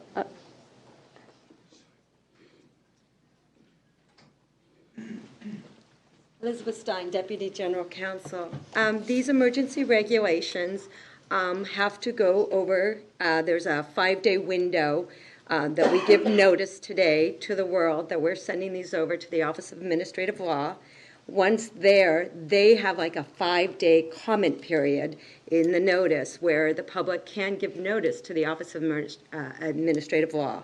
At that point, they can approve them as an emergency package, and they will become regulations. So that part's done. We proceed with the permanent rulemaking process. Those will now come back to you in March. And if there's no proposed changes, substantive changes, there could be technical changes, but no proposed substantive changes at the March meeting, then you can choose to adopt them.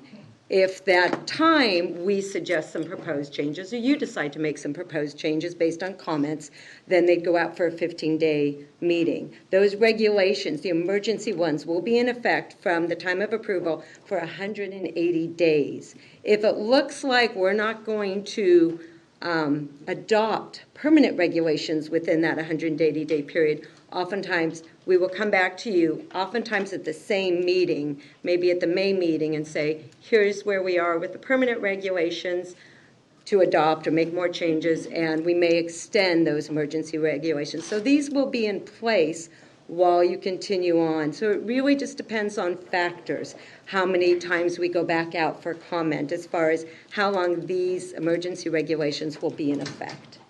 Okay, so let me tell you what I heard.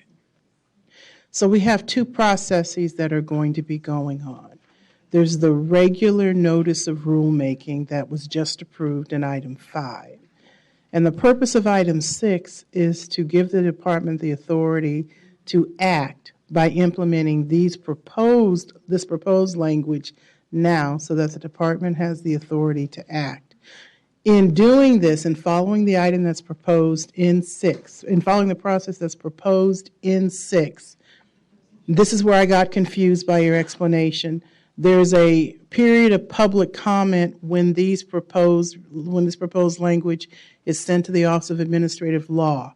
So does that proposed 5-day public comment period begin today with the approval of this board's action, or when does that commence? I think if you look at the notice for the emergency package, which is, I believe, one of the last items, I think it commences when we send it over, which is 5 days from now.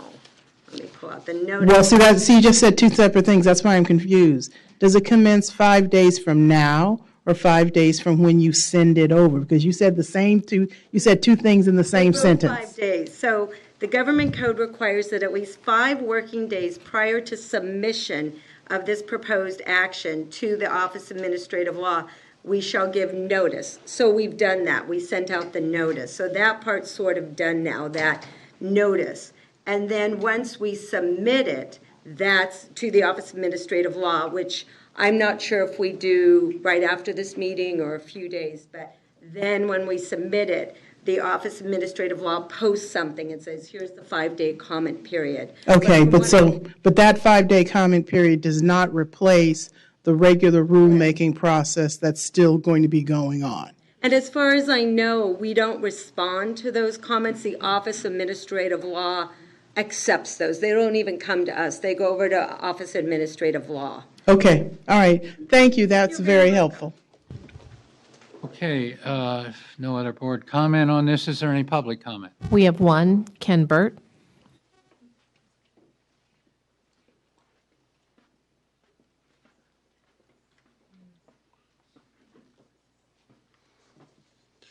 Ken Bird on behalf of the California Teachers Association. I do have a passing familiarity with the Administrative Procedures Act. And I want to talk about emergency regs. It's sort of like the word says, it's an emergency. It should be frowned upon to use this. And why should it be frowned upon to use it? Because it cuts the public out. You come in and say, I want this something to do it, and the public doesn't allow you to vet it. For example, the jury may still be out on the California alternative assessment or how you implement that. So the public does not get its comment.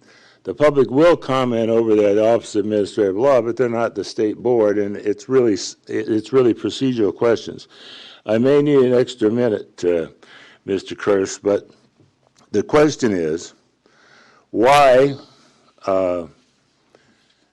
is this an emergency? All right? You have to list that in the documents. The department, so I'm going to ask you to have your listening ears on.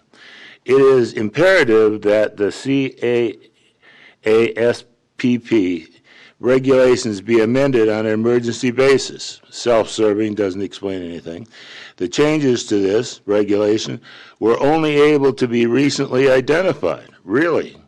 And approval of these regulations solely through the regular process would not give the local education associations the guidance they immediately require to start preparations for 2015-2016 preparation, which is already underway. So I don't know how you need it to start preparations if your preparations are all underway. But the important thing, so it's very badly written, but the important concept about this is, how do we know what a regulation is? Well, we look at the Administrative Procedures Act. And Section 11346.1 sub B sub 2 says, an emergency means a situation which calls for immediate action to avoid serious harm to the public peace, health, safety, and general welfare. Let's just do that one more time. Can you wrap up? We maybe I not will. repeat. Yeah, please. I will. I may be saving you a lot of time, Mr. Kearse, though. So, at any rate, it means a situation which calls for immediate action to avoid serious harm to the public peace, health, safety, general welfare. And it also concludes in saying, a finding of an emergency based only upon expediency, convenience, best interest, general public need, or speculation is not adequate to demonstrate an existence of an emergency. The point about this is you cut the public out and you need to demonstrate an emergency. I've heard nothing on the record to really indicate why there really truly is an emergency, and you're weighing the public's right against some self-serving statement that an emergency is an emergency is an emergency. Thank you. Okay, that's the end of public comment. Is there any further board discussion? Board Member Burr? I move the department's recommendation as articulated on page 2 of the item. Second. Second by Board Member Sun. Any further board discussion? Hearing none, raise your hands. Thank you. That is approved. So we're now on to item 7, which is the SIG approval of California's state determined intervention model. And good afternoon, Board President Kearse, members of the board. I'm Bob Strelli, Director of the Improvement and Accountability Division.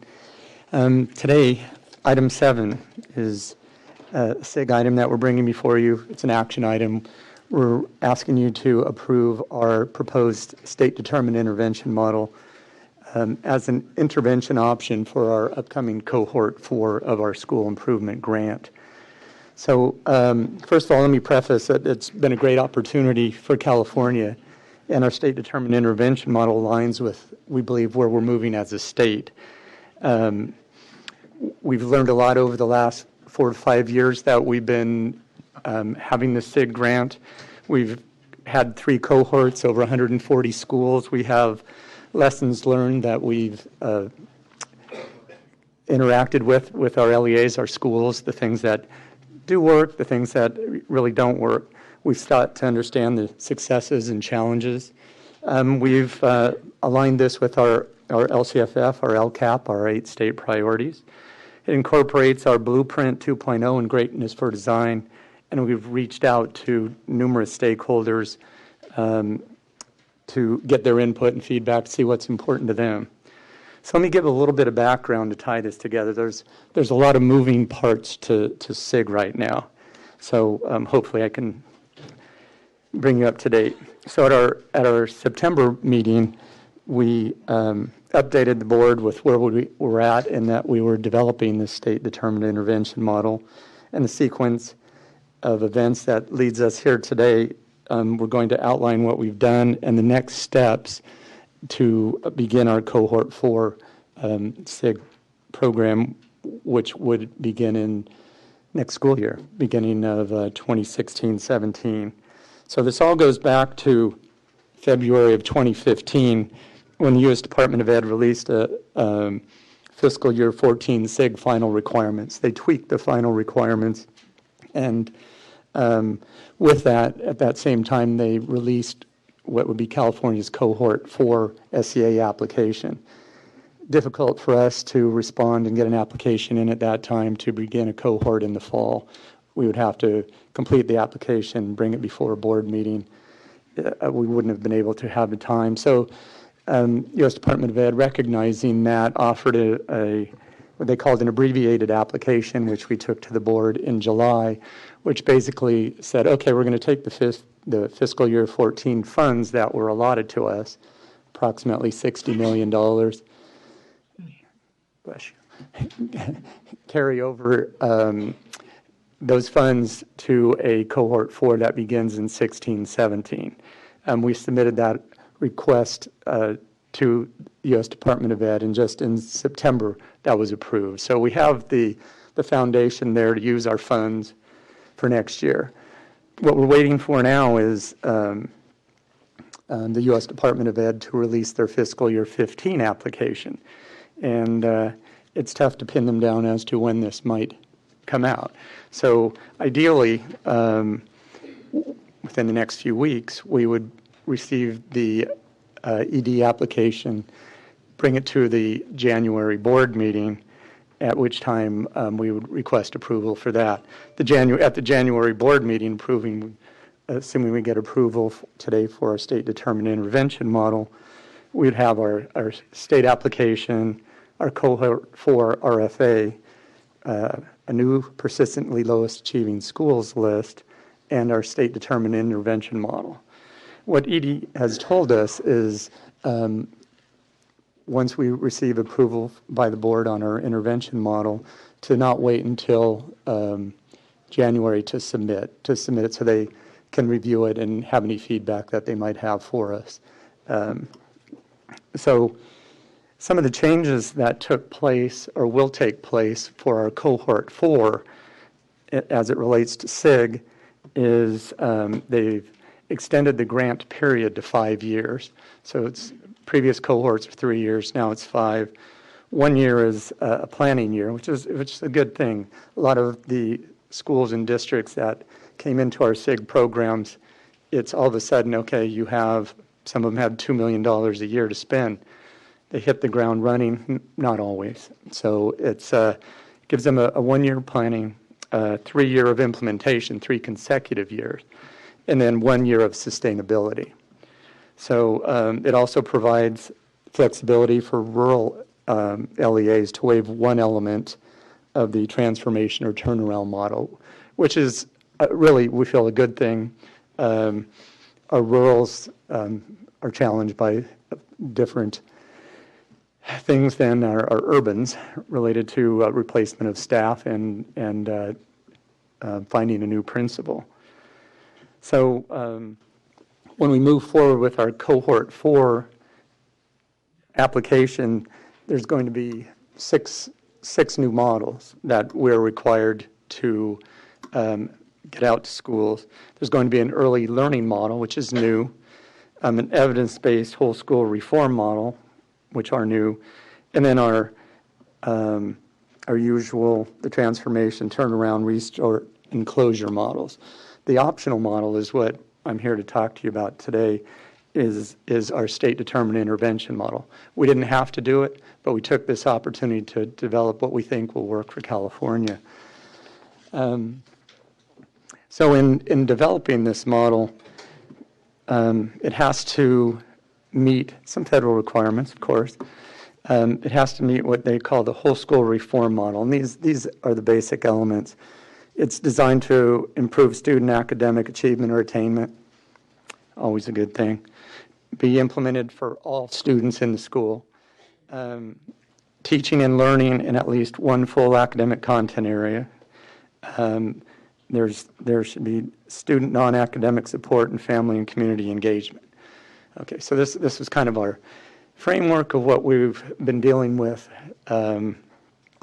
since the new guidelines came out. So let me backtrack to April is when we decided, okay, California is going to determine what a state-determined intervention model will look like.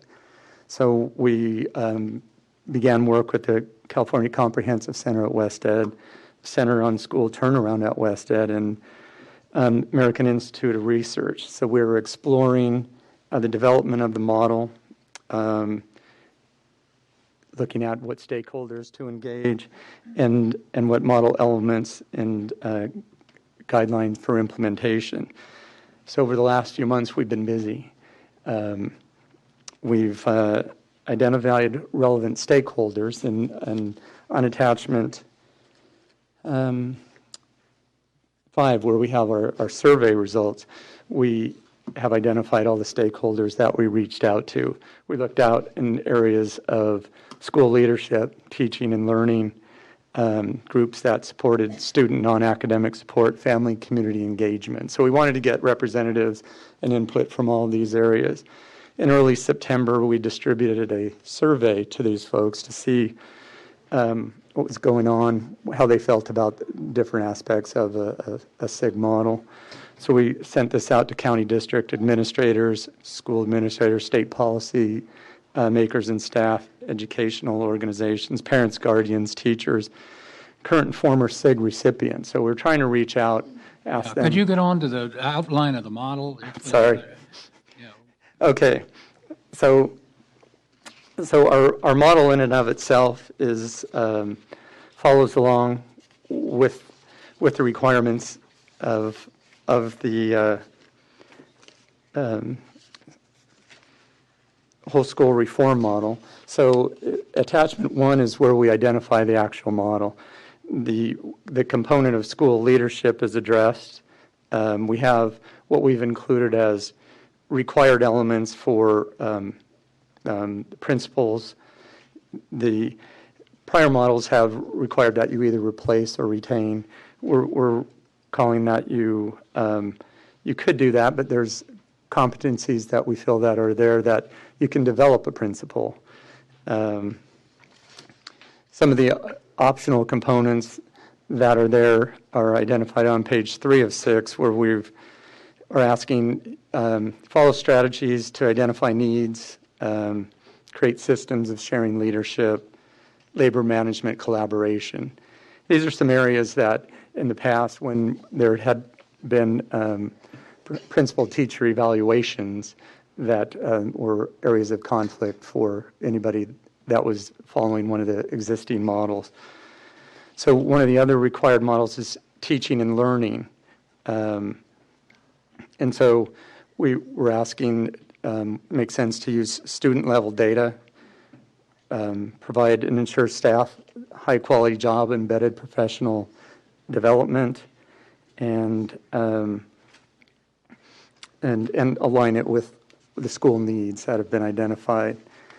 Some of the optional strategies based on identified needs would be to develop and adopt a set of competencies to conduct a rigorous selection of teachers and staff who possess the knowledge and skills to move forward with the model. Some of the non-academic supports, which is also a requirement, is to provide appropriate social, emotional, and community-oriented services. So the required elements are, we have listed numerous, but some of them are develop an integrated social support network, regular communications, strategies and opportunities for student engagement, strategies to improve school climate, and develop ways to improve school discipline. And then one of the other areas that is required by the whole school reform model is community and family engagement. So with this particular area, there are required elements to provide mechanisms to reach out to family and include them in supporting the school and school activities. So we're looking at implementing or improving system of regular communications with parents or guardians, fostering a welcoming school environment, developing a family engagement team, develop a partnership to culture with families and students, and identify communication barriers. Support and oversight is another big item that is an element that we thought was necessary in the plan. So looking at and updating an existing or adopt a new governance structure may be a requirement.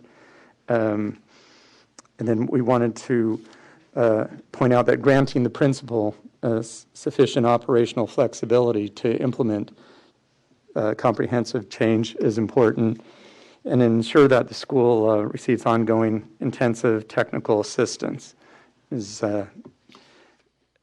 one of the other elements. So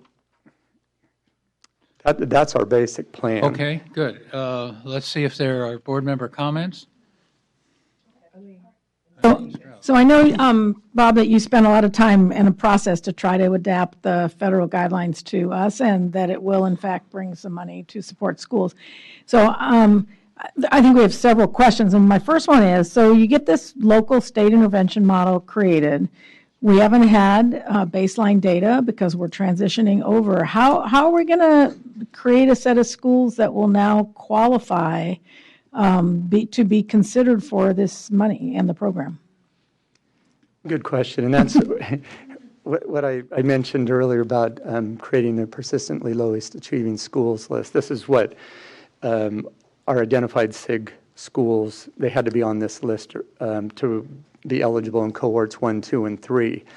So the data on that is old, right? So we're creating a new list, which is part of Carrick's, one of his offices, based on... ETS is sending us a new list based on the most recent Smarter Balanced Assessment. Yes, that is We a will big finally put to bed the 209, hallowed 209 list that the board has plagued the board for 5 years or more. So it'll be a new list based on Smarter Balanced. Correct. Yeah. Yeah, Aida. Just a follow-up question with that. In the past, we've had assurances to determine implications should we not meet those needs. I didn't see anything in the model that indicates what that's going to be. In other words, how, with SIG dollars, how are we going to determine that folks are meeting the assurances that are required, and how will we measure this? Okay, so with what goes along with the grants from the U.S. Department of Ed and ultimately our sub-grants to the winning LEAs in schools is we do provide them with a list of assurances that they must sign off on as part of our RFA. And so we also do SIG monitoring. We have our SIG staff that are highly engaged with each of the schools and LEAs, and so there's some pretty rigorous technical assistance that goes on to make sure that application implementation is taking place. So with that, we evaluated the SIGs before with a data point, and now we're in the process of continuous improvement. Have we articulated or discussed what that's going to look like before we submit these applications?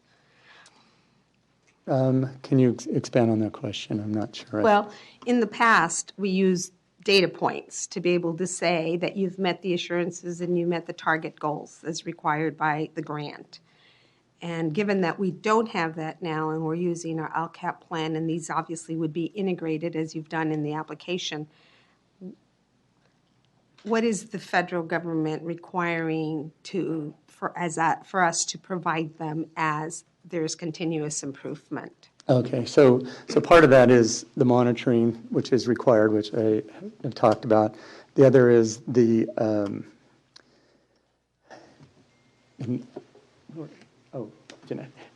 I don't have the right term here, so I'm reaching. So Janelle Kubinick with the California Comprehensive. Identify yourself. Yeah. slower. Janelle Kubinik with the California Comprehensive Center at West Ed. It's a pleasure to be here, and we had an opportunity to work with the Bob and his team on preparing for this state determined model. So one thing to be clear is that in what Bob's presenting to you today, there is the regular SIG work, of which we now have this option to offer a state-determined model, and that is what is in the item. In terms of what does accountability or the monitoring still look like, I think what Bob is trying to address is that there still are assurances that would be there. But I will add something that went into this model, which is for the last several years, the School Improvement Grant Unit has asked for assistance from the Comprehensive Center to look at what's happened with grantees in SIG. So I think in addition to the stakeholder engagement that occurred to inform the model, there also has been reviews of what happened in the first 3 cohorts to saying, where did we see improvement? So some schools improved and some didn't. And when you look at those results as to who's improved and who did not, what are the factors? And I think what you see in the state determined model is some attention to factors that, the idea of just take out the principal and put in a new one in itself, isn't a factor that was seen to be driving change within the schools that saw improvement.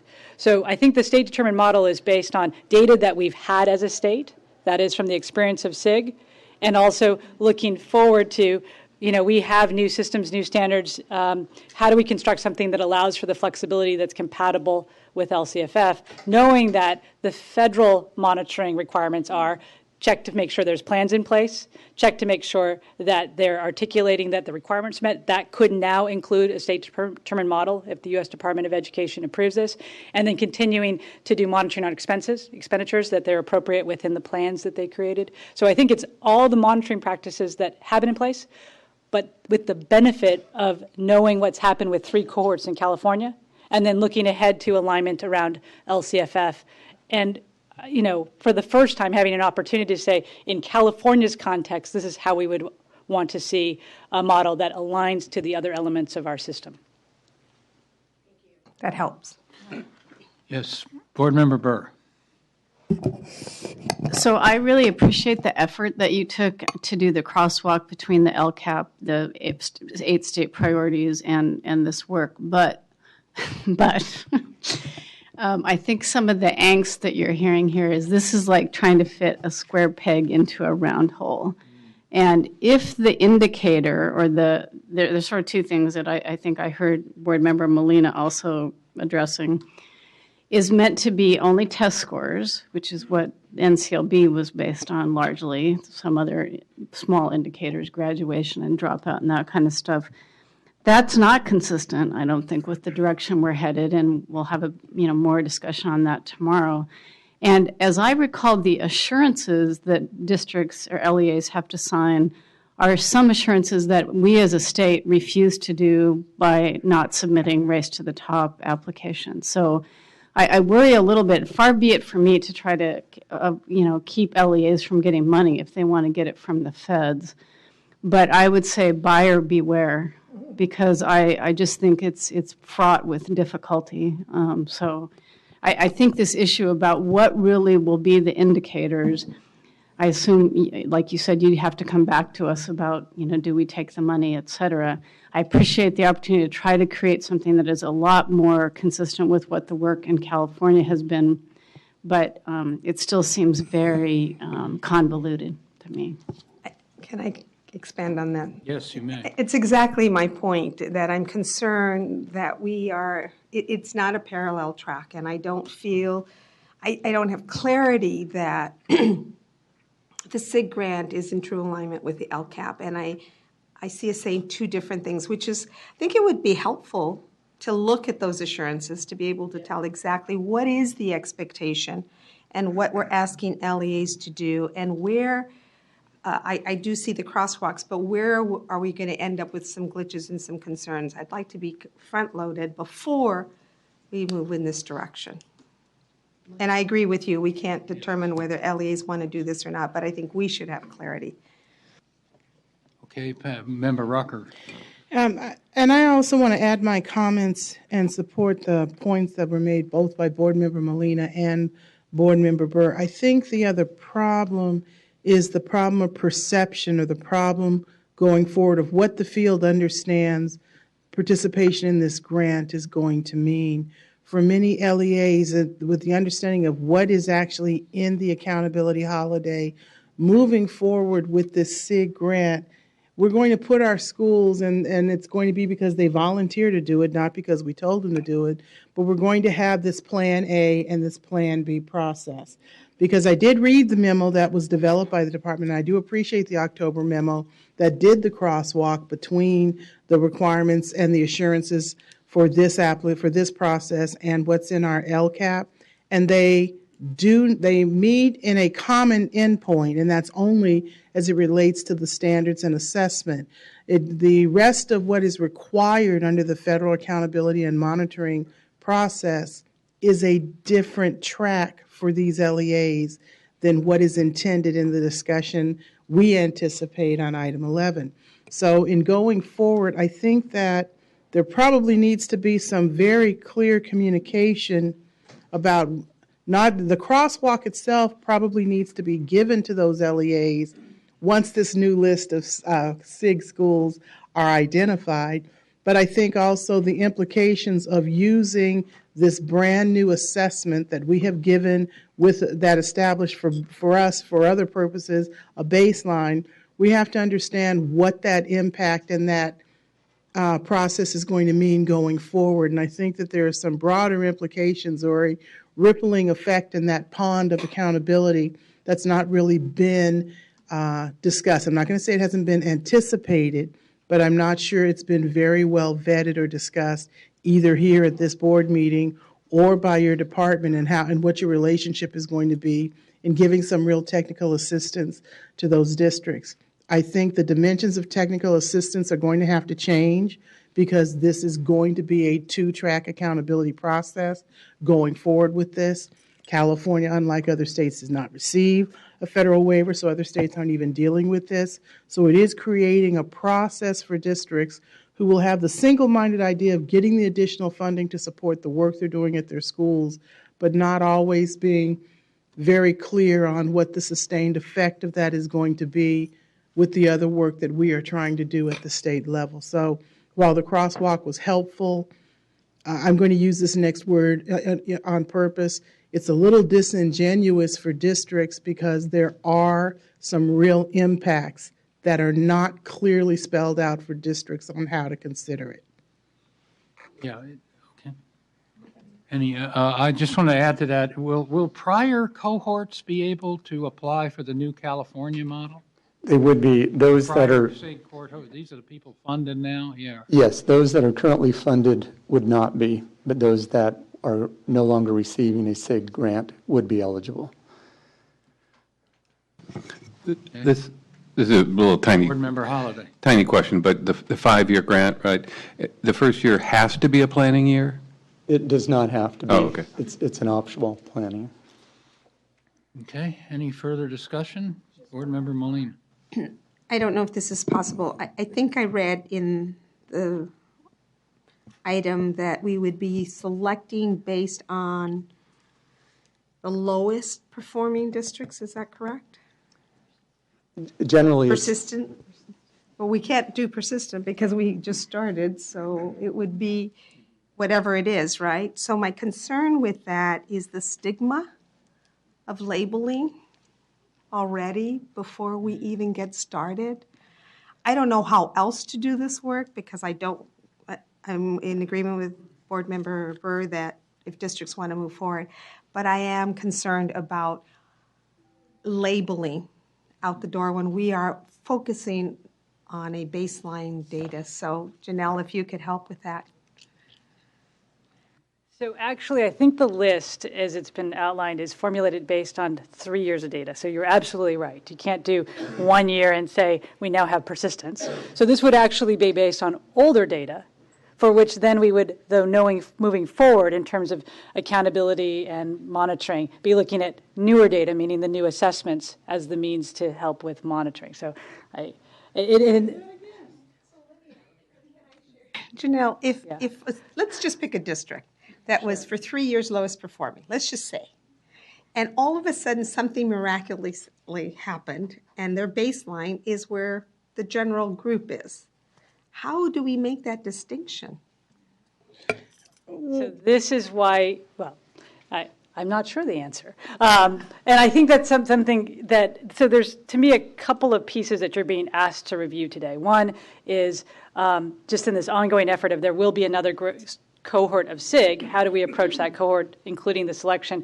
In the what you're being presented today is we have this option for a state-determined model. Here's what this could look like. But I think what you're raising in terms of your questions are very good questions around how do you operationalize a grant at a time that's around low-performing schools and in a situation where we have new assessments and we are a state without a waiver. I mean, these are all real things in California. But I can say, I think from the Comprehensive Center, as we've helped provide input and support in researching what other states have done in their models and looking at California's data and how we've, I'd say, derived some benefit from SIG in past cohorts, how can we best approach this as the opportunity that is, as to the extent possible, aligned with what's happening in our state around priorities related to LCFF? But they weren't aligned in the past, and districts applied for this and loved the money. So I think the buyer beware is right, but there and I think was considerable uptake for this, and we never had race to the top or no child left behind waivers. And I think that's some of what is being thought about in the state-determined model. How do we take away some of those strictures that made it challenging to think that we were in line with state expectations and priorities, and putting together some options that better reflect the realities of California schools and districts. Board Member Rucker. I think I misunderstood a statement that you made. You said that, and I guess this goes to how ETS is actually going to put this list together. I think I heard you say something about having 3 years of data that will be the basis for identifying these persistently low-achieving schools. So what exactly is the 3 years of data that ETS is going to use to create this list? And then the second question is, you then said, then we would have this new baseline information and then the new assessment data that would be used for monitoring the schools. So I'm a little confused. Fair. So I think it's the development of the list, right? Right now, I think the question that was raised is how can we develop a list if all we have is 1 year of Smarter Balance scores? So my clarification is I believe that the list would be developed to meet the definition of quote unquote persistently low performing based on a 3-year period for which we'd have to go back to our prior assessments for that list, which I believe the STAR, the CSTs. Right. Again, this is that practical reality that we're in around what data do we have. And in the absence of multiple years of data with Smarter Balance, how do we provide a list that does not only fulfill the need to identify low performing, but also to identify persistence? Okay, so I actually need you to go back to your explanation. I'm sorry, Mike, but I need to make sure, because I don't want to be putting words in your mouth. I actually need you to say, so that I'm not the one putting the words into this sentence, I need you to say that the 3 years of data that will be used by ETS to compile this new cohort list is going to be based on 3 years of data from the STAR, specifically the CST. Did I misunderstand that, or is that going to be the intent of how this list is created? I believe what you've stated is accurate. Yeah, but I need you to say it, so it's not me who... Maybe Carrick comment. He's a state official. Good afternoon, Carrick Ashley. So the item today is about the state-determined model. There will be an opportunity to talk about the list, should we choose to go forward to even offer this, or any SIG grants for that matter, which is also within your control to make that decision. But in terms of the list, my suggestion is that we address this issue with the U.S. Department of Education. I don't think it's a good option to be trying to use this data along with old CST data to create a new list. Even if we were to create a list with a single set of data, which is all we have now. The other suggestion would be to not call it a persistent lowest achieving list, but a SIG eligible list, if you will. Yes. So, okay, I understand that, but what I heard was that ETS has been given direction to create a list. So I want to know, what are they doing? Right. So ETS does not create the list. We get the file from ETS, and department staff creates that list. Okay, so what are you doing? That's work to be done. That's work to be done. That hasn't been done yet. Okay, so just understand. I misunderstood. The list has not. The work is not underway right now to create a list. That's I correct. misunderstood that statement. Right. So we. Okay, I apologize then. We just got that list from ETS last week. The final list, right? We had a P1 file and a P2 file. The last final. File, not a list, okay? I'm sorry. There's no list, The it's a assessment file. Yes. Okay. Board Member Sun, and then, at some point, we need a motion here. Right, right. So my understanding, this particular item is to review the models that you've presented to us. If we're okay with it, we've asked you several questions now, and I think it would behoove us to have those questions asked with the U.S. Department of Education so that when we do submit this, that we would have hopefully a successful application. Is that right? So we're not able to answer a lot of these questions, but we are only approving the models presented as viable options or viable models. But do we need to approve the models before you ask the questions to the department? Yeah, that's. Yes, probably. If we have no model, we're not in this game. Okay.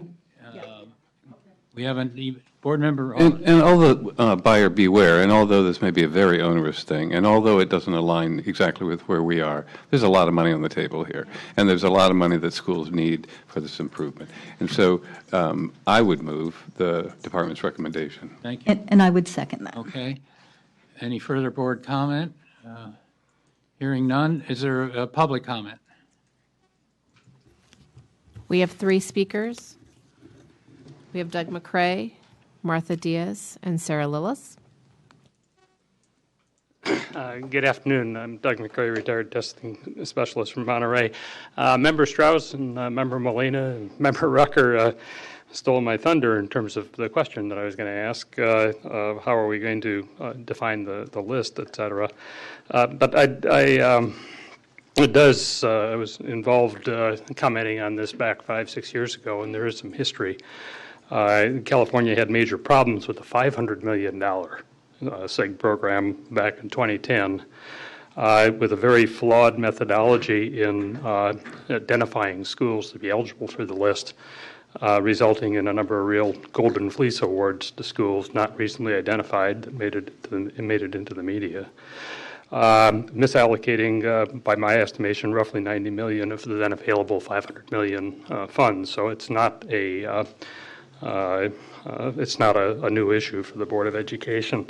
There are the persistently lowest performing schools back from those days. It's both status of achievement and trends with achievement, 3-year persistently lower performing that are needed. And there are good methods. Some of you may recollect, I'm talking to you about the magic 4-square way of doing things that for a methodology. But as you just said, the item today deals with the intervention. It doesn't deal with the actual funding or the identification. And so I suppose that's going to come back in January. But there are methodologies much better than was used 5 years ago to do the identification if you've got the appropriate data for those methodologies.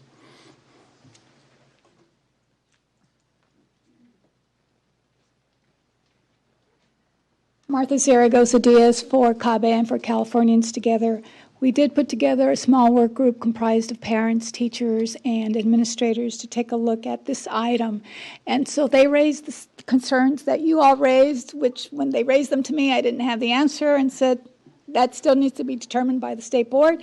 So I'm glad I heard that discussion. But in addition to that, with regards to the optional model, they did identify an area that was lacking. They felt that language needed to be included that pays attention to effective strategies and approaches specific to the student subgroups. They didn't see that in the model design, especially in the teaching and learning element. And in light of the fact that these subgroups are the subgroups that usually bring, that lead to the school being designated as low improvement, they felt it was very important that language be included that states that attention be given to them. Also, we would like to have representatives from our organizations participate and be part of the input group providing input on these. Thank you.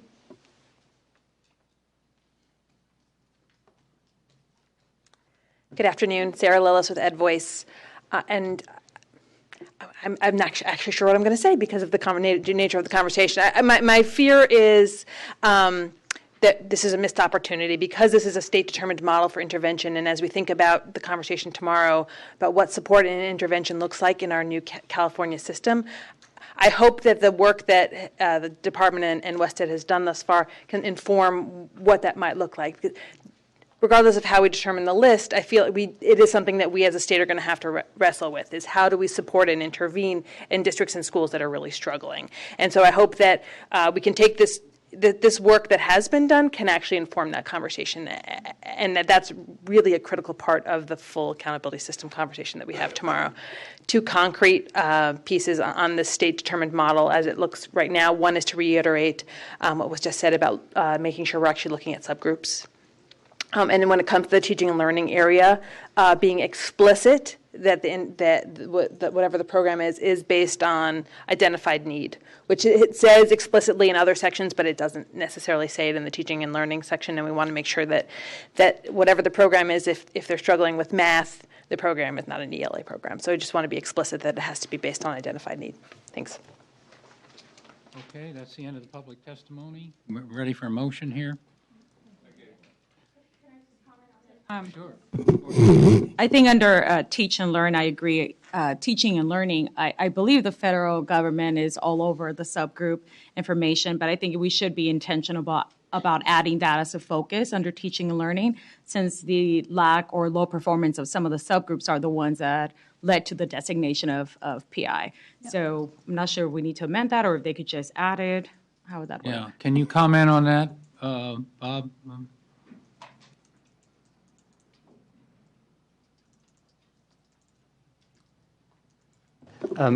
We can add something more specific if in the motion you give us the discretion to.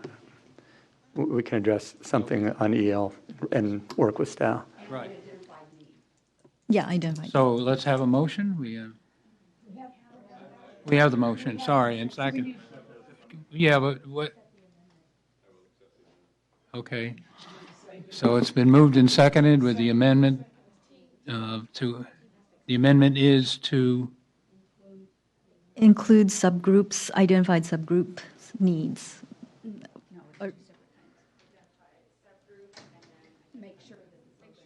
Based on identified need. Okay, let me repeat that. Include subgroups that are based on identified needs? No. Okay.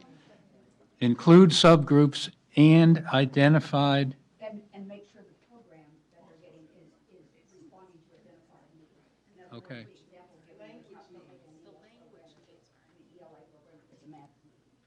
Okay. No.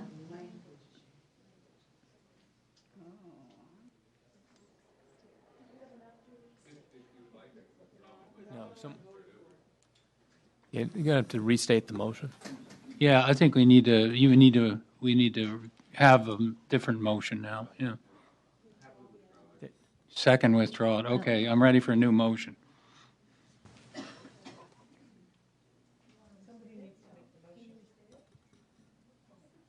It's a new motion now. Go ahead. Board Member Molina, you want to take a crack at it? And Board Member Son? Okay. Yeah. So I'm recommending that we approve the recommendations submitted with the addition of language in the descriptions that would include a focus on subgroups and in areas of need and programs that would address those needs. Does that make sense? Okay, it's been moved. We have a second. Second by Ortiz-Lacombe. And so we're all ready for vote. All those in favor? All right, so that is carried. So now, what? Okay, well, Or abstentions. one abstention. Okay.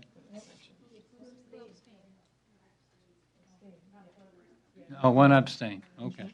Board member abstain. Board member Burr abstain. Okay, we're now ready for. Can I make a quick comment on this?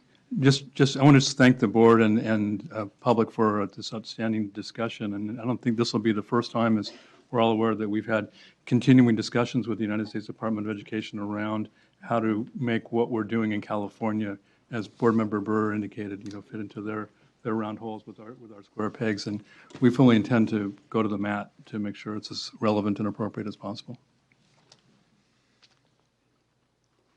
Okay, we will now go on to item 8, ELD, adoption of K-8 instructional materials. Good afternoon, President. Tom Adams. Yeah. Good afternoon, President Kearse, members of the State Board, Chief Deputy Glenn Price. It's good to see you up there, Glenn. And today on the agenda is the English Language Arts, English Language Development 2015 adoption of K-8 instructional materials. But before I do that, I actually have a gift for everyone. And it's a little off topic, but kind of on topic. This is the summaries of the curriculum frameworks, the language arts and mathematics. So I'd like to distribute that. Yeah, let's hand those out. They're very impressive and useful. So they're kind of paired up. So Tom, while you're distributing it, you might want to talk about the new resources online that your team did with the snapshots and vignettes and the chapters, because they're great. And I just think we ought to highlight what's accessible to the field that it's pretty new and they may not know about that. Right. So one of the things we have been doing throughout the state is doing rollout events of the ELA-ELD framework, and we found it useful to actually take the snapshots within the ELA-ELD framework and create a separate document. We find that actually reading the teaching vignettes and snapshots is the best entry point in terms of a professional learning experience for teachers. And I think the key in all this is getting it down to the classroom level and classroom concern.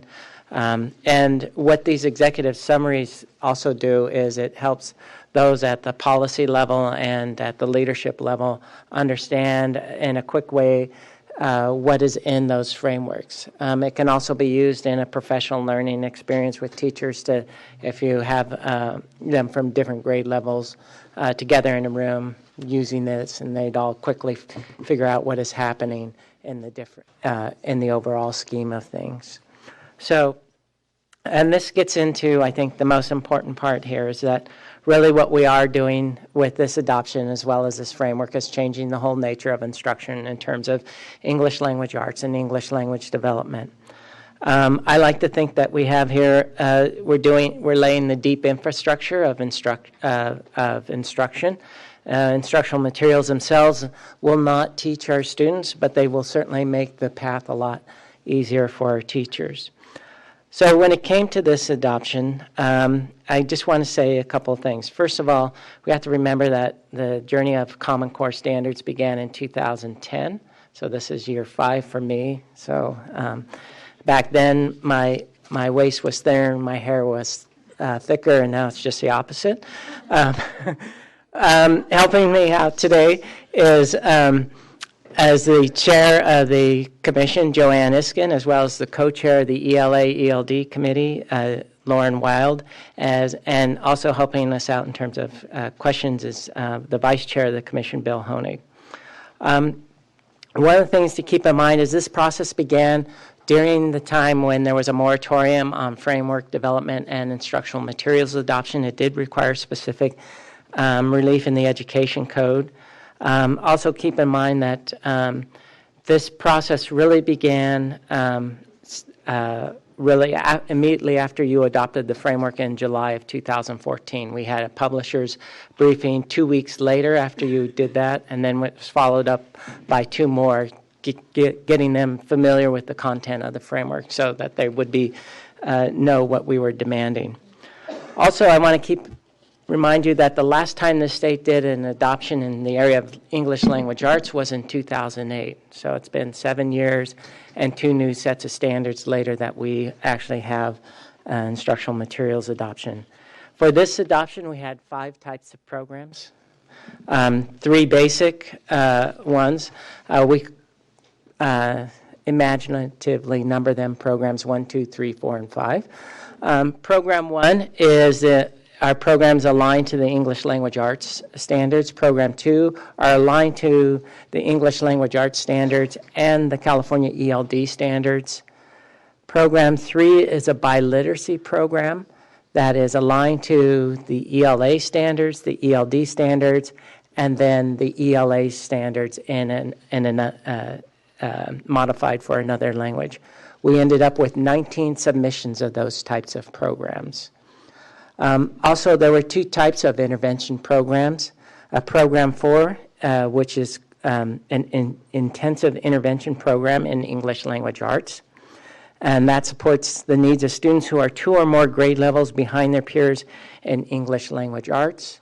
And then we had a Program 5, which is a specialized designated English language development program, and this was intended to address the unique need in California of long-term English learners. We received 8 submissions for these types of programs.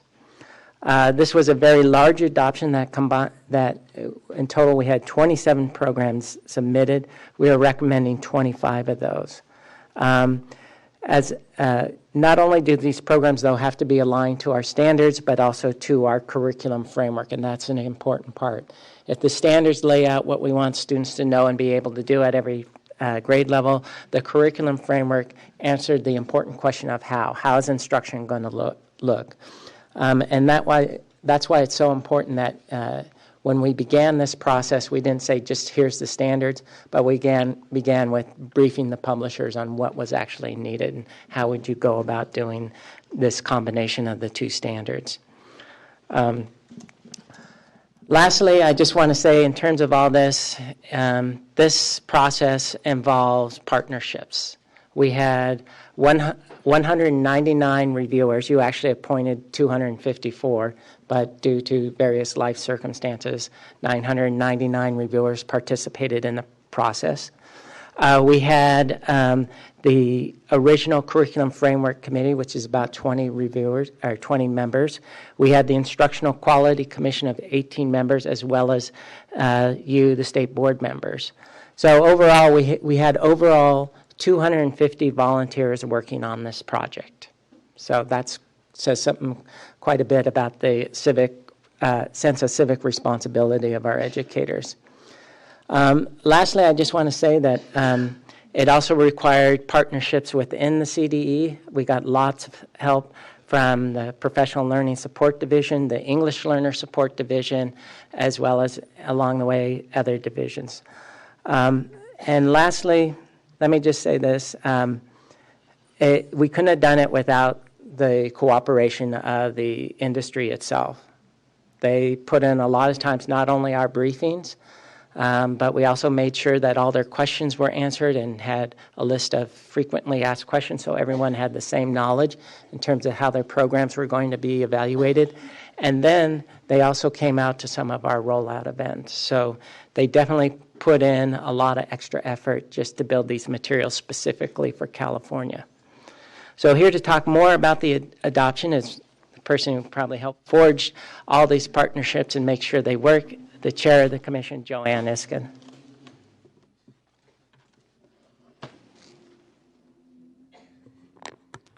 Good afternoon, board members. I'd like to give you a brief overview of the process that was followed in this ELA-ELD adoption, including some of the major milestones that have gotten us to where we are today. the recommendations for instructional materials. As Tom noted, the process began really November 14th of 2014 and January of 2015 when you approved the Commission's recommendations for instructional materials reviewers and content experts, the majority of whom were, as you saw, active classroom teachers. The process continued in January of 2015 when the Department of Education hosted the Publisher Invitation to Submit meeting, where interested publishers attended to hear the statutory and regulatory requirements for participation in the process. During the weeks of April 14th to 17th of 2015 and April 28th to May 1st of 2015, Board Member Strauss was with us during those meetings. The appointed reviewers were trained to evaluate the instructional materials submitted for consideration. And they were trained to evaluate those materials for their alignment to the Common Core standards for English language arts and literacy and history, social studies, science, and technical subjects, and the California English Language Development Standards, as well as the evaluation criteria adopted by you, the State Board. Since this was a framework-based adoption, the instructional materials reviewers also had to be very familiar with the ELA-ELD framework and its contents, as well as the 5 categories applied for review. And I just have to say that that instructional materials reviewer training was brilliantly organized, choreographed, and conducted by the CFER division staff. It was remarkable. So, on the final day of that training, the reviewers attended presentations by the publishers on the programs that they were assigned to review. At that point, they went home to their garages full of materials and conducted their independent review. The next step in the process was the reviewers reconvened. They reconvened either the week of July 13th through 17th of 2015 or July 27th to 31st, 2015. 19 panels of reviewers met to evaluate the 27 programs that were submitted for the ELA-ELD adoption. These deliberations were open to the public. There were at least 2 opportunities for public comment each day. And built into the process specifically on the second day, publishers were given the opportunity to respond to specific questions that arose for panel members during their review process. The task of the instructional materials reviewers and the panels was to deliberate to reach consensus, and we'll revisit that consensus word, to reach consensus on their recommendations and to develop a report of findings for each program that they evaluated. These reports were forwarded both to the Commission and were posted on the CDE website, and I believe you also have links to these reports with the action item. Following these deliberations, the Commission hosted a public meeting on August 20th, 2015, to hear comments on the reports of findings. Representatives from a number of publishers attended the meeting, but they submitted no public comment. We took that as a good sign. Simultaneously, student materials for all submitted programs were posted on the web for anyone to review during the adoption process. As well, there was a template for public comment posted on the CDE website, and a special mailbox was set up to receive the public comments from members of the public. The Commission also held 2 additional public hearings related to the 2015 ELA-ELD adoption at its September 24th and 25th meeting. The first was held before the ELA-ELD Subject Matter Committee on September 24th, and the second was held before the full Commission took action on September 25th. So as you can hear, ample opportunity for public comment. As you know, the Commission carefully reviews all input and all of those public comments individually, as well as having those comments forwarded to the State Board office. I don't know if you had a chance to review those comments, the written comments, but you know we read them all. We do read them all. And most of the comments, there were actually 15 written comments submitted, and most of those comments were comments related to possibly some story selections that were in some of the programs or the way lessons might have been sequenced. But there were a few comments that demanded attention. Comments 12 through 15 of the written comments submitted were very specific category-based comments with very specific programmatic evidence to support them. And particularly comment number 12 was a comment related to category 1 of the evaluation criteria with specific evidence.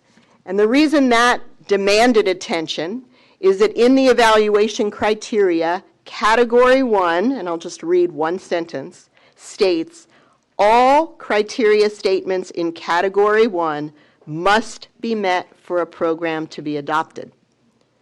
So that means that if a program was even missing one criterion in category 1, it could not move forward. This public comment actually raised a question about one of those criterion. As a result, during the course of the ELA-ELD Subject Matter Committee on September 24th, and in response to this particular public comment, the ELA-ELD Subject Matter Committee removed Grade 6 programs from the College Board Springboard ELA Program 1, Grades 6 through 8, and Springboard ELA-ELD Program 2, 6 through 8 from the consent list in order to engage in a thorough discussion of the issues that were raised in the public comment. The discussion centered on the comment's assertion that the materials for Grade 6 Program 1 did not meet Category 1 Criterion 22D that is called for in the ELA-ELD adoption criteria for evaluating instructional materials. Yes. This was counter to the consensus of the initial review panel in their report of findings. So I need to step back for just a second and contextualize both the criterion itself and the comment from the reviewer. So the comment was related to criterion 22D. So let me read to you what 22D requires. 22D requires that materials have, quote, one set of materials, grades 4 through 6, which includes foundational standards from grades 2 through 5. That was what was cited by the public comment. I also need to contextualize the comment. That comment, as we found out, was submitted by a content expert who was actually a person who served on the review panel who reviewed the College Board materials. So I take you back to my original statement that the task of the panel was to achieve consensus. So as an individual reviewer on the panel, she obviously went with the consensus of the panel, but then she exercised her right as an individual to submit an individual public comment, which is what she did. So I wanted to contextualize the public comment for you. So after further discussion and consideration of evidence supplied by the publisher during public comment, the publisher did provide additional evidence. The ELA-ELD Subject Matter Committee concluded that the Grade 6 materials in both Program 1 and Program 2 did not fully address Category 1 Criterion 22D. Guided by this conclusion, ELA-ELD Subject Matter Co-Chair Wild moved to take action with 5 votes. The first motion was to recommend approval of 25 programs on the consent list as recommended by the review panels in their report of findings. This was approved by unanimous vote. There 4 individual votes followed for each of the programs, for each programs that were not on the consent list. The second motion was to recommend Amplify Education, Inc., Core Knowledge Language Arts California Edition K5, and the third motion to recommend Amplify Education, Inc., Core Knowledge Language Arts with Language Studio California Edition K5 program received unanimous no votes. which caused both of these motions to fail. That is recommended on your list of recommended programs. Before the next action, the ELA-ELD Subject Committee asked again to have the publishers provide additional comment and supporting evidence for the 2 grade 6 programs during public comment. This was followed by Commissioner Wild's 4th motion to recommend Program 1 grade 6 and the 5th motion to recommend Program 2 grade 6. Both received a 4-4 split vote with no majority by the ELA-ELD Subject Matter Committee, which caused both motions to fail. On September 25th, after taking public comment, the full commission then engaged in an extended discussion of the ELA-ELD Subject Matter Committee's recommendation on the 2 grade 6 programs before taking action to recommend the programs to the State Board. The full commission explored the discrepancy between the evidence in the initial review panel's report of findings and the public comment. The in-depth discussion included consideration of all additional evidence supplied by the publisher during public comment in the previous meeting.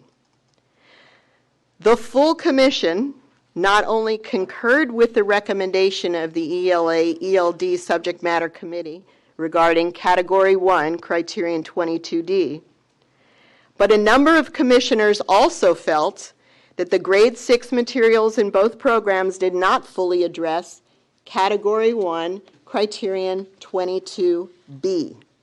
So let me read 22B. Grade-related foundational skills are designed for explicit, sequential, and systematic instruction and include periodic progress monitoring assessments for determining attainment of skill or skills taught. So as a result, the commission, you can see the commission carefully considered the programs. Just to provide you a little background on the discussion that occurred within the commission, this grade 6 issue and the inclusion of the set of materials on foundational skills was a significant discussion in the commission for a couple of reasons. First, there was a belief, and I think you'll concur, that we still do have struggling readers in grade 6 in our classrooms. And we still do have students that have gaps in their foundational skills. Therefore, it would be critical for teachers to have materials to be able to support those students in acquiring those needed foundational skills before moving on to grade 7, 8, and high school. Second, the commission discussed the fact that often middle school language arts teachers are single subject English teachers who, as a part of their credential process, don't get extensive training in beginning foundational skills of reading. Again, a significant reason why the materials need to have a strong foundational skills component to support the teachers. And the last issue that came up in the commission discussion was the fact that given the new framework approach to our thinking on intervention, the framework is suggesting that middle school, high school students are no longer removed from the core program and placed in intervention programs as a core replacement. That intervention programs are in addition to the core, but that all students must have access to the core program, the grade level core program, and that the materials should provide the teacher with support in differentiating instruction so that all students are successful. Again, a reason why members of the commission felt that having this foundational skills component in the materials was very important. So the publisher representatives were given additional opportunity in 2 separate public comment sessions to address the issues that were raised by the commission and to supply additional evidence. After hearing testimony from the publisher representatives and a substantial amount of discussion, there was a call for a vote on the recommendation. Consistent with the recommendations by the ELA-ELD Subject Matter Committee, The full commission took action again on 5 roll call votes. First, the first motion was to approve the consent list of programs recommended by the ELA-ELD Subject Matter Committee. That was unanimously approved. The second motion was to recommend Amplify Education, Inc., Core Knowledge Language Arts, California Edition K-5. The third motion to recommend Amplify Education, Inc., Core Knowledge Language Arts with Language Studio, California Edition K-5, received unanimous no votes from the commission as well and failed. Following these 3 motions, there was additional comment and supporting evidence provided by the publisher on the 2 grade 6 programs during public comment. There was then a 4th motion to recommend Program 1 grade 6, and that received a 7-7 split vote from the commission with no majority, which automatically caused this motion to fail.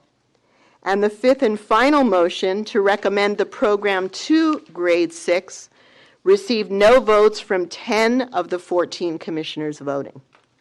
So this motion also failed, which brings us to where we are today and the recommended list of materials. And I'd like to now introduce Commissioner Lauren Wild, co-chair of the ELA-ELD Subject Matter Committee, who will bring you up to date on more detail on the adoption. Thank you, Chair Iskin. Good afternoon, board members. It's my pleasure as the co-chair of the ELA-ELD Subject Matter Committee to present to you the recommendations contained in the Instructional Quality Commission Advisory Report for the 2015 ELA-ELD adoption. As you heard and was previously mentioned, as stated in the advisory report, 10 publishers submitted a total of 27 programs for consideration for this adoption. They included 19 basic grade level programs and 8 intervention programs. These programs were reviewed by 19 panels using the State Board adopted evaluation criteria established for this adoption. The recommendation for each program to be adopted is contingent upon completion of identified minor edits and corrections, social content citations, approved publisher submitted errata, printing errors, and administrative updates as appropriate. Meetings will be held with publishers to address the identified edits and corrections after the State Board takes action on the adoption. A link to the advisory report is also included in your agenda items. We also wanted to take a moment to just talk a little bit about these instructional materials and to celebrate for the field why we're so excited to participate in this monumental adoption. I think from specifically thinking of a 6-8 perspective, we see that these materials are far different than ones that we've had in the past. Many of them include a 21st century outlook that has multiple platforms, both digital and both printed, so that students can really be able to access and learn through a variety and a multitude of ways.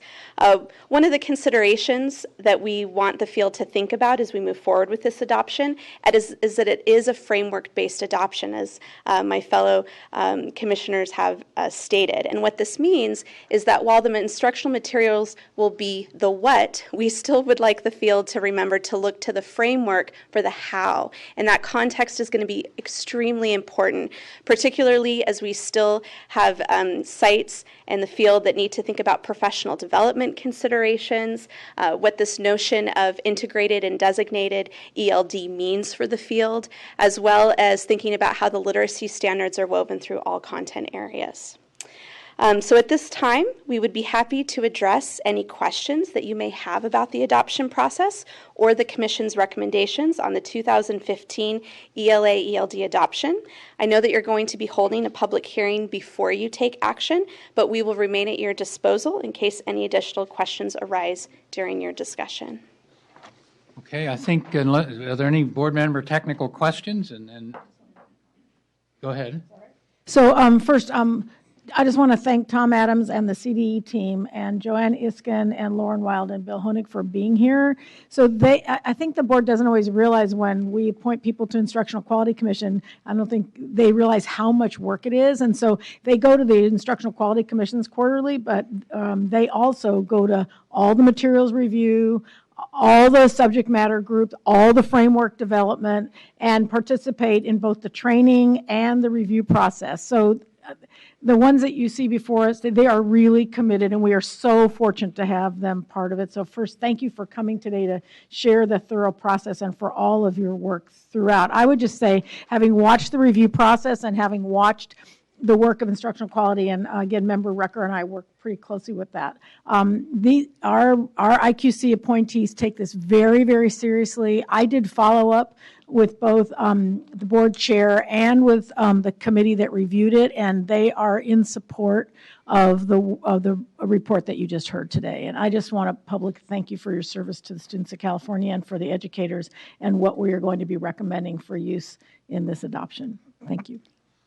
Okay, Board Member Williams. I just want to make sure I'm clear. I was at the meeting on the 25th. Am I clear that the springboard materials were recommended both by the, oh my God. Uh-oh, I think I just went somewhere I'm not supposed to go, which happens to me frequently. They were recommended by the middle school committee for grades 7 and 8. And also for 6 or not? So, not for 6 because of those two areas that you said. no, let me back up. So the actual panel that reviewed it in Los Angeles were deliberations. Their recommendation was that the full adoption of College Board Springboard grades 6 through 8. What the commission decided to do was that when they looked at it in terms of that particular criteria about the set of intervention materials, they found, and which applies only to grade 6, Right. they found that that did not meet the criteria, the set of intervention. So there was a split vote on that then, on approving that? Well, what they did is they separated out. They put the 7 and 8 and kept it on consent. And then when it came to the actual vote on the grade 6, at the committee level, it was split 4-4. To be recommended, you have to have a majority. And then when it went to the full commission, though, it was 10 votes against recommending it. Based upon those two criteria. Right. And it's my understanding that Springboard, so they had 7 and 8 with a recommendation, 6 not, based upon two areas where, and I remember the discussion, they were trying to make the case that they felt like they had done it. And your group decided that no, they really hadn't done it to the extent that you envisioned when set the criteria. And it's my understanding that they have talked, they are pulling together additional material and will, for any district that decides to use 7 and 8, they are intending to augment 6 according to the feedback they received from you, or is that not true? Well, I'll let them speak for their own Yeah, program. we're going to have a public Yeah. hearing. Okay. Yeah. first. I'd just like to defer to the public hearing if we can. Okay, no, that's fine. I wanted to make sure I understood what had happened with 7, 8, and 6. Yeah, that's important. Thank you. Okay, I think we'll start the public hearing because I think that may clarify some of these issues. So each side for and against the commission's recommendations under public hearing has 10 minutes. And so I'll start with a group of people opposed to the commission's recommendations, and you have 10 minutes.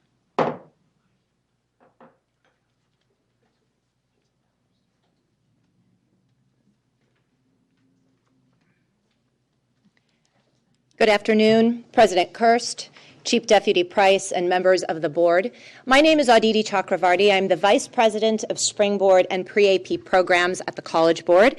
I am joined here today by my colleague Doug Waugh, who is Executive Director for Springboard Programs. And we're thrilled today to be here not only representing Springboard, but also the College Board, a longstanding partner to the state in achieving and helping districts to achieve their students' college and career readiness goals. I'm also thrilled to be here, in particular after having heard the Commissioner's comments about the process that the state has engaged in to review instructional materials for adoption. It is such a reminder of how seriously the state, which is on the forefront of Common Core standards implementation, we work across the country. We see that. We know that very well about California, not only on the forefront of Common Core standards implementation, but also integration of that with English language development instruction. We are very eager and willing to be partners to the state and to districts of the state in implementation of our instructional materials in a way that really helps further those goals and advance this work within the state. It's because of that we're here today. We're really proud of the impact that Springboard has had nationwide in districts across the country in supporting classroom instruction and student achievement. Research indicates that Springboard districts have seen achievement gains among African American and Hispanic students, including significant advance improvement on state reading and writing exams and increased participation and performance in advanced placement coursework in areas that we have studied. Specifically to the state of California, as both the original teacher panel that reviewed in July and the IQC confirm, our program is fully aligned to the California state standards, and our grade 7 and 8 programs were unanimously approved as being aligned to the state standards and fully meeting all of the criteria for adoption. And for that, we really thank the teacher panel that put in several months of work to review the program, and also the IQC, which, as we heard, was very deliberate in this process. We're here today to make a request that, on the basis of the teacher panel's review, that you do consider our grade 6 programs 1 and 2 for adoption.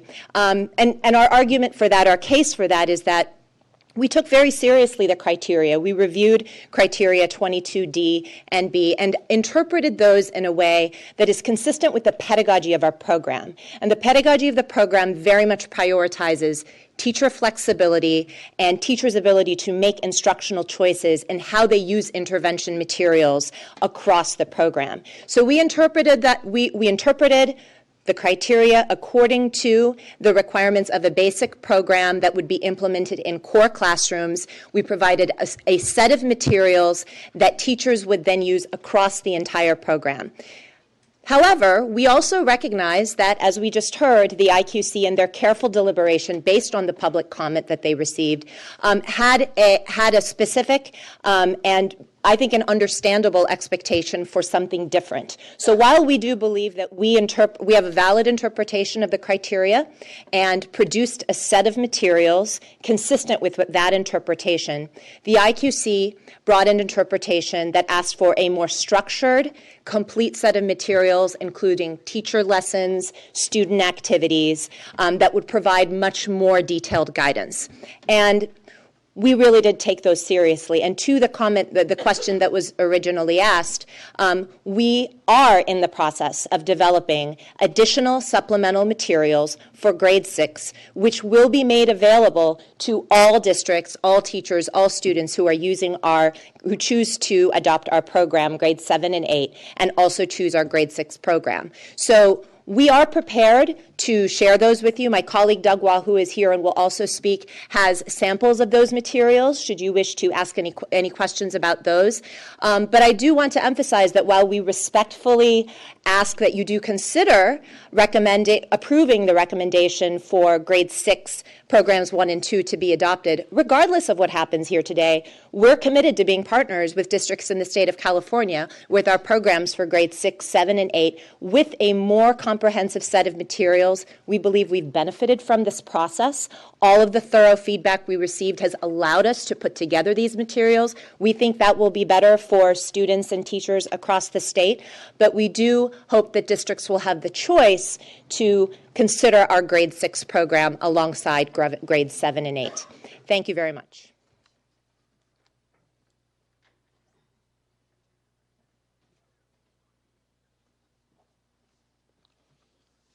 President Kirsch, Chief Deputy Price, honorable board members, my name is Douglas Waugh. I'm Executive Director of the Springboard Program for the College Board. As Aditi noted, we definitely respect the thoughtful feedback provided by the IQC members in regards to our grade 6 ELA and ELD programs and are developing additional materials. We'd like to provide those materials to you today, and I will briefly go over them if that is acceptable.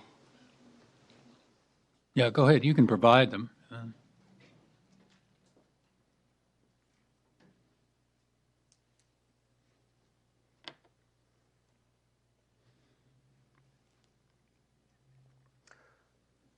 We have developed a clear set of lessons that include teacher guidance and student activities to address both phonics and fluency, and they will be made available to all teachers and students who use our programs. We will also provide explicit training and guidance on how to use these supplemental materials with our core materials. We are certain that with our grade 6 programs, with our previous supplement and this additional piece, will be the most comprehensive materials available for the state. It is our firm belief that our Springboard 6-8 programs are much stronger for having gone through this process. And we believe teachers and students will benefit from the feedback we received, both from the teachers of our original panel and our commissioners. I'd like to make myself available to answer any content questions if you have them about the core materials or the additional supplement. You'll notice that the additional supplement includes activities to observe behaviors, teacher-to-teacher pedagogical background, clarifying terminology, exactly what the previous presenters mentioned.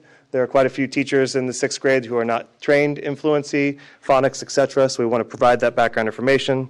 Step-by-step guidance on how to teach these lessons, and resources such as word lists and graphic organizers to adapt and extend instruction. So while we truly believe that our original supplement met both the language and the spirit of the criteria, we just think this additional supplement will make us that much stronger. Thank you. Okay, I think that concludes the public hearing for the opponents of the recommendations of the IQC Commission. So now the proponents have 10 minutes. Okay, seeing no proponents, we close the public hearing. So we're open now for discussion of the issue. So I guess the obvious first question is these materials that we've been handed have not been reviewed by anybody. We can't read them on the fly here. We have advisory commissions to do that job. So I'm not sure what we can do about that today. Board Member Rucker. Dr. Kirsch, let me just say that I sat in the meeting, in the IQC hearing, where the publishers made the presentation to the IQC members, and I attended and paid close attention to not only the conversation, but the discussion about the criteria and the dissection of the criteria to take a look at the content of the material that was there. There was a clear difference in perception between what the publisher believed the criteria said and what the reviewers in the committee did to achieve consensus, and ultimately what the IQC members did in looking at and reviewing both the criteria and the input that was given from a member of that review panel, and in listening to both the feedback that was given to them and their understanding about what the criteria expected.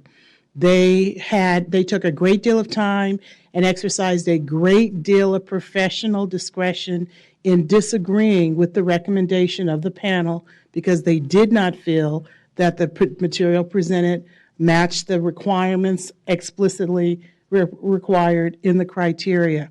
Having listened to the conversation, the deliberation the entire time and take explicit notes myself, I agree with the recommendations from the IQC to overturn the recommendation from the panel. It was very fairly done. It was very squarely reviewed. It was very clearly vetted and understood, and they had a great deal of conversation and were very deliberate in making that determination. I agree with you that the material that's being presented to us today, we are not in a position to review whether or not this material would meet the criteria or that it substantially shows an improvement, and that there's nobody here who could do that today on the fly. But based on having sat and watched the deliberation and the hearing and listened to all the conversation, I thoroughly agree with and can support the recommendation the IQC is sending to the committee, to the board today. Okay, other board member comments? Board member Sun. It's more of a question. I don't have the benefit of having watched the process and all that, and I would hate to second guess a very thorough vetting process by some very, very thoughtful people. But the Springboard representative did bring something up that is more of kind of a, I guess, a philosophical approach, and I'm kind of curious the lens from which this material was reviewed. She had mentioned that that the publisher's interpretation was more around creating materials that would allow for teacher professional judgment and allowing for teachers to make some choices. And we have had adoptions in the past where it was very specific, step by step, this is what the teacher does, and do not stray from it. So I'm just curious the lens from which these materials were reviewed and what the balance of that, where I've heard the term teacher-proof things versus something that really allowed for more professional judgment. Good afternoon. Yeah, this one? Okay. That's a very important Please question. identify yourself, sir. What am I doing wrong? Oh, I'm Bill Honig, sorry. They introduced me before. I thought you knew. I apologize. Very good question, and they did raise that at the hearing. And what the IQC felt was, even granted that you don't want a scripted approach, but you want to have a more open approach, there just wasn't enough advice to the teachers on how to do that. It didn't talk about the linguistics involved or multisyllabic strategies or give some suggestions how to do it. They actually only had one page on this, and they only had like one little tiny part of this that addressed it. So the feeling was it just wasn't there. And secondly, the other commission members thought that the criteria required a more organized approach also. So it was a combination of the two, and that was the second criteria that Commissioner Ishkin mentioned to you. Okay, Board Member Molina. You know, as we think about, I think there's two concerns that came forward for me as I heard both presentations. And first and foremost, the process is a rigorous process, and I know the thorough work that goes into the team identifying what programs we should bring before the board, and the thoughtful and enormous amount of time it takes to really review programs. So I also realize that publishers are given feedback even before the decision is made, and you have an opportunity to address that. And to come to the table today to bring us what they consider an absence of the work that they should have done in the first place is a testimony to how well the reviewers took time to address the needs of the program and did their work thoughtfully. I think for us, personally, for me, it would be inappropriate for me to accept what was brought to the table today because there is a process. We would be ignoring the work that we ensure that the product we brought forward is the best possible product. I thank the company for going forward and acknowledging and making an effort, but I believe that we need to honor the process, and therefore I also agree that we accept the recommendation of the IQC.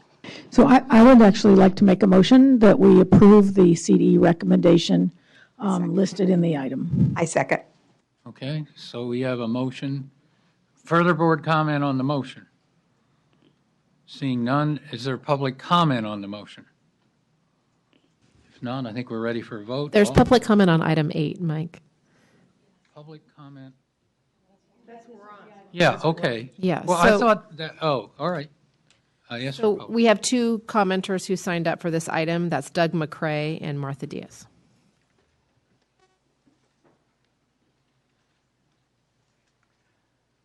Hi, I'm Doug McRae. I'm a testing guy from Monterey. The adoption appears to be very well conducted, very well done, and it provides state-level instructional supports for implementing Common Core, ELA, ELD.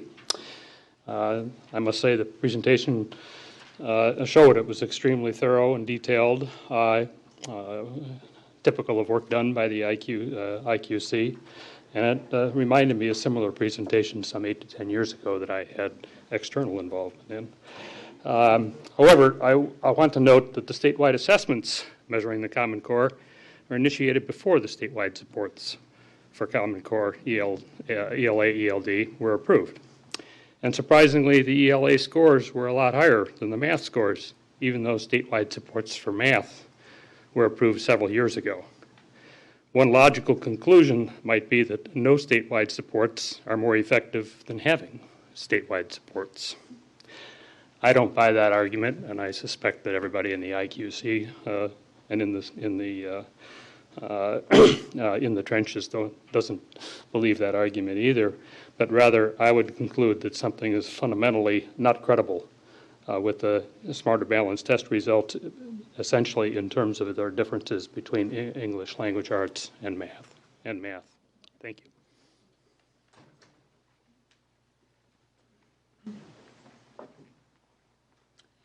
Martha Zaragoza-Diaz for CABE and for Californians Together. First of all, I'd like to thank the State Board of Education, the California Department of Education staff, and especially the IQC members for such a wonderful yeoman's job in developing these instructional materials based on the ELA, ELD framework.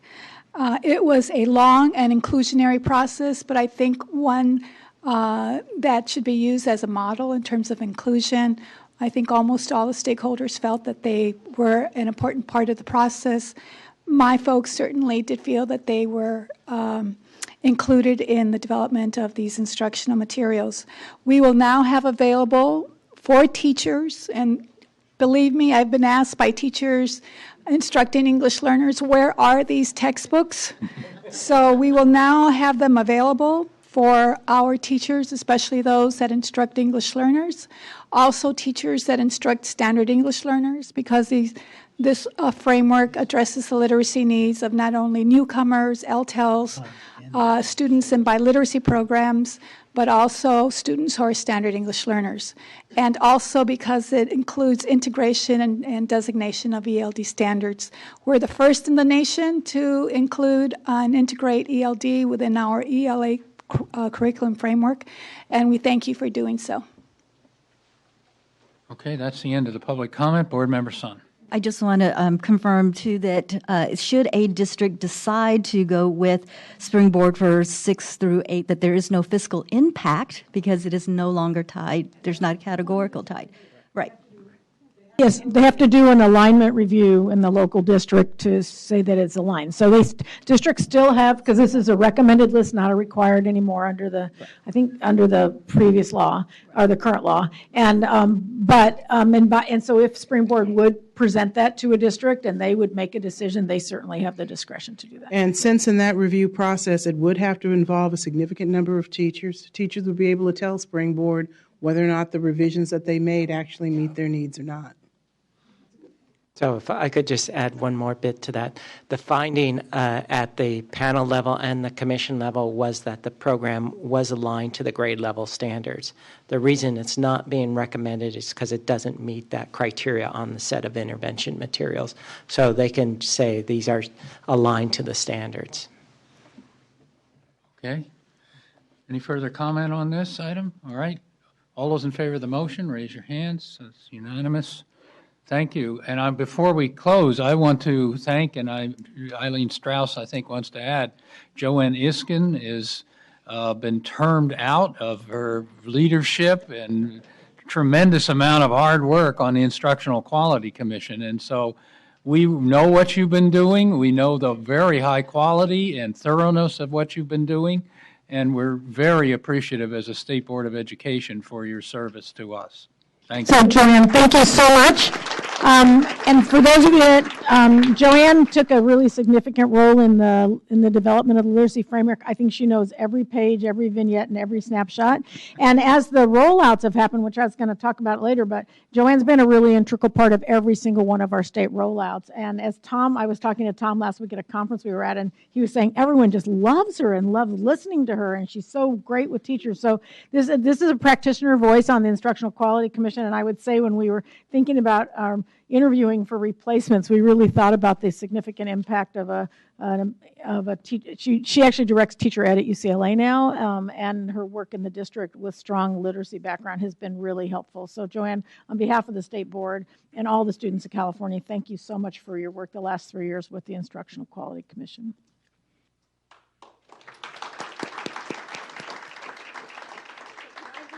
Thanks to all of you for your tremendous support for the Commission's work. None of this could happen without you. And I think this wonderful collaboration between the work of the Commission and the support of the State Board is what will change instruction for children in California. So I thank you all. I have so much appreciation for this Curriculum Frameworks and Instructional Materials Division. They're amazing people. And I just thank you for giving me the opportunity to serve the children of California. Thank you very, very much.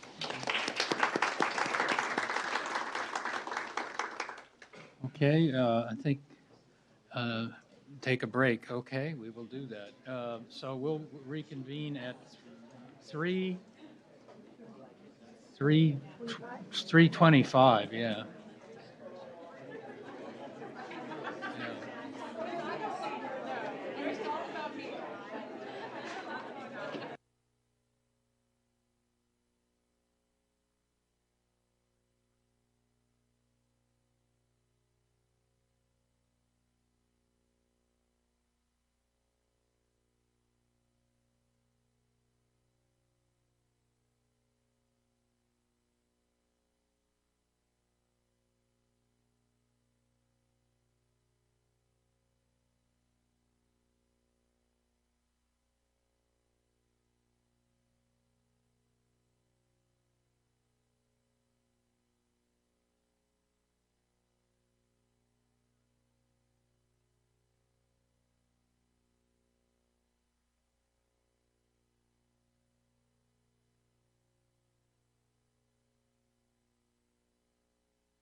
And we're now ready for action item 12. This item was moved from Thursday until today, and it's the LPAC proficiency assessment, and we will have the department present on this. Hear me? This button? About that. Okay, good afternoon. Lily Roberts, Administrator of the English Language Proficiency Assessments Office here at the department in the Assessment Division. And item 12 is an action item before you to approve the attachments 1 and 2 conjointly because they represent the test blueprints that will be the building blocks for our new English Language Proficiency Assessments for California that will replace the current CELT, California English Language Development Test.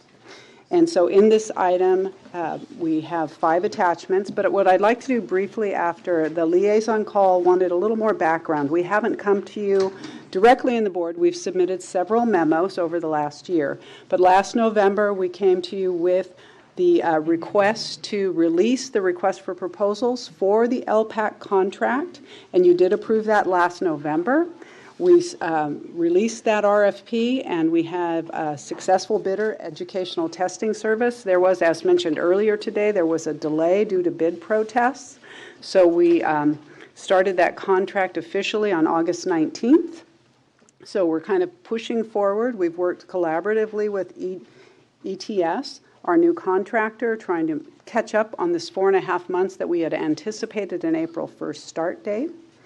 And so that's where we're at today. We do have these blueprints. We need them approved by the state board so that ETS can move forward and we can have items developed based on these task types and then start pilot testing in December so that we can stay on track with the timeline that's also enclosed in this item. So quickly, I'd like to mention several of the key differences between the CELT and the LPAC so we're all on the same page, because the CELT will continue to be administered for this year and next year as it has been. We need to do that for both local decisions of initial identification and reclassification of those students who are ready to be outside the services of English language development. So for those reasons and for Title III accountability reporting. Basically, our new test will be based on the 2012 ELD standards, which are very different than the 1999 standards the CELT was based on. The LPAC will be designed from the ground up based on these blueprints. The CELT started as an offshoot of the LOS because CTB was the successful contractor back then. And then it became our test after about the 3rd year iteration of building items specifically for the CELT. The other key difference in the law is that we are developing, as I said, assessments. The LPAC will be an initial assessment and an annual summative assessment for accountability purposes and for measuring the progress of students in their learning of English based on these new standards. The law also has been changed to allow us to move the annual assessment to a 4-month window after January 1st. So one of the moves the board will make will be approving the rulemaking process. Hopefully in January we will be bringing LPAC regulations to you that will allow you to approve that window within the context of those regulations. We have gotten a lot of stakeholder input from around the state on those new regulations that will be coming forward to you. And then another key difference is the grades and grade spans that will be assessed. The CELT had 5, K1, 2, 3, 5, 6, 8, 9 to 12. In the new test, we're expanding that, and it's based on several reasons. We are having a K1 and 2 grade level test. We'll have 3 to 5, 6 to 8, 9, 10, and 11 to 12. Back in 2009, when we added reading and writing to the K1 test, we had a study that was required by the legislature about K1, and one of the key recommendations was that we examine separating K and 1. So we're going to do that with the LPAC. It was clear from the data at that time, and continues to be so, that a kindergartner is very different than a grade 1 student. And the other reason for that would be since that time, since 2009, we've had 3 years now with transitional kindergarten. So we have many 4-year-olds who are in their first year of a kindergarten program that need to take an ELP assessment at the start of school. So, oops, that disappeared on me. Okay. The LPAC will start out as a paper pencil test, and we have required in the request for proposals that the contractor build items that will easily transition to a computer-based assessment in the future. We have to work on the issue of the fact that we want to have a common test delivery system across all of our assessments and not have folks who are giving the ELP test do that on a different testing platform. We've gone to a lot of effort in this state to make sure everyone could do that as appropriate. So today's item represents the first in a series of SBE approvals to make the LPAC fully operational. So attachment 1, just in brief, are task types. There are 32 of them. They don't have to do 32 across K through 12. They're in order of the expected difficulty. So if you looked at something like reading, because they are by the 4 domains that we have to report for federal accountability. If you look at reading, the first 4 task types, I believe, are all for kindergarten or first grade. They describe how it will be either on the initial or the summative, which grades will be assessed. It provides an example of the stimulus, the response, and the scoring. And then it provides the alignment to the ELD standards. That's why we need to have you adopt these conjointly, because at this point, because we've been pushing so hard to make up for those 4.5 months, and we need to do the pilot testing and then field testing to finalize our blueprints. So that's attachment 1, and then attachment 2 are the test blueprints. It has both the initial and the summative on the same tables. Those formatting will change once we have what we'll call the ones that we will post on the website, or the final documents. We will have separate initial and summative, but for now this was for ease of presentation. And you see that in that case it has each of the task types, but they're not explicated. So the goal would be, when we do the final formatting, we would have a hyperlink to the descriptions of each of those task types that would be easily accessible by the field as they work with these standards for the test. The last 3 attachments in the board item are information only. Attachment 3 is a timeline that we've actually submitted to the U.S. Department of Education to let them know that California is moving forward in a consistent, systematic fashion to replace the CELT with the LPAC, and that we will be operational in 17-18 with the summative test, which will then be available for Title III accountability reporting and for measuring progress on learning English based on the new standards. Because of the delay, we've flip-flopped the development of the initial assessment, so that will not be operational until fall of 2018. Sorry, I don't have the timeline in front of me, but it'll come afterwards. But the 2018-19 year, we will be fully operational with the LPAC if we move forward at this time. The last 2 attachments, I asked our contractor to provide information, and it's very tentative at this point until we go through the pilot and the field testing, but I wanted you all to have a sense of the breadth of coverage of the standards, and that's what attachment 4 and 5 supposedly would help you understand. I know it's all a lot of information, but if you have questions, I have ETS's development folks here to answer any in-depth questions about that. So before I go back to what the motion for the day is, I want to mention that the role for the State Board over the next couple of years will be to approve the rulemaking process in January and go forward with regulations to support this test.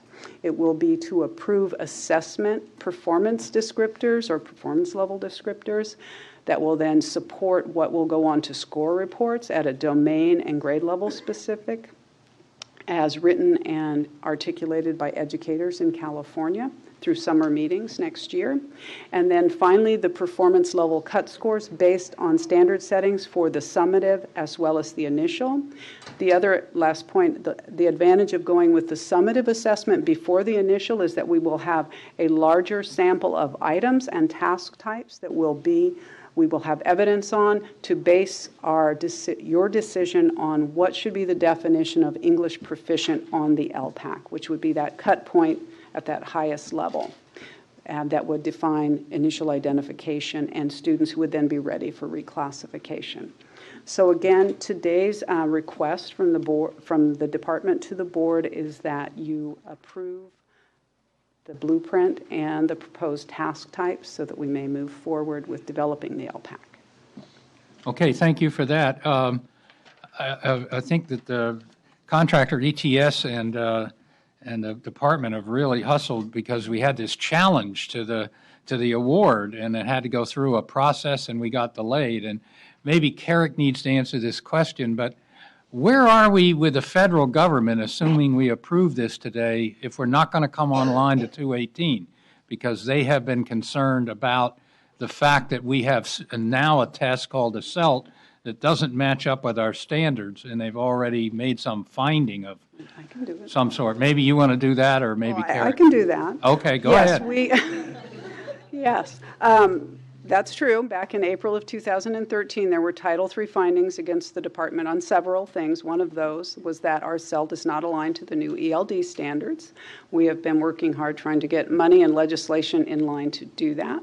And we're now to a point where they have settled all those findings and that we are providing quarterly reports. That we did, as I mentioned, submit a timeline that is reflected in what you have in Attachment 3 to the U.S. Department of Ed, and they say as long as we do these quarterly reports and are on track to complete this, they are okay. Okay. Right? Carrick's shaking Good. his All head, right, because so. I know at one point we were really sort of concerned about this, but so we worked this out with them. Okay, other board member comments. Board member Sun. Question. On the timeline, you have the LPAC summative in spring 2017 and then the initial in fall 2017. Those would be paper-based, is that correct? Yes, they will. Both of those would be paper-based. And then when do you expect that this test would transition to the online computer-based? Well, we will be working on a technical hosting solution, and it would not be during the current contract for this part, but hopefully in the near future after that. I don't have a timeline right now. Okay, so probably after 2019, which is where this ends at that point. And the reason I ask is because even if you are to find items that might transition to an online, that taking an online test is very different, especially for EL students who may have circumstances where they're not computer savvy, those kinds of technical skills. So I think we need maybe some baseline data on the paper test to test the test to test, and then see what differences there might be going into a computer base, because I think we're going to find maybe some differences. Right, and I've had that input from others in the field. Yeah, so I think there were concerns, especially for those at the K1 and 2 who are not even taking, we don't have Smarter Balance till grade 3. So there are concerns, and so we will explore all that, obviously, in a consistent fashion as we move forward with our contractor. Right. I would just suggest knowing that when we make the transition plan going into the computer base, there's an actual plan, structured plan for that phase in. Board Member Rucker. I also want to add my comments to what Board Member Sung talked about. There's a difference in the instructional environment when you're using a computer. And it changes, and it's different as an experience for students when they start using those same computers to take a test. So I understand that there's some efficiencies that are being considered in making sure that we are using similar platforms to test students. But I would ask you, in taking a look at, or even the consideration of moving to an assessment for the LPAC on the computer, what exactly do you think you're testing? I mean, there's a difference in what we're testing and what we're trying to evaluate currently with our language assessment that requires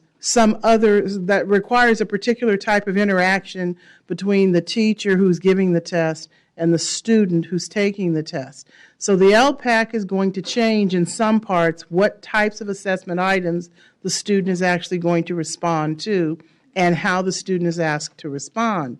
But what I'm concerned about is, since we are relying on a language acquisition assessment in the LPAC, what are we losing for the student as the test taker in divorcing the interaction that we currently have for those students between a teacher, a human being giving the test, and a computer giving the test. I think that there's some other considerations that have to be looked at, not the difference in the test environment, but the difference in what students are actually being assessed to be able to do on the LPAC that maybe requires us to consider whether or not if it's efficient to give the test on the computer, but if it's the appropriate way to do language acquisition assessment using a computer.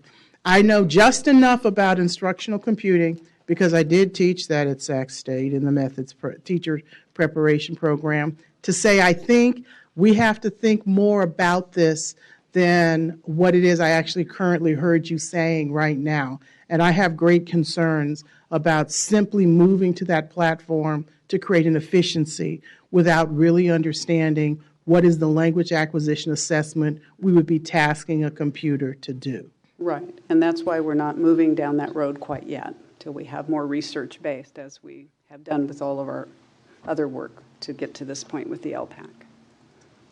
So we're not there, but duly noted. Board Member Molina.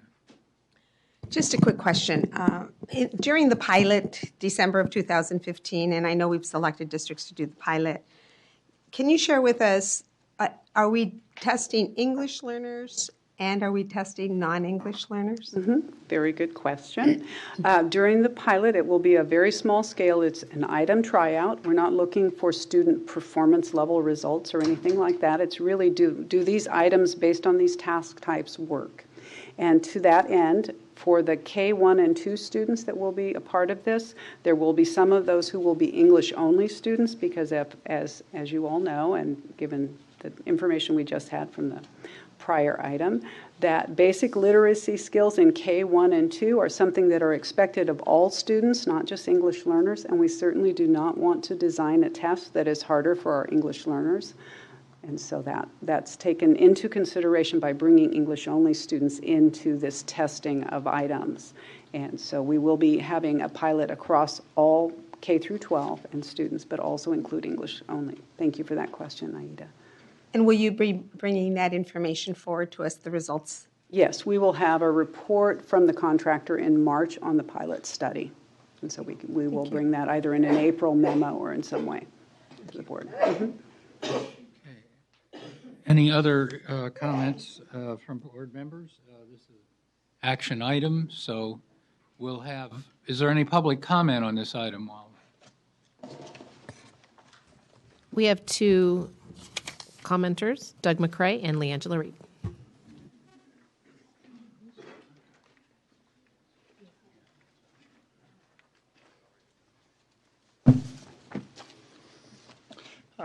Good afternoon again. I'm Doug McCrae, retired test publisher from Monterey. The LPAC development timeline before you calls for a field test. It's an item tryout early spring 2017 and a, quote, operational test early spring 2018. However, for a test to yield results to be used to measure the status of English language development, standard test development practice calls for an item tryout to be followed by construction of a final form of the test and administration of that final form to either a census sample or a large, strictly representative sample to generate the data needed to conduct standard setting for a credible threshold cut scores. Essentially a benchmark year of test development before it can be called operational. In reality, the timeline before you yields a final operational test spring 2019, not 2018. The result of using a shortcut timeline, as recommended by the CDE, is inadequate validity, reliability, and fairness for a new test before the scores can be used in a meaningful fashion. Repeating mistakes from the past is not a wise way to plan development for a new state assessment component. I have three other quick questions for the LPAC development process. First, are 2,000 test questions enough for the spring 2017 item tryout exercise to meet the demands of those blueprints? An initial look at those blueprints suggested that the spring 2017 tryouts needed upwards of 5,600 items to fill the requirements, particularly all the tasks that are outlined. Does the CDE have plans? Second, does the CDE have plans for conducting comparability studies between the old CELT to ease the transition to new LPAC scores? And third, does the CDE have plans for transitioning to computer administration? You already asked that, but I'd focus on the speaking and listening components. Computer administration is a natural for speaking and listening. Time. Easy standardization and very efficient online scoring. Thank you.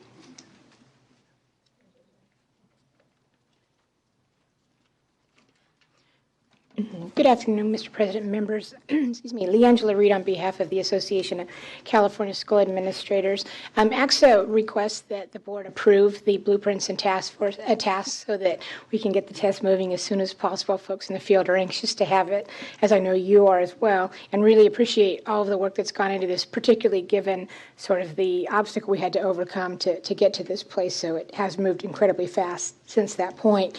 One thing with regard to moving to a spring assessment or moving the testing window, we really appreciate that because it will allow, hopefully, for the scores to come back before the end of the year so planning can be made for the following year for students. And that's an exciting piece. The one concern is, I guess, more kind of have an awareness of testing fatigue because of the CASP being windows sort of overlapping. And we're hoping that there can be some alignment where possible so that it doesn't overburden the students, and also as the development is going on, that there is some attention given to academic vocabulary, because we are hearing from the field that's one area where students really need kind of some more attention. So with that, we thank you and ask you to approve them. Okay, that's the end of the public testimony. Any further board comments on this? I'm Board ready to Member make a Molina, go motion. ahead. Okay. I'd like to move that we accept the CDE recommendation and that we approve the proposed task, attachment 1, and the proposed task blueprints, attachment 2. Is there any public comment on the motion? Hearing none, I think we're all ready to vote then. All right. That is carried. Thank you. Thank you. All right, now we're on to... President Kurz, if you would indulge yeah. me for just a minute. Yes. I couldn't let this go by without saying that this is Lily Roberts' last state board meeting. She has served us for many years as an excellent administrator in the English language proficiency office and served for many months actually as our acting director of the assessment division as well. And so I just wanted to publicly acknowledge the work that she's done because it's not only benefited the Department of Education but the children of California. Well, so thank you.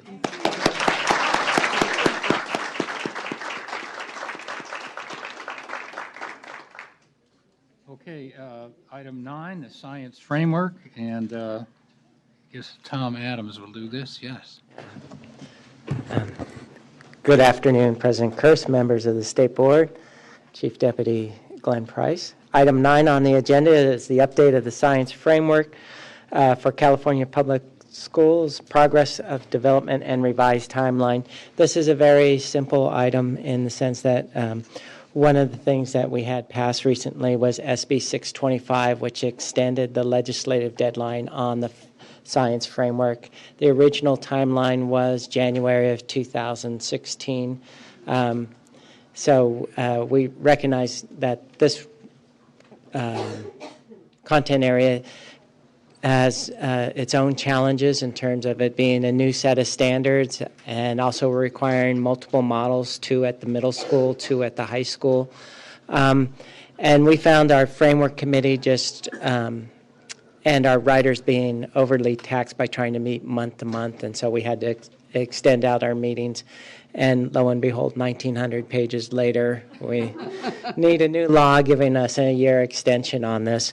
The timeline, though, does mention that we anticipate board action in September or November of 2016. Right now, we're on the cusp of sending the science framework first draft out for public comment. That will start on November 17th. Our commissioners have been diligent about reading all the chapters and making sure that it's aligned with the approved edits, and we're just starting to get those in and we'll begin the gradual process of posting all these chapters and making them available for field comment beginning November 17th, going all the way through January 19th. So if you haven't done your holiday shopping, you can get someone a first review of the science framework. Yeah. But that's the real reason why things got pushed out.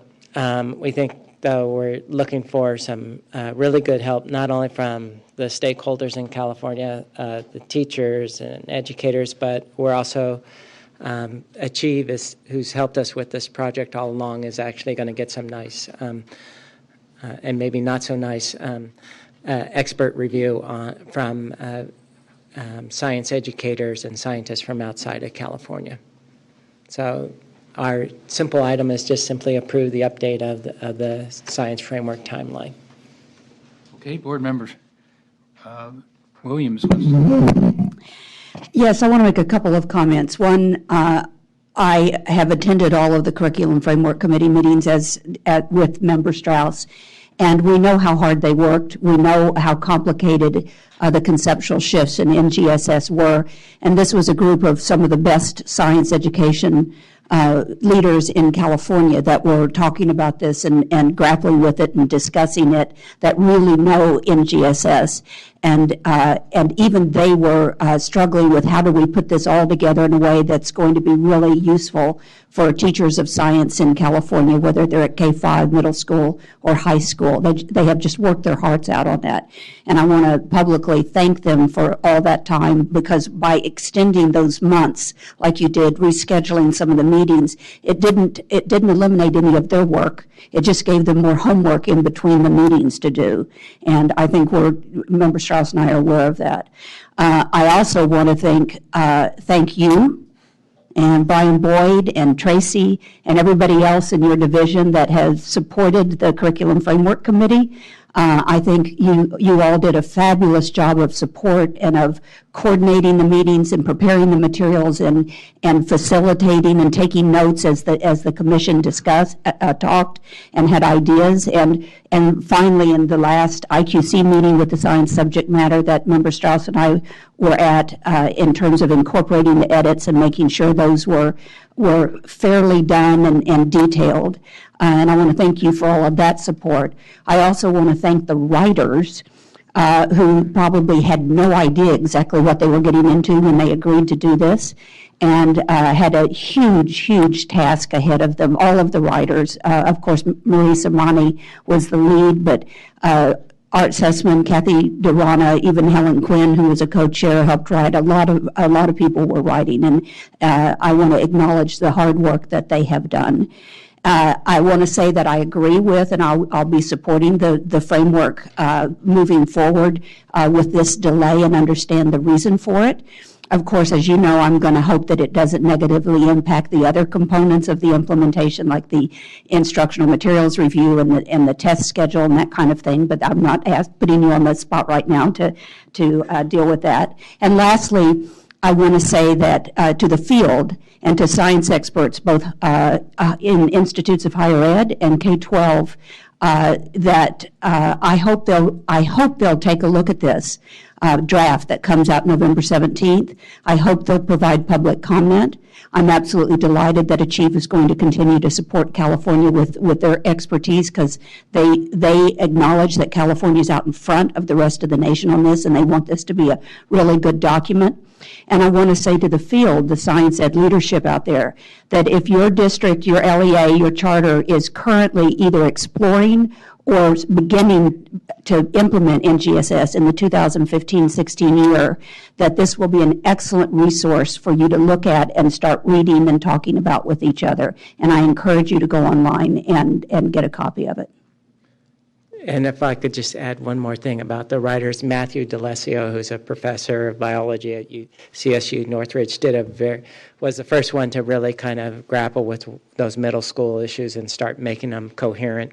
And also, I just have to thank Kristen Cruz-Allen. She's the manager of the Curriculum Frameworks Unit, who is now on leave for medical reasons, but both her and Cynthia Gunderson have done a great job in managing the process. And in fact, Kristen took it upon herself at one point to just rewrite some of the lower grades just because the prose was aching for clarity. And thank you for doing that acknowledgement of them. Right. Okay, Board Member Strauss. So just a quick comment. I was watching some of the people edit it, and I think the edit is such a important process, and we watched how long it took with the literacy framework. But I think we're trying to make it coherent. We're trying to get the same voice. We're trying not to have lots of repeats, and we're trying to look at vignettes and snapshots and use the model that was so successful in our previous two frameworks. So I know people have been patient waiting for it, but I do. I'm hopeful in looking at when the final editing process is complete. The other piece I wanted Tom Adams to please share is that we are in replacing the Instructional Quality Commission members who are going off. We're looking at frameworks coming up. So we have history, social science. We're still working on science. We have world language. We have health. And I just thought you might share just quickly. This is a quick item, but just so people know, like we had a freeze for like 5 years, but now we're really trying over time through this process to update all of our frameworks. And I think for people who are looking at that, it'd be important that they realize that we're not just on the Common Core math and literacy. We are on California standards, and we are going through it systematically one by one. Yeah, so to put it in, continue the appropriate holiday metaphor, the curriculum groups lining up for new frameworks and instructional materials resemble the shoppers before Black Friday. And it has, you're right, we have health, which has a new set of standards, but a framework that is completely out of date. In fact, we had to put a disclaimer on our website saying it's no longer in alignment with current state statutes. We have world languages. Again, we have to update that. There's talk about updating the world language standards, but it seems to be a pretty easy fix. Visual and performing arts might be the most daunting before us because we have a new set of visual and performing arts standards at the national level. And there's discussion among arts educators about how to really synthesize those with the existing California standards. And then at some point we will have to do with physical education, but it seems to be in pretty good shape. But I don't want to, I made a pun, and I don't even get credit for it. Sure. But I do want to stress that science is not an easy lift. And so while we have selected the stone and started the chisel in order to sculpt it into its appropriate statue, it's going to take a while. And so it's a rough cut right now. And we still have history, social science. And there, I think the public comment exceeds the length of the framework. So can you give me a projection on what's after the framework? By that, I mean timelines. Right. For then materials, then an assessment. What timeline is the hope now for the whole rollout? Well, again, this would all depend upon the funding of the Instructional Quality Commission and what it looks like in the governor's budget come January. We are anticipating finishing history, social science in May of 2016. Yeah, no, I meant on science. I was talking about science. Yeah, and then science, we'd finish in science in November of 2000, or September, November 2016. The question is what then would be our next area in doing instructional materials adoption. Right now, we do have authority to collect fees for a history, social science adoption. So we're kind of anticipating doing that in 2017, or 2017, and then science in 2018. We don't have any mechanism in place right now for assessing fees for publishers on science. But the other thing is the whole fee-based structure on instructional materials is probably an outdated one if you realize the market now is really shifting towards open education resources, and those aren't entities that usually have the funding to pay for these type of things. The other thing is there's the lessons learned from the ELA, ELD framework. You have to, if you want the industry really to produce something for the California market, you got to train them. Just like we train our teachers on what's the instructional challenges, if we really want them to build materials for California, then we really have to spend some time with them. If you were to try and do the science adoption in 2017, you're basically giving them about 5 months of development. And so what you're likely to get is materials that have been shifted around in terms of getting level organized to the grade level topics, but those things that we really want to see, the three-dimensional learning, the deep alignment there, you're probably not going to see with a 4 or 5 month timeline. And so we would advise you to actually wait until 2018 to do science to get a real deep alignment and actually do some publisher briefings, usually about 3 or 4 on this. So that would leave us with the current NCLB assessment with the old standards into when? 2019 or? We asked for a waiver. Well, we asked for a waiver, but we got to have an assessment. So we're not going to have an assessment. You can't have nothing, or can you? Oh, we're asking to waive. Hi, Carrick Ashley. So we do have a timeline for the assessment. I don't think we should get too tied in or locked down on it. I mean, we want it to be timely, but we do want to make sure that materials and instruction is in place. We do have a lot to discuss in terms of the type of assessment it's going to be. And so we don't want the timeline to make the decision for that. It'd be better to do it right. If that means taking a little longer, then that's what we ought to do. But we do have a timeline that I think is 1819. But again, I wouldn't want to lock us down on that. Yeah, and I agree with that. Quality is really, really critical. On the other hand, we don't want to wait so long that we are in line for next generation science standards, because we've already missed this one because we adopted in 2013. Yeah, we're in the next generation. Yes, yeah, right. So there's this balancing act that we need to find, and there are options in terms of waivers. There are options in terms of doing a pilot and a field test and a full operative test that it would at least start moving us forward. And also I want to remind everyone, as was reminded just a little while ago, that LEAs that are moving forward on this, and I do know there are some that already are, they have the option to find materials without waiting for us to adopt. So, okay. Board Member Rucker, then Board Member Molina. Okay, so I want to harken back to what Dr. Adams said about we have to pay attention to the lessons we've learned from the previous adoptions.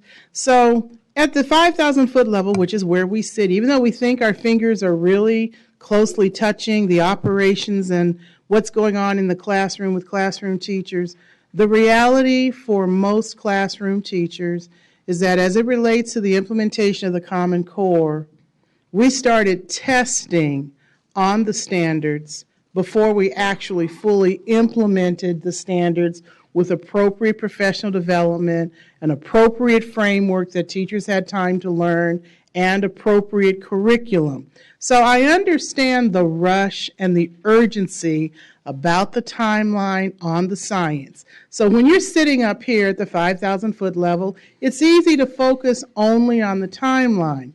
But the reality in the field is, if you contract that timeline, you are placing additional burdens on LEAs, and more particular on classroom teachers, to do work that they need to have time to consume, to understand, and to learn. We just heard from students today who said they still do not see it evident that we are fully implementing the Common Core, and part of that is because we did a lot of that work out of order, and we didn't really take time to really appreciate the work that had to be done at each stage. Now, having said that, we created a really good framework, and I'm using the royal we as if I had something to do with that.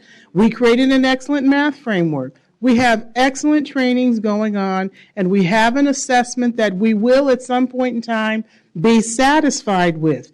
But the angst that we are feeling about those test scores is related to the fact that we didn't do this in the right order. So I appreciate the issue about the urgency of the now and what is moving us here to move this timeline and get to a test.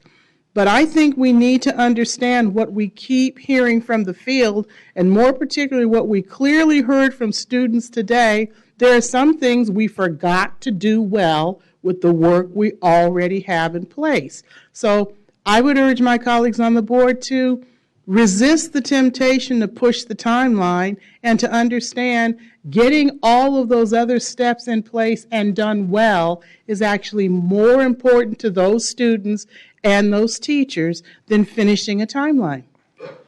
Okay, yeah, Edie wants to talk, and I got us off track here because we're really, I apologize, because we're really supposed to be talking about the timeline for the framework, but I couldn't resist, and I apologize. Go ahead. I'll make it short. I'll echo Board Member Rucker's point, and that is that we need to learn the frameworks first. And it's taken us an inordinate amount of time to do a language arts framework, a math framework. Teachers are overwhelmed. They are feeling a tremendous amount of stress. And we need to acknowledge that we need to be thoughtful about this work. We need to be clear about the expectations of what we want them to learn and do. And we need to give them time. And so I really urge that we stay with the timeline and not rush this. And added to that is that we make errors when we rush and do not get the very best materials that we need. So I know that we're all anxious, and I'm anxious, but I will tell you we have not stopped teaching and learning because there are no materials. I think that's important for people to hear. Next generation science is at the forefront of our conversations. We have committees going. People know that you need to start now, and it isn't necessarily that I need the materials. I need the understanding of what it is and what I'm to do with it before you put some materials in front of me. Mm-hmm. Okay. So, ready for a motion?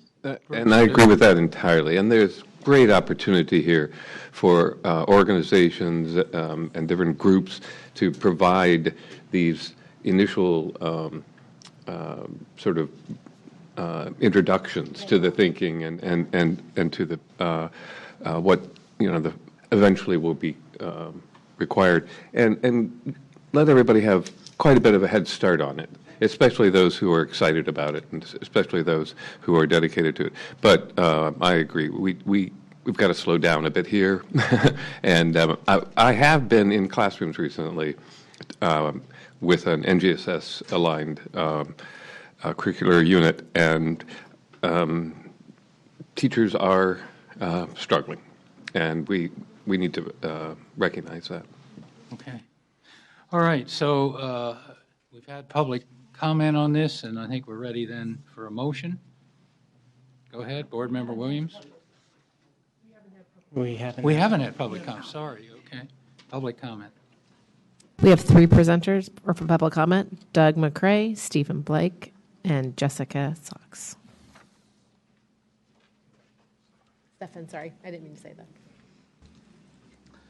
Hi, I'm Doug McCrae on the testing issue, and you already discussed the timeline, but I had a two-sentence remark here on the 2019 current timeline for assessment is not realistic if you don't have instructional materials until 2018. Typically, you do need probably 2 years for local districts to adopt those materials and to then have professional development for their teachers on the materials that the local district adopts. This puts assessment into 2020 or 2021 if you want good assessments. And so you've covered it, but from the viewpoint of constructing new assessments. If you don't do that, the kids have not had the opportunity to learn, your implementation isn't done, and you end up with uninterpretable test results. Thank you. Good afternoon, President Kirsten, members. I'm Stephen Blake, representing Children Now. We supported SB 625 and the request by the IQC to extend its work, and we certainly endorse your adoption of this calendar today. I wanted to come forward to take the microphone today to also attest to the productive use that's been made of this additional time already. You've heard from your colleagues about the extraordinary work that's being done by these different groups in coming to a 1,900-page draft so far. But I want to tell you that they have also been exemplary in their responsiveness to those of us in the field who have raised some questions or concerns. And out of that incredibly collaborative environment, we've seen some real strengthening of the draft, especially with respect to the incorporation of engineering practices and principles and computer science and computational thinking. And now they've extended the opportunity for those of us that do community outreach to help provide some guidance to educators so that they can be as constructive as possible as they reach out into the business and extended education community to bring hands-on experiences to kids in the classroom. So we urge you to adopt this extended timeline, and we're quite confident that this additional time will get us to a science framework that's going to be very beneficial to every child in California. Thank you.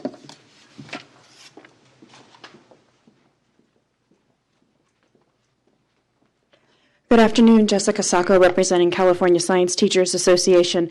I couldn't help but smile during the discussion time because I felt like I was in my own CSTA board meeting. So I appreciate the issues you're grappling with. I also wanted to quickly comment and agree with Member Molina, who suggested that there needs to be a level of understanding, and now is the time to take those early dives into NGSS and to not necessarily have to wait for instructional materials or an assessment to take those early steps forward. That's the message we've been sending to our members and the teachers in the field. And still know that there are districts who are refusing to move forward because of the existing CST, that perhaps 6th and 7th grade are moving forward, but 8th grade is not. So, but that's not what we're talking about. We are talking about the framework. And so, yes, we agree with the extended timeline and understand and respect the need for that extended timeline. I did want to add that CSTA has been very supportive of this process throughout it. We, in preparation for the public review, we are planning group review sessions all across the state. I know of at least 10 that are currently being scheduled. I know Anthony Kwan down at Los Angeles County Office of Education will be producing a webinar to help orient teachers on how to review the framework and read the framework for this public draft. We're encouraging them to provide all the feedback to CDE using their feedback form that they're producing.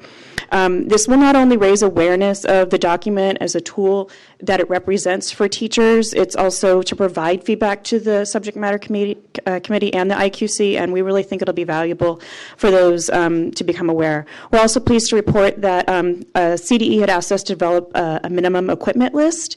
We had published one in 2008 based on the old standards, and we are working on developing that minimum equipment list. It's under revision, and we will have it posted by the time the framework is released on November 17th for public comment. So we're pleased to do that. Thank you. Okay, so now we can vote. Okay, and we can have a motion first, yeah.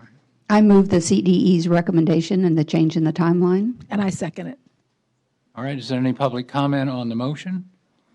Seeing none, no board comment, all raise your hands. Thank you.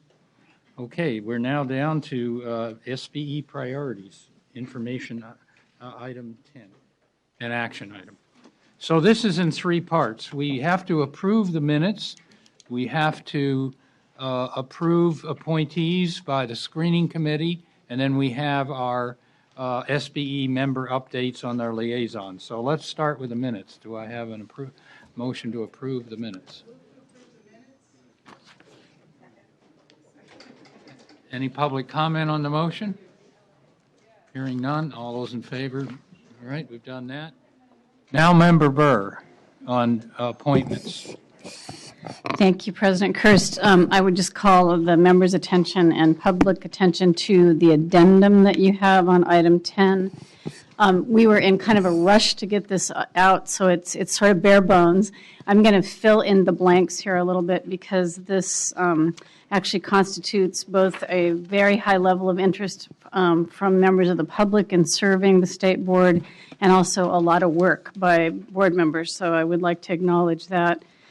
So first, starting with the Instructional Quality Commission, Just to refresh folks' memory, you've heard a lot about the work of the Instructional Quality Commission today, but it's composed of 18 members. They each serve 4-year terms.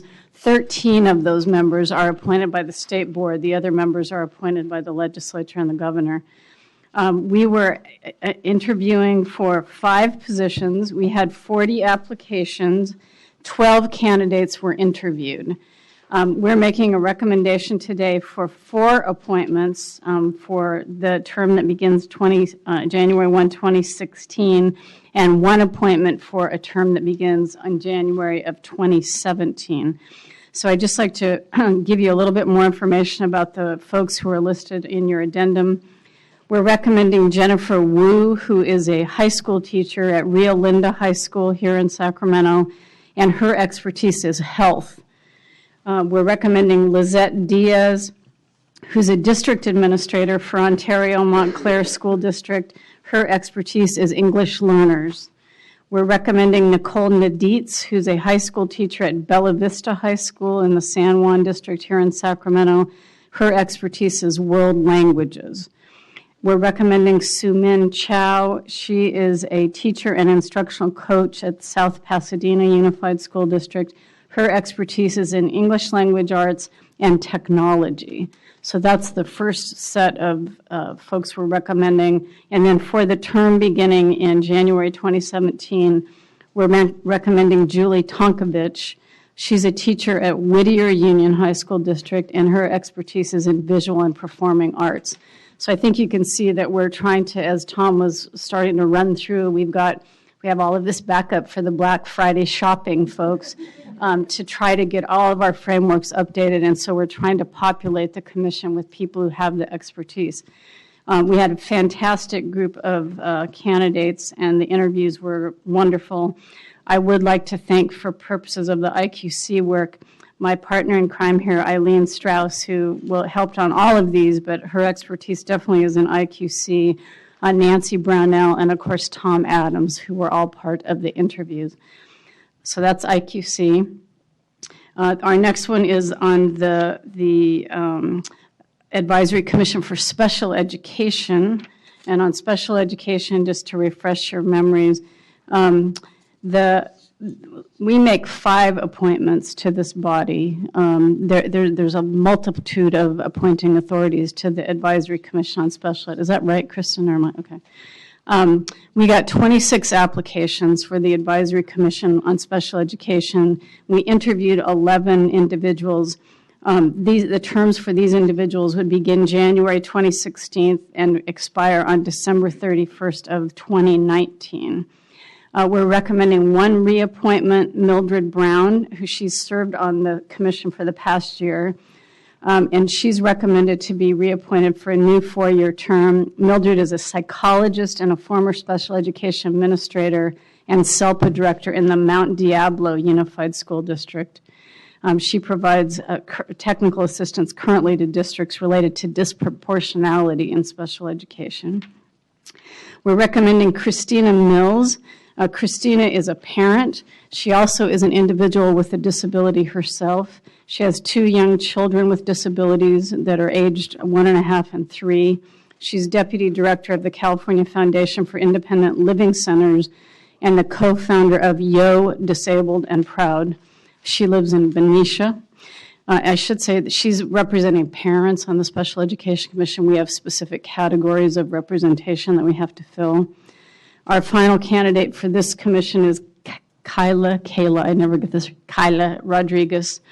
Kyla is also a parent. She has a 9-year-old child with disabilities who attends a dual immersion charter school. She also currently works as an administrator of an alternative education program in Imperial County. And prior to that, she served for 10 years as the Title III county lead at the Imperial County Office of Education.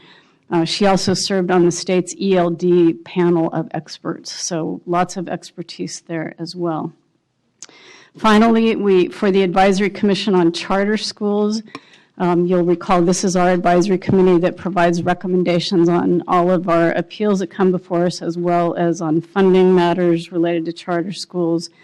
We had 4 open seats on the advisory, or 4 seats up for renewal and the Advisory Commission for Charter Schools having terms ending December 31st of 2015. We had 10 applicants to serve on the committee, and though we interviewed 7 of those folks. We're recommending 2 reappointments, and again, we have specific categories we fill on this commission. Mark Ryan, we're recommending for reappointment. Mark is currently the charter school administrator at North Valley Military Institute in Granada Hills, California. We're recommending the reappointment of Ari Engelberg, who is a former charter school executive director of Bright Star Schools and currently serves on the governing board of Valley Charter School in Los Angeles. We have 2 new appointments we're recommending. Caitlin O'Halloran, she's a co-founder of Dixon Montessori Charter School and currently serves as the governing board president of the Dixon Unified School District. And Wesley Sieber, who is the superintendent of Kingsburg Elementary Charter School District, which is a charter-wide, one of our only district-wide, or one of our few district-wide charters in Fresno County. And I neglected to say that for special education, Nikki Sandoval participated in the screening with me, as did Kristen Wright, and I really appreciate their help. And on the charter school advisory, Trish Williams participated, as well as Eileen. Eileen also was on special ed. Eileen's on everything. And Carolyn Pfister helped us, as well as Cindy Chan on the charter schools. So with that, it's a lot of work every year. I would move the appointments of the 3 commissions as I outlined them. I'll second. Okay, second. Is there any public comment on these nominations? Okay. So I just think the state board and the public should be aware of how fortunate we are that so many qualified public teachers and parents and board members are interested in serving on our advisory commission. So we had great candidates to choose from, and I just think, you don't know in paper screening when you interview people, but we are very, very blessed, and we feel really good about we agreed on all of our recommendations. Okay, without further ado then, we'll call for the vote. The appointees are approved, and so we're now at the point for the SBE liaison reports. Let me start with the Advisory Committee on Special Education. Nikki Sandoval. Thank you. The Advisory Commission on Special Education met at the Santa Clara County Office of Education Inclusion Collaborative Conference last week, and there are some announcements and items from that meeting that I'd like to share. The Commission said goodbye to Commissioners Betty Carnett, Christy Higgins, Nancy Portillo, and Morena de Grimaldi, and I'd like to thank them for their service. In particular, the State Board appointees, Nancy Portillo and Christy Higgins, for their commitment to students with disabilities. We're very grateful for their service. And they are going to be replaced by 2 really outstanding candidates. And I have to say how impressive the slate of candidates were and the applicants. It was a really rich pool to draw from. At the meeting, the Commission heard presentations from Nancy Brownell about transitioning to a new accountability system, as well as Carrick Ashley regarding the state assessments. And the Commission is very interested in providing ongoing feedback on both of these issue areas. They did express concern about ensuring the link between instruction and assessment, especially for those students who are taking the California alternate assessment.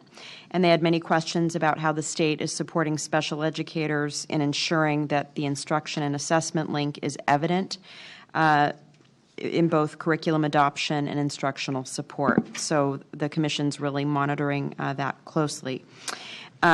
We will be hearing from the Commission at our next 2 meetings, where they'll be sharing some of the work they've developed and will assist us in ensuring that we're always making sure that the needs of our students with disabilities are at the forefront as we consider policy and programs and initiatives. So I'm looking forward to that. I also wanted to express thanks to Special Education Director for the state, Fred Balcom, for his service to the department, and we all wish him well as he transitions to his new position at West Ed. Do you want to do also Summer School for the Arts, if there's any update on that? Go ahead. The California State Summer School for the Arts is preparing for its 30th session, and the board met late September, September 25th, and I really respect the level of engagement that staff members and volunteers who work year-round for this 4-week experience. They work so hard to make this a transformative educational offering for the next generation of creative scholars and professionals. And they're also doing a really good job of keeping the students, the alumni, connected with the state school through social media and in person, and then engaging them to return in different capacities for the school. So really robust program in its 30th year next year. Okay. So let's go to Child Nutrition Council. Thank you. I was only able to attend half of the meeting, and I know that Kristen attended the first part of it, so thank you. Of most interest, they are interested in engaging school districts to include nutrition in their LCAPs as part of the school climate. And so for some of the schools, they're eligible for the fresh fruit and vegetables program, and that's available to students, but students don't always know why they should eat healthier. So this is a good effort. I think they're looking at best practices to see what other districts, if any, are implementing something similar. And I think they're going to come back at the next meeting with a couple of updates. Okay, thank you. Thanks.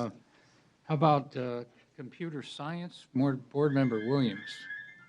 Whoops, wow.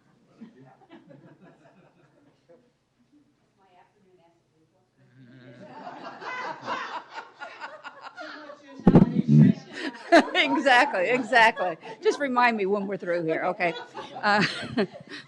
Okay, sorry, I need to change that timing.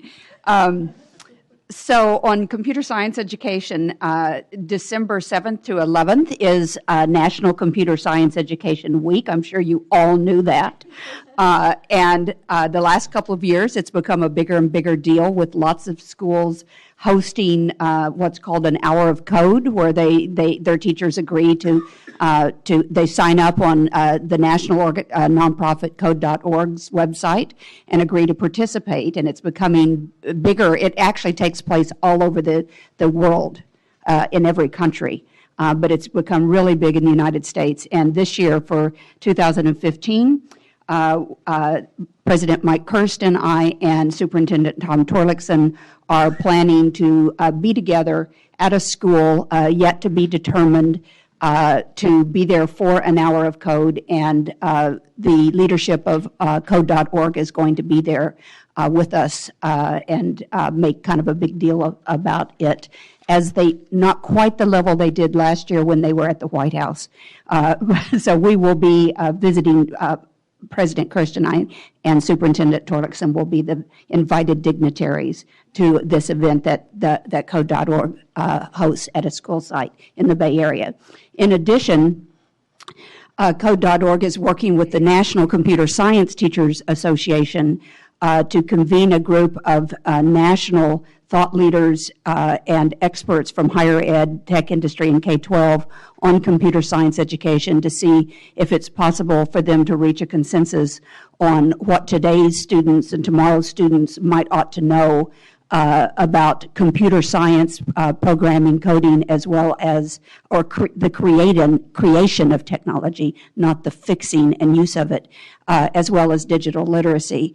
And so they have a group of thought leaders and experts that are putting their ideas together, and then they have a group of stakeholders who will respond to those ideas. I will be representing the state board from California on the group of stakeholders, and I believe that Carrie Robertson is going to be the CDE representative on that, and that will be on November 18th in Chicago, and I'm really excited about going to that and hearing what they have to say. Okay, so next we'll have CTC. So I have a couple of, so as far as CTC, I participated in San Diego about 2 weeks ago on the Deans of the California Schools of Education. And we had CSU, UC, and independent colleges, deans all in the same room, which apparently is the first time that's happened in 20 years. And it was such a good meeting that they're going to do it again next year. But we talked about And my role on the panel is to talk about what schools of ed need to do to prepare for Common Core for teachers coming into the field. But there was a really intense dialogue, and a lot of CTC representatives were there in that room, about the shortage of teachers, the difference the millennials are looking at education, that they're not coming in for more than 3 to 5 years if they come in at all, and that the way our profession is structured doesn't meet some of the needs that they like in the workforce. So it was a really, really intense, lots of recommendations, including recommendations for committee work for follow-up, both in teacher preparation, induction, and support throughout the career, kind of what State Board's doing and what the need is. So it was really exciting. Also at CTC, they're talking about teacher performance expectations and accreditation, how to help institutions prepare teachers and leaders, and what kind of performance assessments we should be having for administrators. That's going on the December agenda, but really, really intense and very active, that as far as CTC. I just want to add a couple other things since I'm talking. So last week at the STEM Symposium, which we heard from Glenn about, which was really exciting. So many people who've been part of the framework and IQC were all there. But there was a meeting of the Alliance for NGSS. More than 40 people were in the room talking about communication tools to roll out NGSS. I have a handout for you. What all the groups are doing, how everybody's coming together, what different tools we need for different stakeholder groups, what each group could do. So it's really a collaborative effort to continue to do this rollout of NGSS in a very thoughtful, and Trish and I have been part of this. There's regular phone calls. They're really, really involved. The CD Foundation supports this work, and I think you'll hear more and more from us as we continue to do that, but it's important to know that. Also, the ELA, ELD rollouts, you heard us at the last board meeting talk about how we hadn't had any in the LA County area. Well, it's happening. And so at the end of January, there's an ELA, ELD rollout at LACO at Los Angeles County office. But Joanne reported to me that the one in Chico 2 weeks ago was like the best ever. So they're really getting their leg, and they're all sold out. Everybody wants to go. And so I would just say we need to continue to encourage people to go, because also they get modules and resources they can go back and use for professional development in their own district. And what we're realizing is we are so early in the rollout of the literacy framework. So many people have hardly read it or even know the length of it or the chapters or anything. And so the rollouts are great tools, and I suggested that for the School of Ed, that deans and their faculty should be going as well. So some of the faculty members are actually on framework committees and standard setting committees, so they know, but not all schools of ed know. So I think the rollouts are really important, and I think it'd be helpful for us as State Board to be aware if it's in your local area to go, because we are regional. And I just think it's good for us to have a sense of what it means as we roll these things out. So I just wanted to share that with you. And then this Friday starts the California Math Council South annual math conference in Palm Springs. We have a lot of CD people go to that as well. And this is the third year in a row we're having a leadership strand on Friday.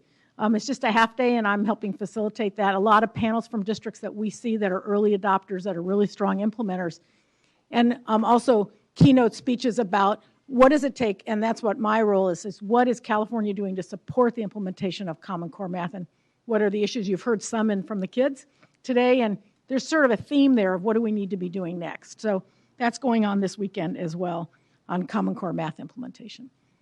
So that ends my report. Thank you. Okay, so I'll go down now from the podium, from over there with the members that haven't had a chance, starting with Member Holliday. Member Williams and I, of course, are assigned to the charter as charter liaisons. The ACCS meeting in October was canceled, and we were hoping not to have to bring any charter issue to the board in November. But as you all know, there will be one tomorrow, and we'll do our best to help you with that. Okay. Board Member Sun. So I didn't attend in my official capacity, but I just want to report I did attend the September 18th Department of Education Assessment and Accountability Information Meeting, fondly known as the North-South Annual. And I always take an opportunity to thank the department for holding those, because it is a great way to outreach to folks in the field. And the department staff do an excellent job and make themselves very available, very approachable to stakeholders. So thank you very much.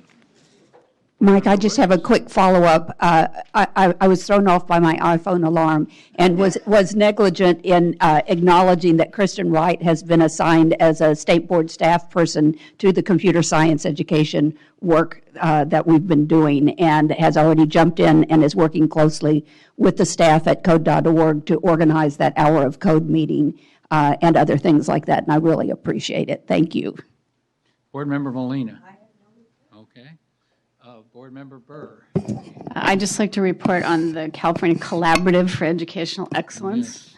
We had a meeting on October 1st. I think at our last meeting, I was delighted to announce that Carl Cohn, our former colleague, has assumed the role of executive director. And as expected, he's hitting the ground running. At our October 1st meeting, he presented a suggested organizational chart for us to approve, which we did. And on the basis of that, he has begun recruiting for 4 positions, 2 educational leads, an individual to do research and data, and an individual to take over communication and outreach. So we have all of those job announcements are listed on our website and also on Riverside County Office of Education website, because they're our fiscal agent. So we're looking for good talent. If you know anybody, send them our way. We also had a presentation by Carrick about the Smarter Balanced Assessment results, which we appreciated. And Janelle Kubinek gave us an overview of national peer-to-peer networks, which was very interesting. And it's safe to say California is a leader in that. We've heard from CORE and others, the California Collaborative on District and School Reform, I think it's called. There's very little going on in other parts of the country, although some folks are starting to take that up. So we'll continue to look at that. Our next meeting is December 3rd in San Diego, and we're meeting in conjunction with the School Boards Association so that we'll be able to have input from the school boards. Good. Okay. Board Member Ortiz. Okay, thank you. I want to add on two more things. I was a panelist last week for Families in Schools Alliance 2015, and I represented the state board on the panel on local control funding formula.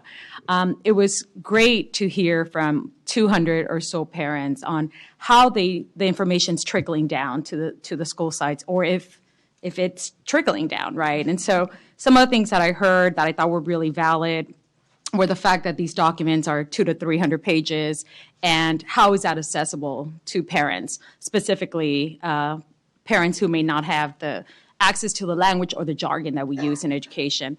I'm sure you'll hear more about this tomorrow during item 11. But again, I just wanted to mention that it was great to hear from the parents. It really humanizes the voice that we hear, and really understanding that the parents are such an authentic stakeholder, because all they want is to provide for their kids to have the highest quality education, right? And so I really had a great time there. I was also principal for 4 hours, principal for the day, and I retired, man. That's a lot of work. I want to appreciate Liberty Boulevard, City of Southgate, Title I school with so much heart. The teachers, the staff, the principal, and all the administration.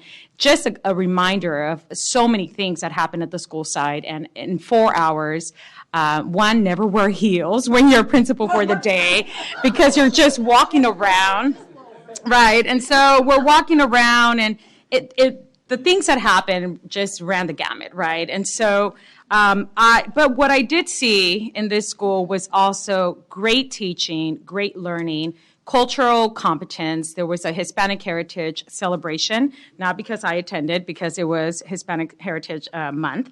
And the students were super involved and engaged in the program, and the parents did all the costumes.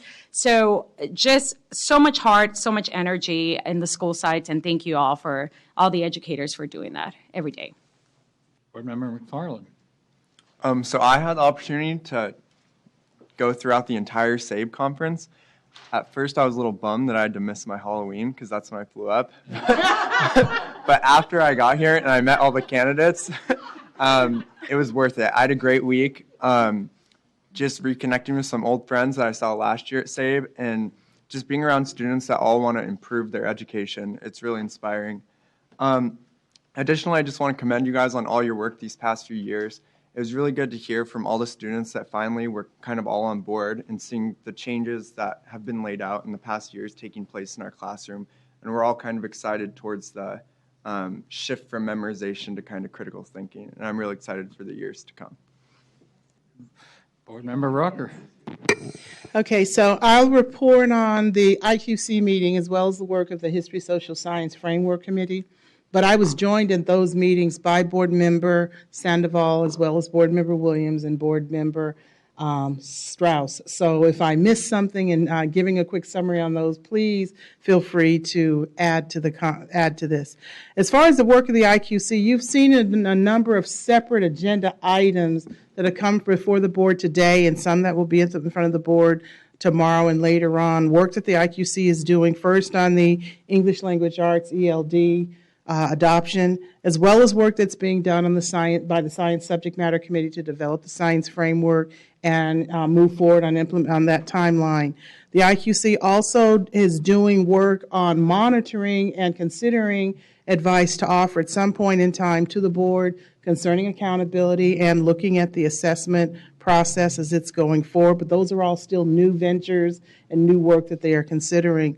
They are looking forward to the inclusion of the new members who will start their term in January.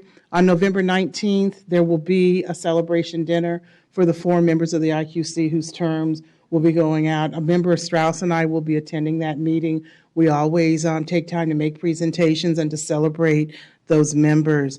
I want to turn the attention in particular to the work that's being done by the History Social Science Framework. You heard from Tom Adams all of the frameworks that are being under consideration that are in the queue for work, as well as the work that's being done with the science framework. I do want to point out, as it relates to history, social science, this is unique because unlike the other subject matter areas where we have a new framework that's either been adopted or is in place, the history, social science framework will not be framed around new content standards. And so the heavy lifting on this, which many thought was going to be a very easy thing, which was to just simply dust off the draft that was shelved because of legislative action a few years back, as it turns out, there's a lot of issues that were never fully resolved in statewide conversations and dialogue among stakeholders about how to develop the framework and how to put the history social science framework together to create a coherent framework, but also to make sure that the lessons that are developed create a picture about world cultures and other cultures in ways that create a more holistic picture for students, not only for the students who are studying these cultures, but for the students who are in those classrooms whose cultures are being represented. So on Thursday, October 9th and Thursday, October 8th and Friday, October 9th, the History Social Science Committee devoted 2 full days of work to looking at the draft History Social Science Framework. And it was a chapter-by-chapter review of information of the draft that was developed by the writers in response to public comment, and it was quite extensive public comment. It is not an exaggeration that the public comment probably outsized the complete length of the framework. In addition to that, we took a look at what going forward has to be done to make final revisions so that the framework can be presented for public comment. One of the issues that continues to be raised is the explanation, particularly about particular religious and cultural icons, or the ways that certain elements that are presented, particularly about the Sikh religion and about Hinduism. There's still work being done to try to make sure that there's a balance in that presentation, as well as a balance about the history of the early civilizations and the early development of civilizations in that region. So a lot of work on that is still being done.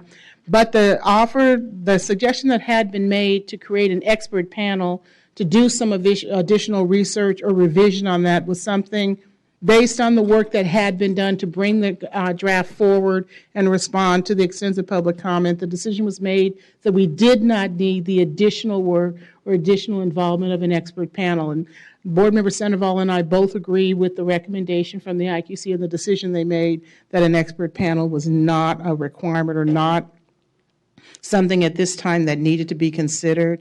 Before the meeting adjourned, the IQC went through all 12 chapters including the chapter on the criteria and looking at the appendices and the evaluation criteria for the new frame that will frame how the textbooks will be developed.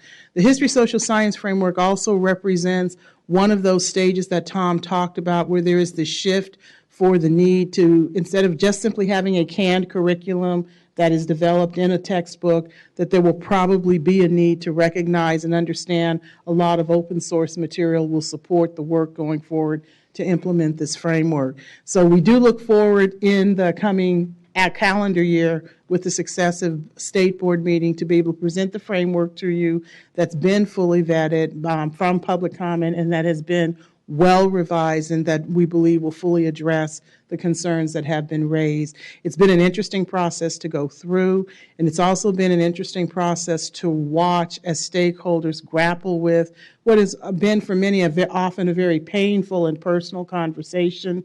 Perhaps among all the frameworks and all the curriculum that we are writing, history social science is probably the most personal for most people, not because it is a story. It's not about how we don't engage students in math or science or English language arts, but because what is presented in the content for history and social science really tells other people what they should understand about me or what it is they should see in other cultures and in the transmission of the cultures and values that we are teaching. So despite the fact that we're going to be using 20th century standards to try to implement a 21st century curriculum for history social science, I think the writers are to be commended for the tremendous effort that they have exerted, not only in the academic community, among historians who have their own beliefs about what history social science instruction should look like, but in trying to engage a large community of stakeholders who had some very strong feelings that frankly were not resolved by the last draft of the framework,